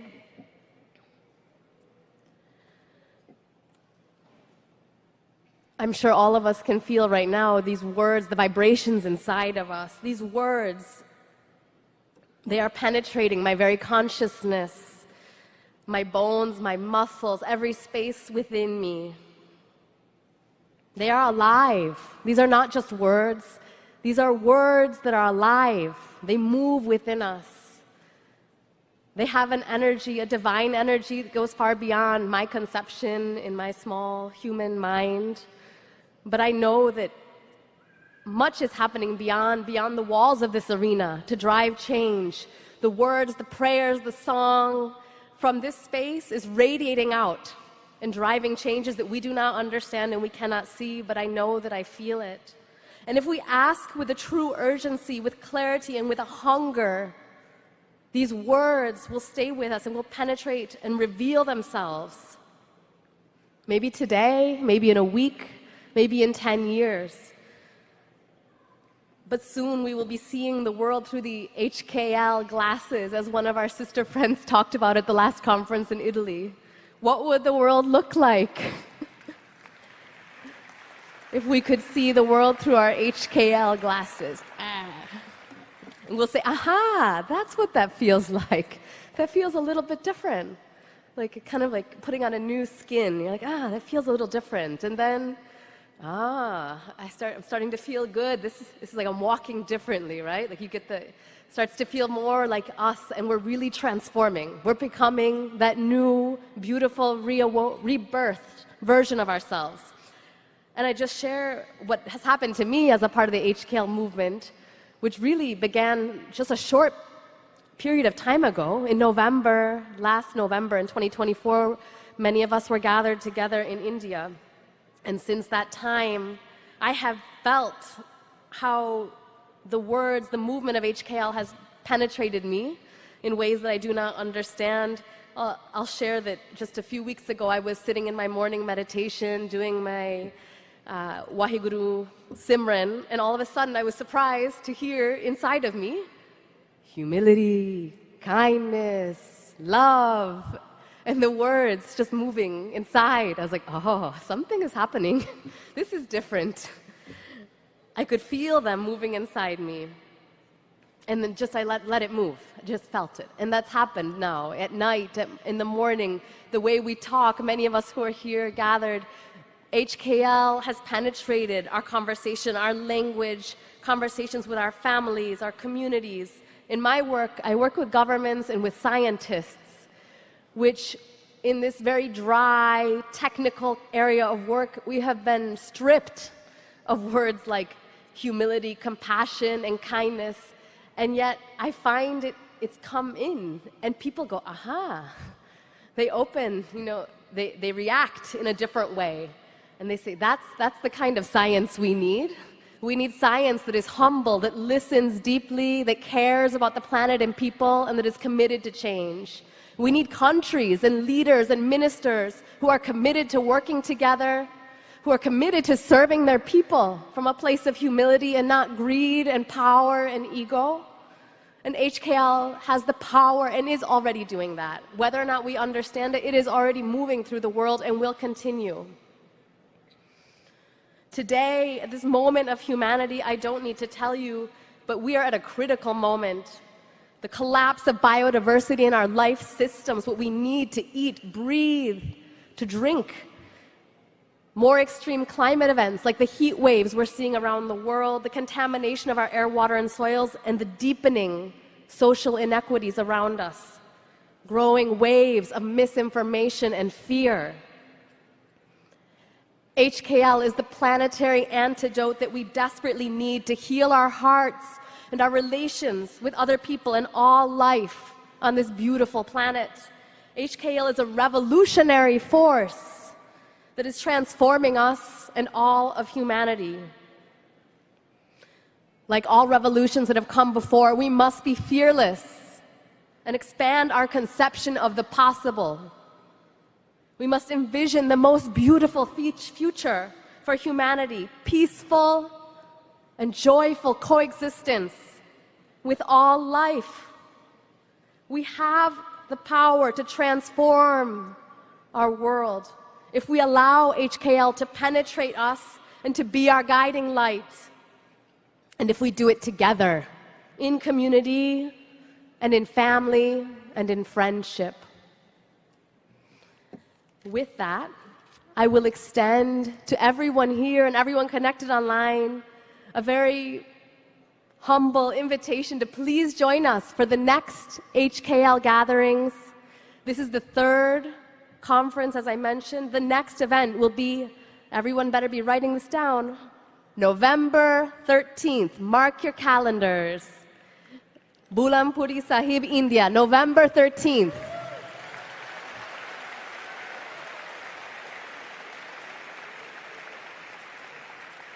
And we are so blessed that we already know that HKL number 5 will be in Sydney, Australia.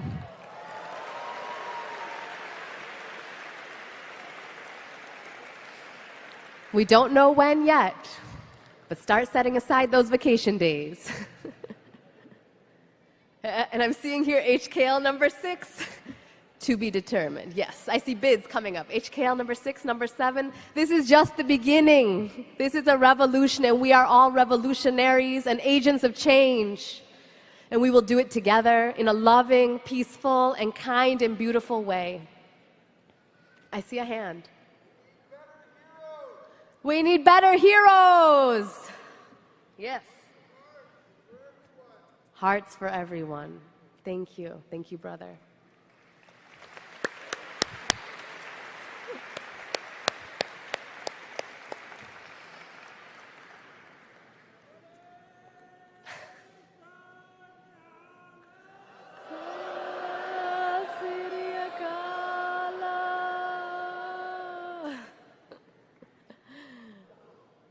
Humility, love, and kindness. I hope everyone is singing Tony's song in the shower, in the car, on the train, every moment. Let it penetrate us.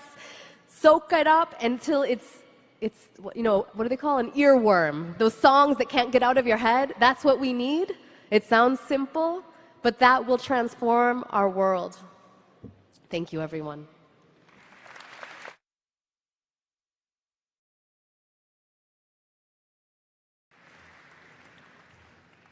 Thank you, Anna, so much for your inspiring words. We're going to be having a video coming pretty soon because we're going to be having another opportunity to bring two of the musicians together, the BC Orchestra and Tony together for the first time ever coming together to play.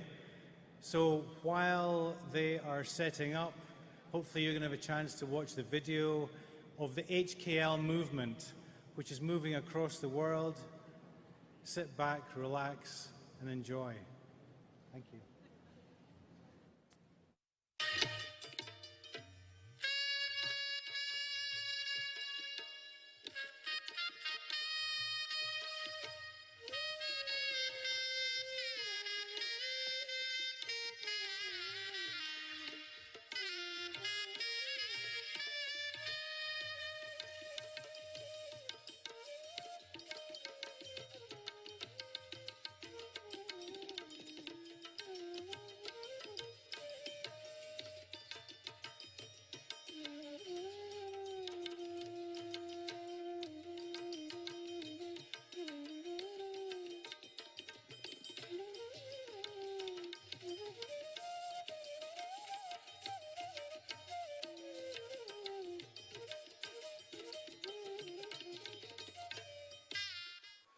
My dear brothers and sisters, we live in a divided world.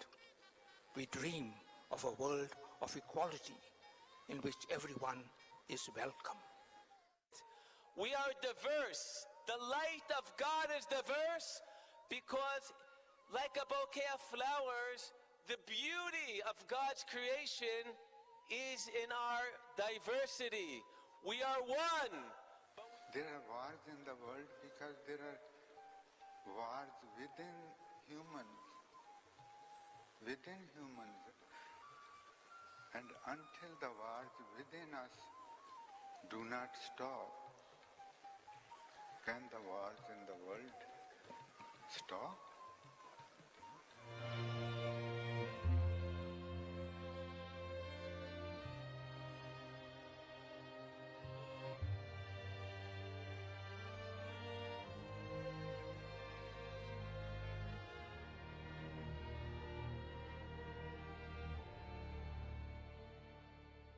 Thank you so much. It is my pleasure to welcome you to Parma. Our city is so honored to host this day and to host this wave of humility, kindness and love in this day here at the Fiere di Parma. And so I think that these three words, humility, kindness, love, could be real the basis of a new renaissance for our soul, for our idea of citizenship, for our idea of politics in the higher sense of this word. The wave of love, gratitude, joy, humility, peace. Such beautiful words. But this is not just a metaphor. This wave is about action, real action, commitment and service. The wave is here moving through us. Each and every one of us is here for a reason, for a purpose. You, me, we were chosen. We were blessed to be here today at this very moment. But with that comes tremendous responsibility to carry this wave to every corner of the planet. There's no time to lose. Let's not embrace the windows of the age and use this to guide our daily lives.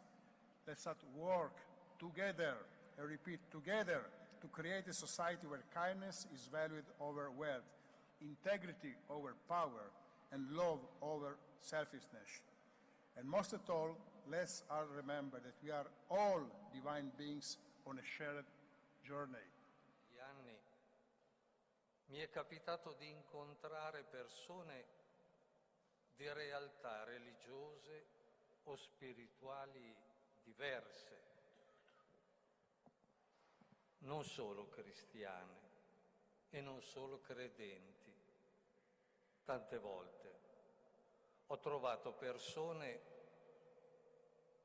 delle quali ho potuto apprezzare le qualità profonde, interiori, e con le quali è stato possibile condividere momenti di riflessione e anche a volte preghiera, pur nel rispetto delle rispettive caratteristiche. All religions are beautiful because they all talk about the same Lord, same common Creator, same common Father, and the whole humanity are His children.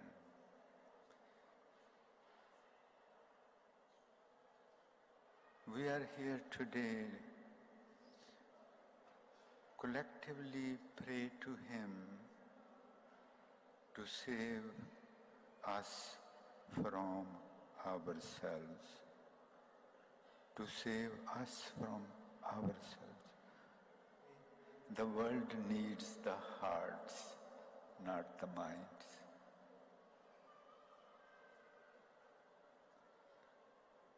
Today the world needs the hearts, not the minds.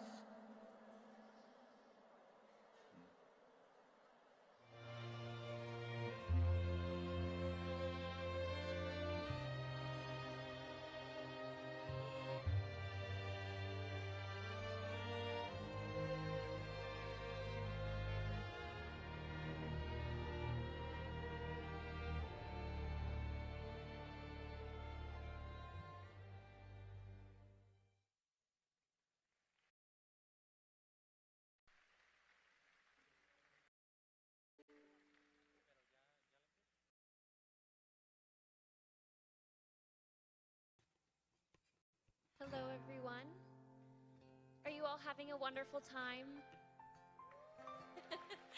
Good, good. We are too. We'd like to sing a song the lyrics were written by the Vice President, and we wrote the lyrics and the chords to go with it, and I think it really stands for what this day is all about and what this conference is all about. So we'd really like to sing it for all of you, if that would be okay.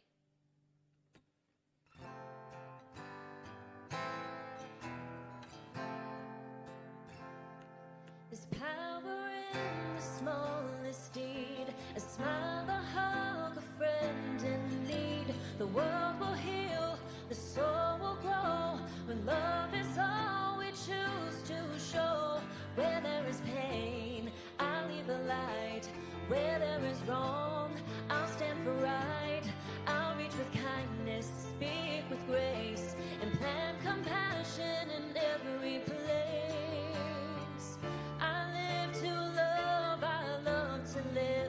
That every soul in every land, the love began with just one hand.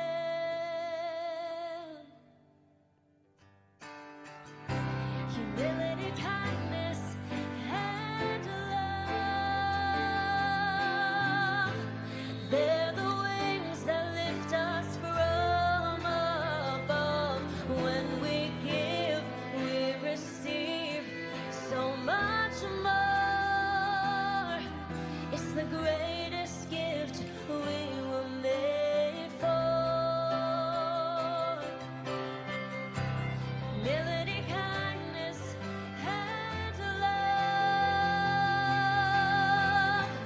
they're the wings that lift us from above. When we give, we receive so much more. It's the greatest gift we were made for. It's the greatest gift we were made for.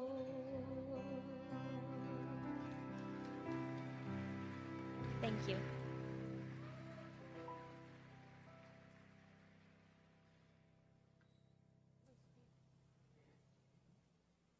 Now I believe we're going to be singing a song with Tony Childs. She's going to be coming up on this stage pretty soon here.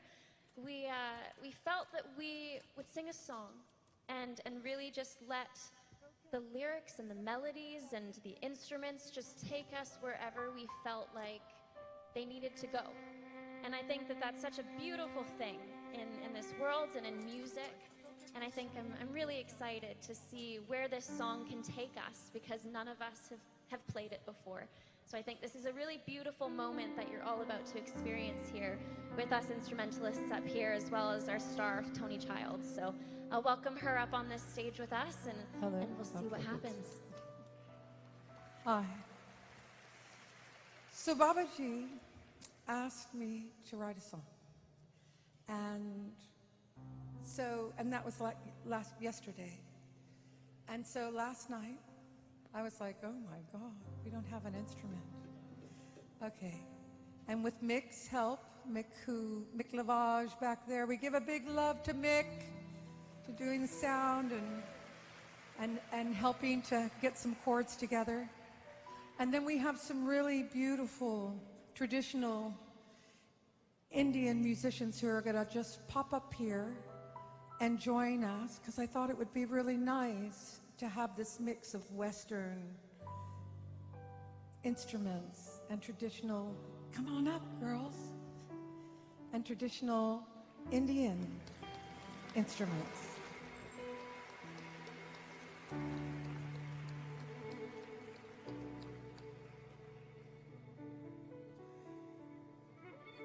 So I need to listen to what I sang last night. Do you mind? Hold on a second. You can hear the writing of it. Hold on a second. So child, close your eyes, feel the peace inside you. Close your eyes, feel the warmth inside you. There in the center of your heart and your soul, we all dance all together. We all dance to know the beauty of life ever unfolding here. The beauty of life is in our friends' tears. The beauty of life is in the face beside you. Laughter, joy, delight, and hope.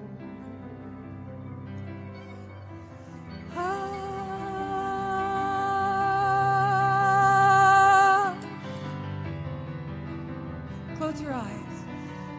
And I'd like you to get your phones out. And can we turn it, make it dark here? And we're going to just do this. We're going to be like waving fields of grain. Waving fields of grain. And that's light that's extended from your heart that is coming out magnified in your phone right now. These lights are lighting up the world. I can feel it right now. I can feel all of you. That's right. Beautiful. Close your eyes, my darling ones. Close your eyes, my darling ones. You are the light that we need. You are the light to believe. I need to feel your love. You need to feel my love. Here as we walk in this world, the joy that we have in this world. You are light articulated here, a particle. You are the blessing of life.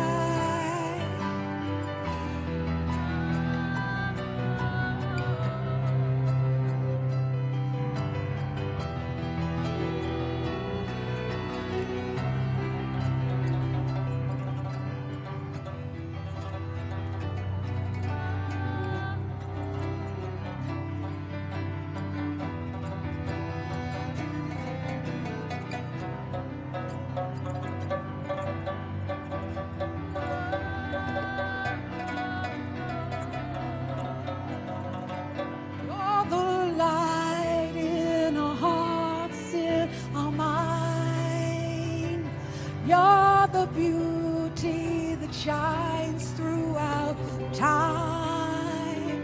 Your humility in action. You are the very faction. You are the hope, the dream. You are alive. I see you.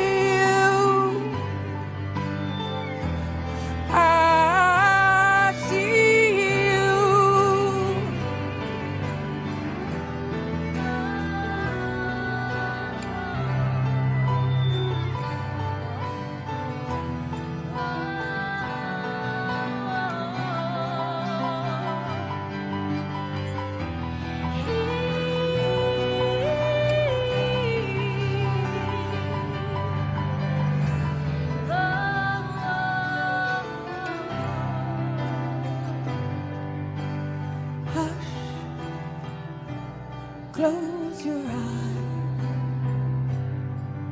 Remember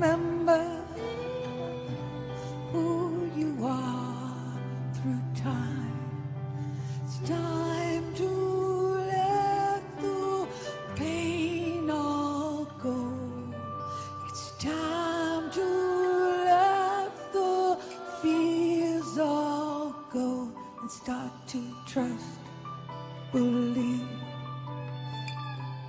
in yourself. It's time to trust. Believe in all of us.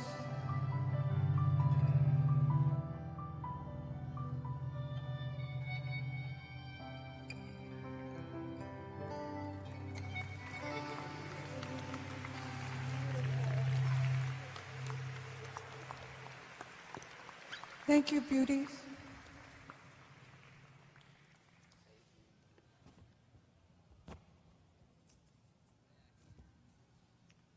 Thank you.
I feel that every one of us would enjoy that this day would never, ever end, and that we could bathe in that beautiful energy longer and longer and longer. But everything has to come to just a kind of closure. So we humbly ask you, beloved Babaji, to come to the stage and give your blessings to all these beautiful souls who have spoken today.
days ago,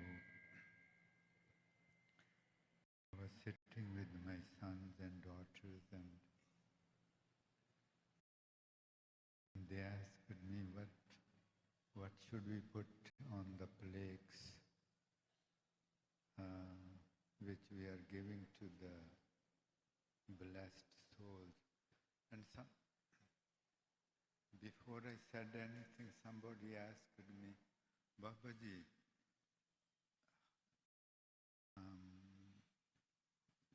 they said, how do you see them? How do you see the speakers? I said, they are the wave. They are the wave. So you are the wave, which is the wave which is being taken to every corner of the world.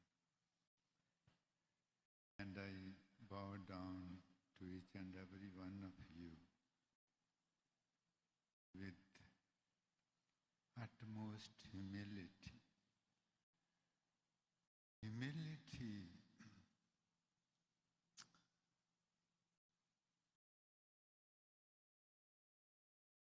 as we know that it's not any religious event, it's beyond religion, it's pure humanity.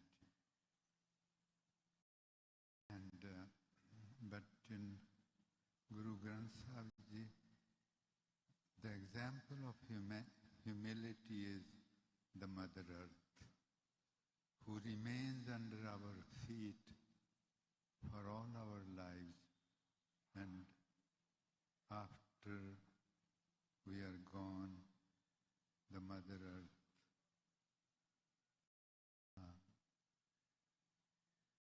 covers us in her what? In her bosom. That's the example of humility. So that's why we sit on the floor, so that we could remain connected with humility. Remain connected with humility. Thank you, each and every one of you. And the first plaque goes to Chief Phil Lane, Jr.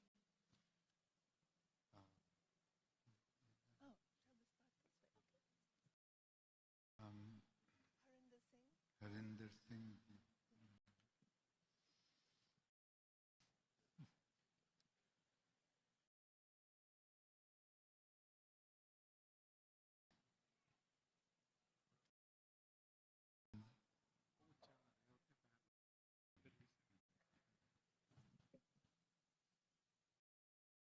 Dear son Harinder Singh Ji, it's a pleasure to welcome.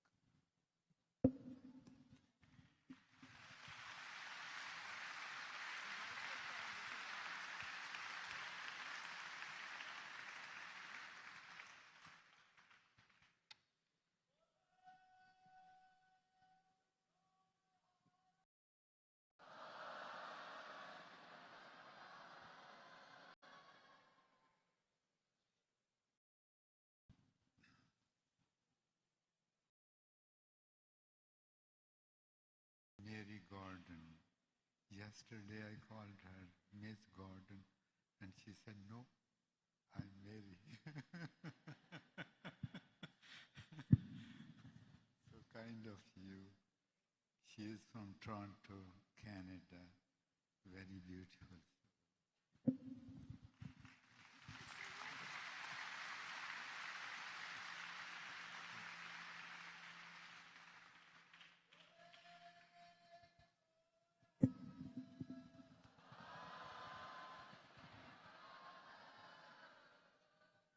Mr. Abdul Mufti Saab, he is doing a lot of selfless service in Ontario.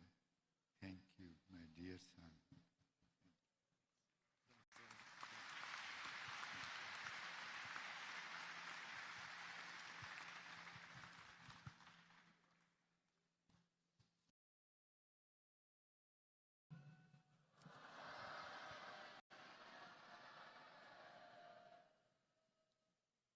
Dr. Elder Wolsey, he has a long list of services which he is rendering, which was read before. Thank you, Bit.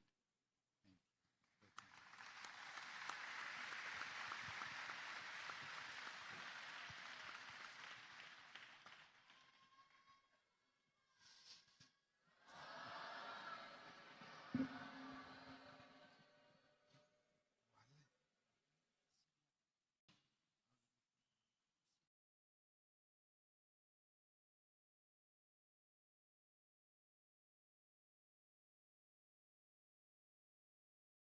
Mr. Wale, he is from France. God only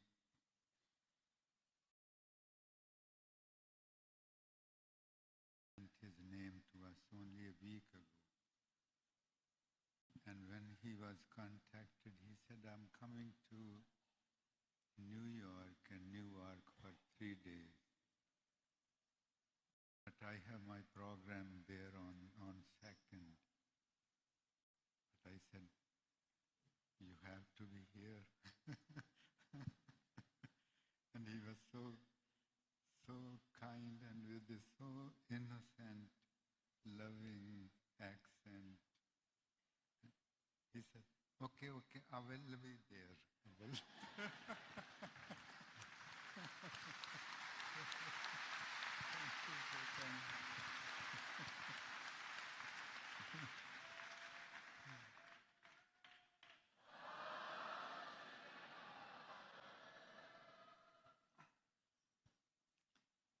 Chief Lane Jr. is known all over the world. During the lunchtime, somebody was saying to me that Chief Lane, even though his body has become little frail, but when he speaks, the whole universe shakes. Yes, thank you. Thank you. And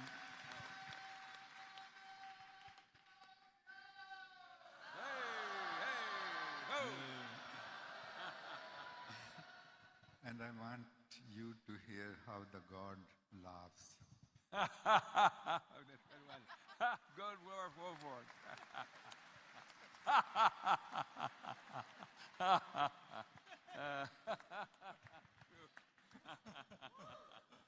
Oh!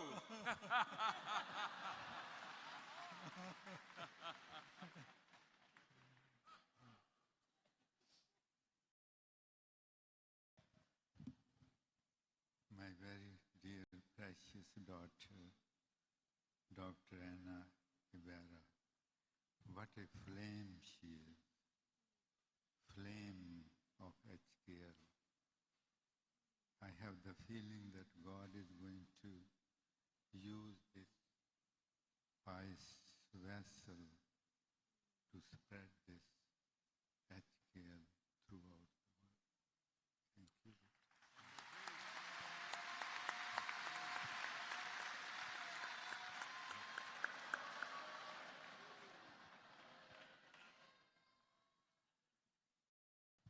And my dear son, Sam Damma, he's from Ontario. All young people love him. And I'm so jealous of him. Thank you.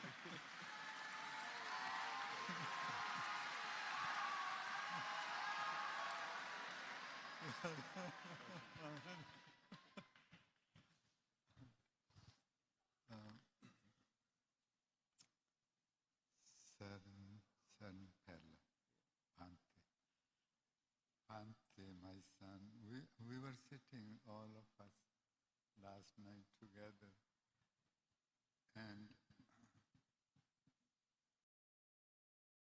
talking about today, and he said, what if somebody becomes fired up and cannot be controlled, then what would...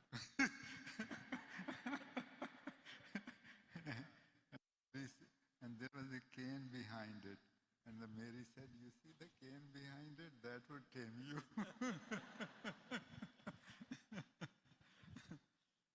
So beautiful and so natural, so true being. And also, I have a small gift for you. This is for you.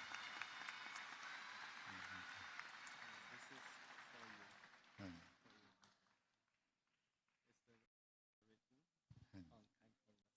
Thank you. Thank you. So kind.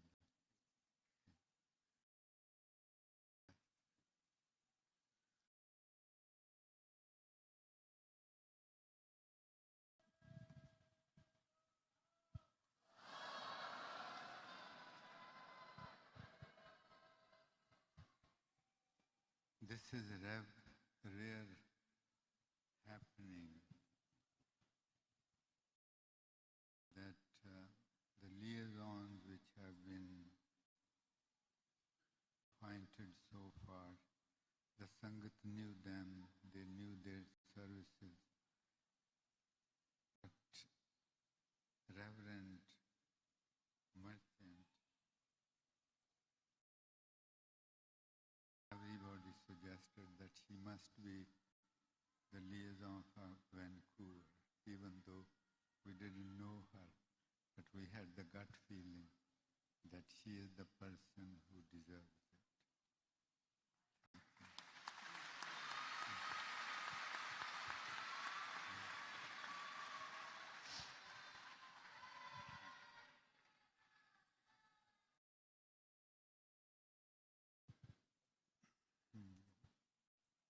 Mr. Mansell, Yehuda Mansell, very beautiful, bubbling soul. Thank you, my dear son, for gracing this event.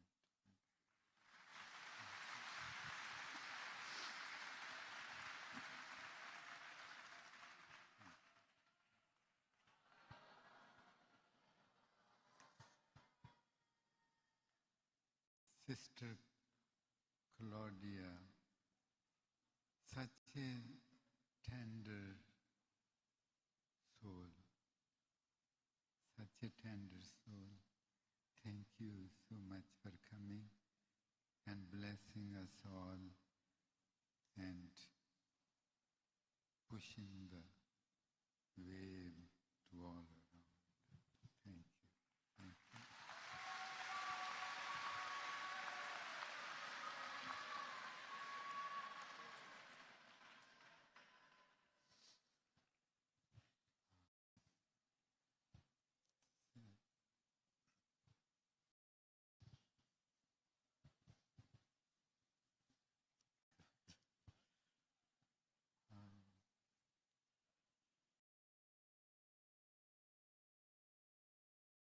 These are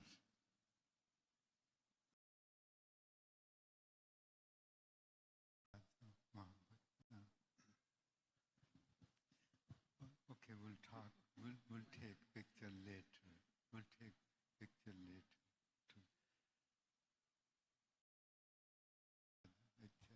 Come. My son, Batit, if you noticed him, 3-4 times he asked, how do you bring this thing in your daily practice? I was hearing his insides asking for the question, asking for the answer.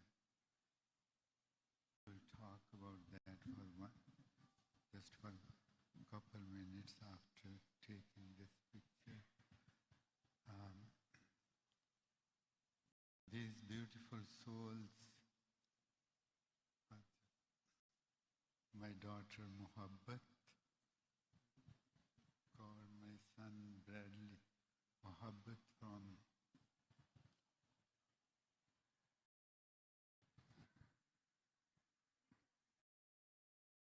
Lithuania,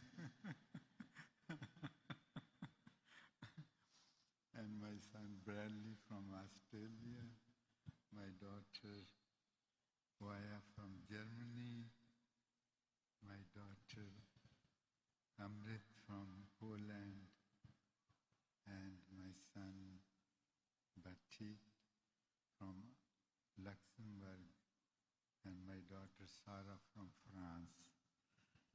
I want to take picture with you alone with voice. ਤੁਸੀਂ ਉੱਧਰ ਚਲ ਜਾਓ. We want to take picture alone.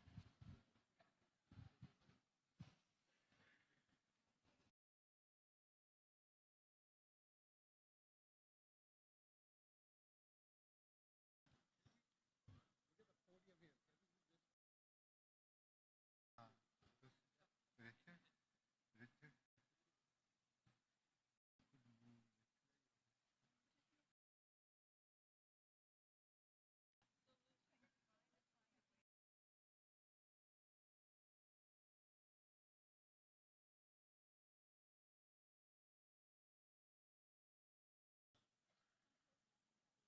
Tony, where is Tony Childs?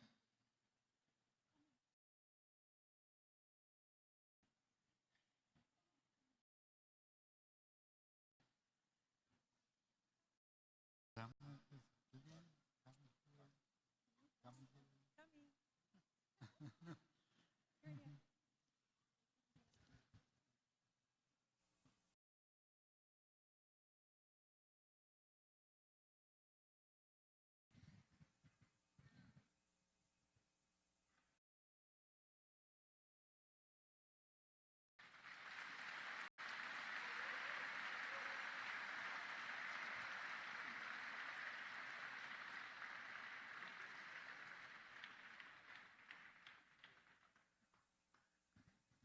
Thank you all for your beautiful, beautiful services.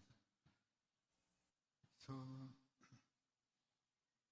these are the people, these are the living HKL, living souls. Thank you very much. Tony, this is for you. I didn't expect that. Thank you.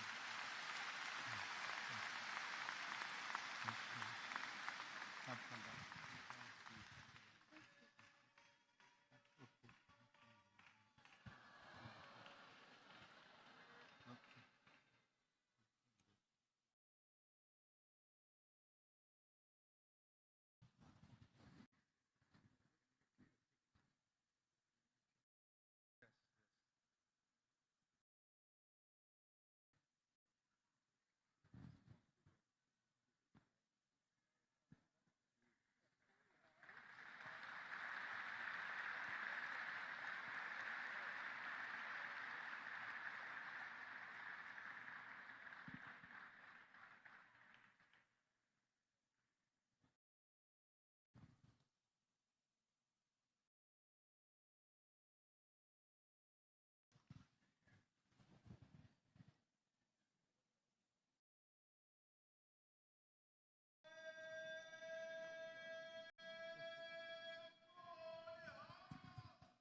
Last item. Let's sing this one line. Please have a seat.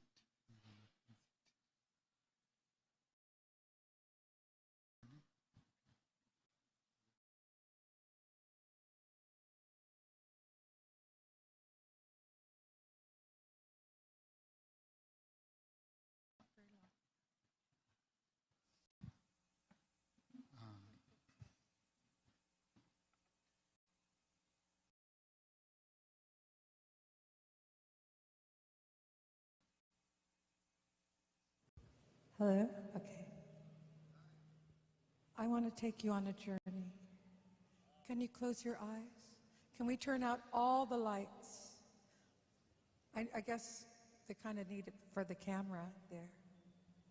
But can we get it And everybody close your eyes. Everybody. Mick?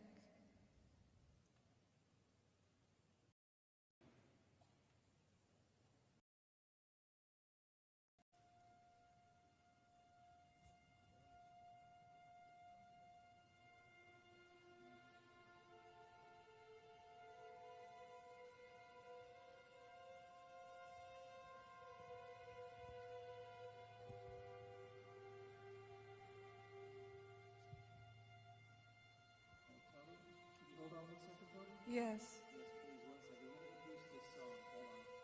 Okay. I realize that I don't have my power pack.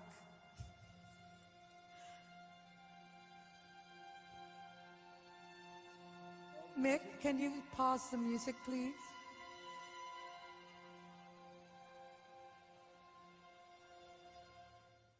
Thank you.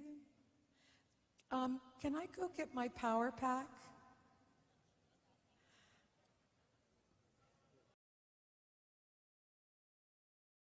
You got one there? Okay, great. Thank you. I totally forgot. All right. Tony, 1 second. We're just going to introduce this. Hold on 1 second, please. Okay. Cable coming out? Yeah. No. Here, hold on. It's very real. There you go. Need one of these?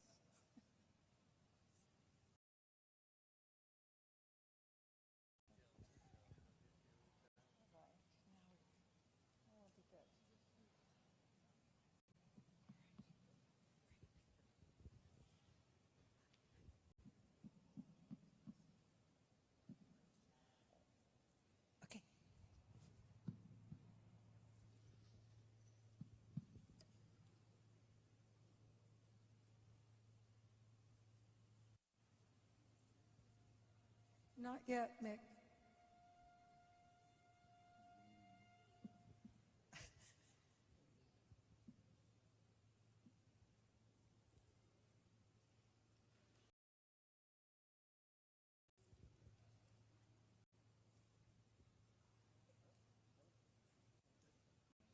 Mike.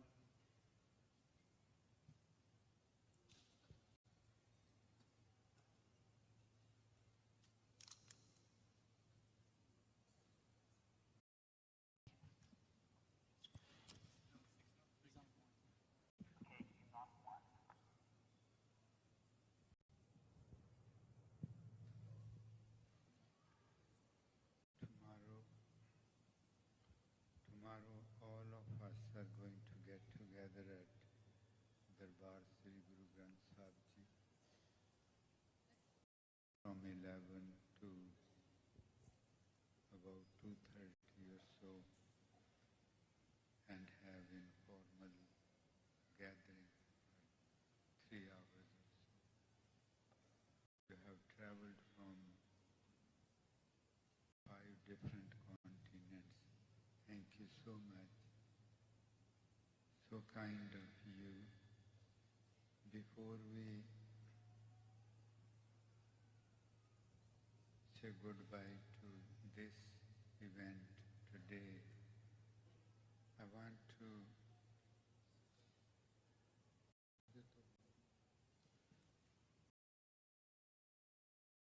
Turn the podium.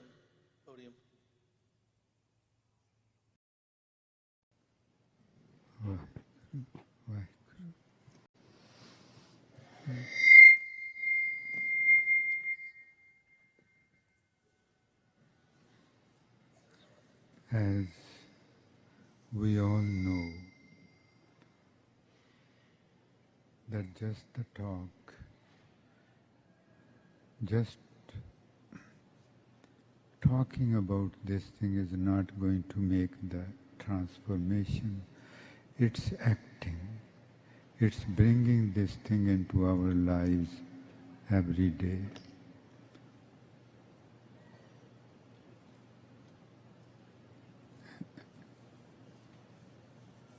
It's beyond all religions.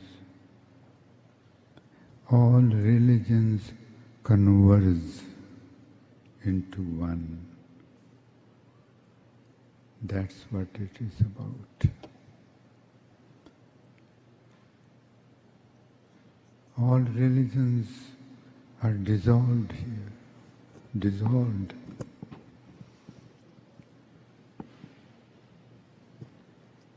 And we are the sacred beings. We are, each and every one of us is the divine himself. So we are humility, we are kindness, we are love. These virtues we are carrying within us. All we have to do, and this must be done. Every morning,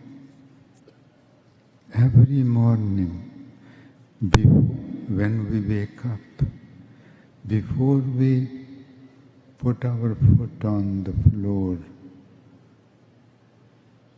when we wake up in the bed, the first three things we remind ourselves, I am humility. I am humility. Not I am going to be humble. I am humility. I am kindness. I am love. And this we must commit to ourselves, make this commitment in front of the Divine.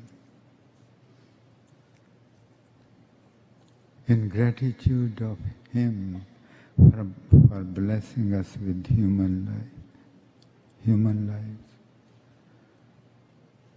Would you do that? Every morning when we wake up, remind ourselves, I am humility, I am kindness, I am love. Those who will do that, would you raise your hands? Thank you. We must do it, and I don't know how to do it. The Sevadars will create some system where you send your name that I'm doing this every day. And we have to involve the entire humanity to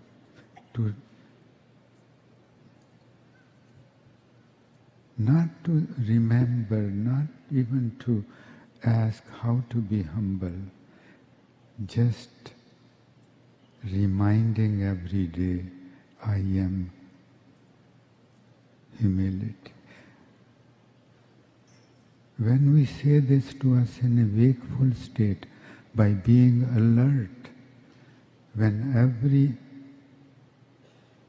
ounce of our consciousness is saying, listening, thinking, I am humility. I am humility. My daughter Tony will sing this, and then every day we all are going to remind ourselves before doing anything, and then many times during the day He will remind us about HKL, and again we will remind ourselves, I am humility, I am kindness, I am love.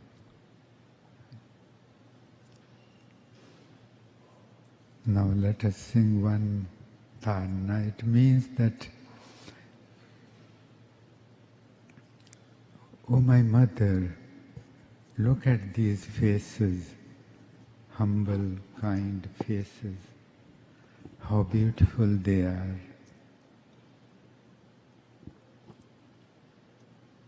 Oh my mother, look at these faces, how beautiful they are because they are humble faces, they are kind faces. Please get me one face like this too. Get me one face like this too. आप सारिਆਂ ने गाना जी.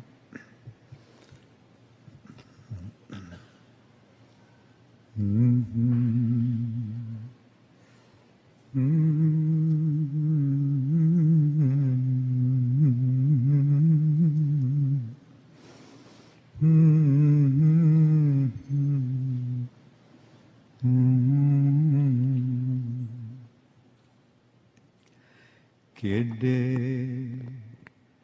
सोने हले मियां दे मूंह केडे सोने हले मियां दे मूंह सानू भी एक लै दे नी माए केडे सोने हले मियां दे मूंह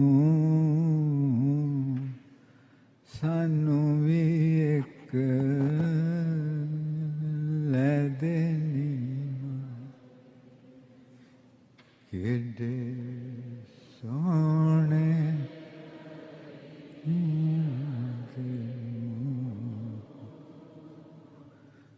सानू भी एक लै दे नी केडे सोने हले मियां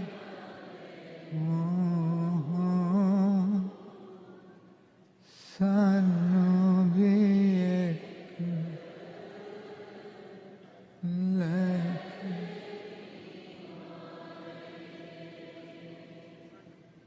केडे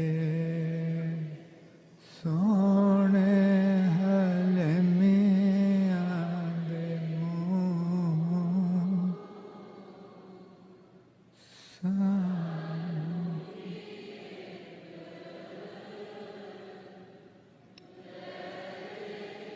केडे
सोने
Mick, do you want to start?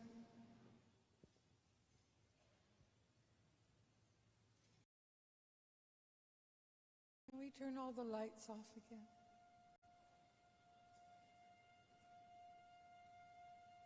I'd like you to close your eyes and to connect in with your heart and imagine there a firefly beating its little wings and a pulsing of a light.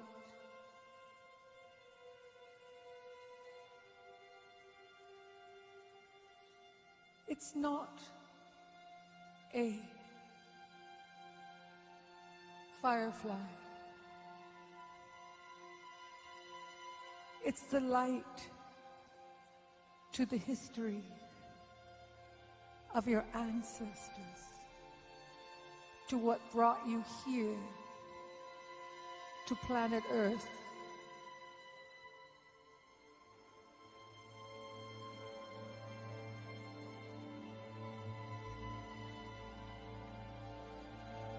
The magnificence of being born into a body, into a privilege,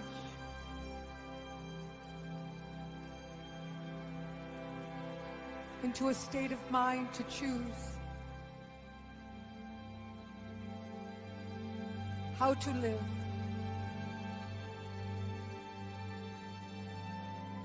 What you want life to mean.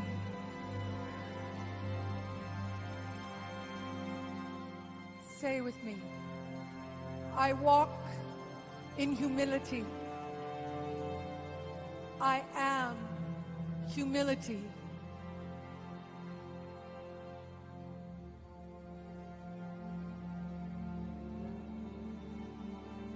Can you? Can I hear you? I am humility. I am kindness. I am love. Thank you for sharing love and kindness with me.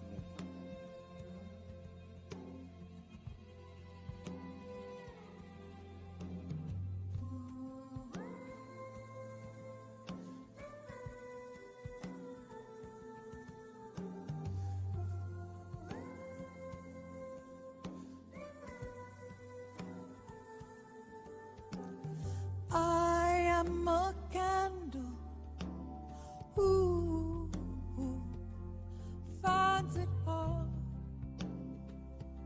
sometimes to shine. And I feel the age and the wounded place bear me down, can bear me down.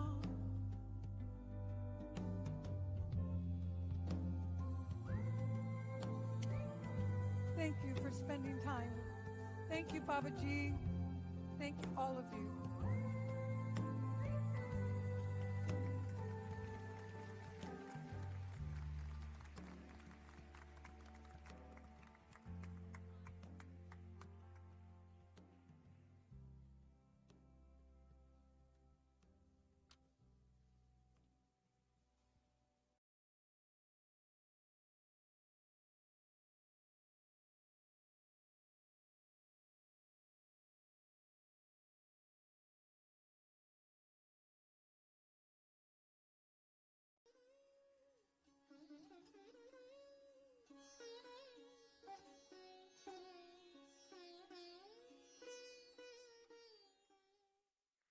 Thank you very much.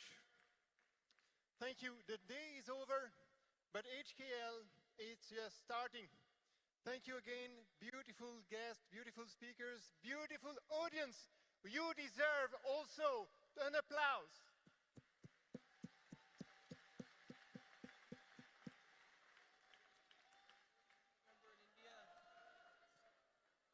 We will see you in India. mid-November this year for the 4th conference. See you there. See you in Sydney for the 5th conference. See you around the world for decades and ever. Thank you.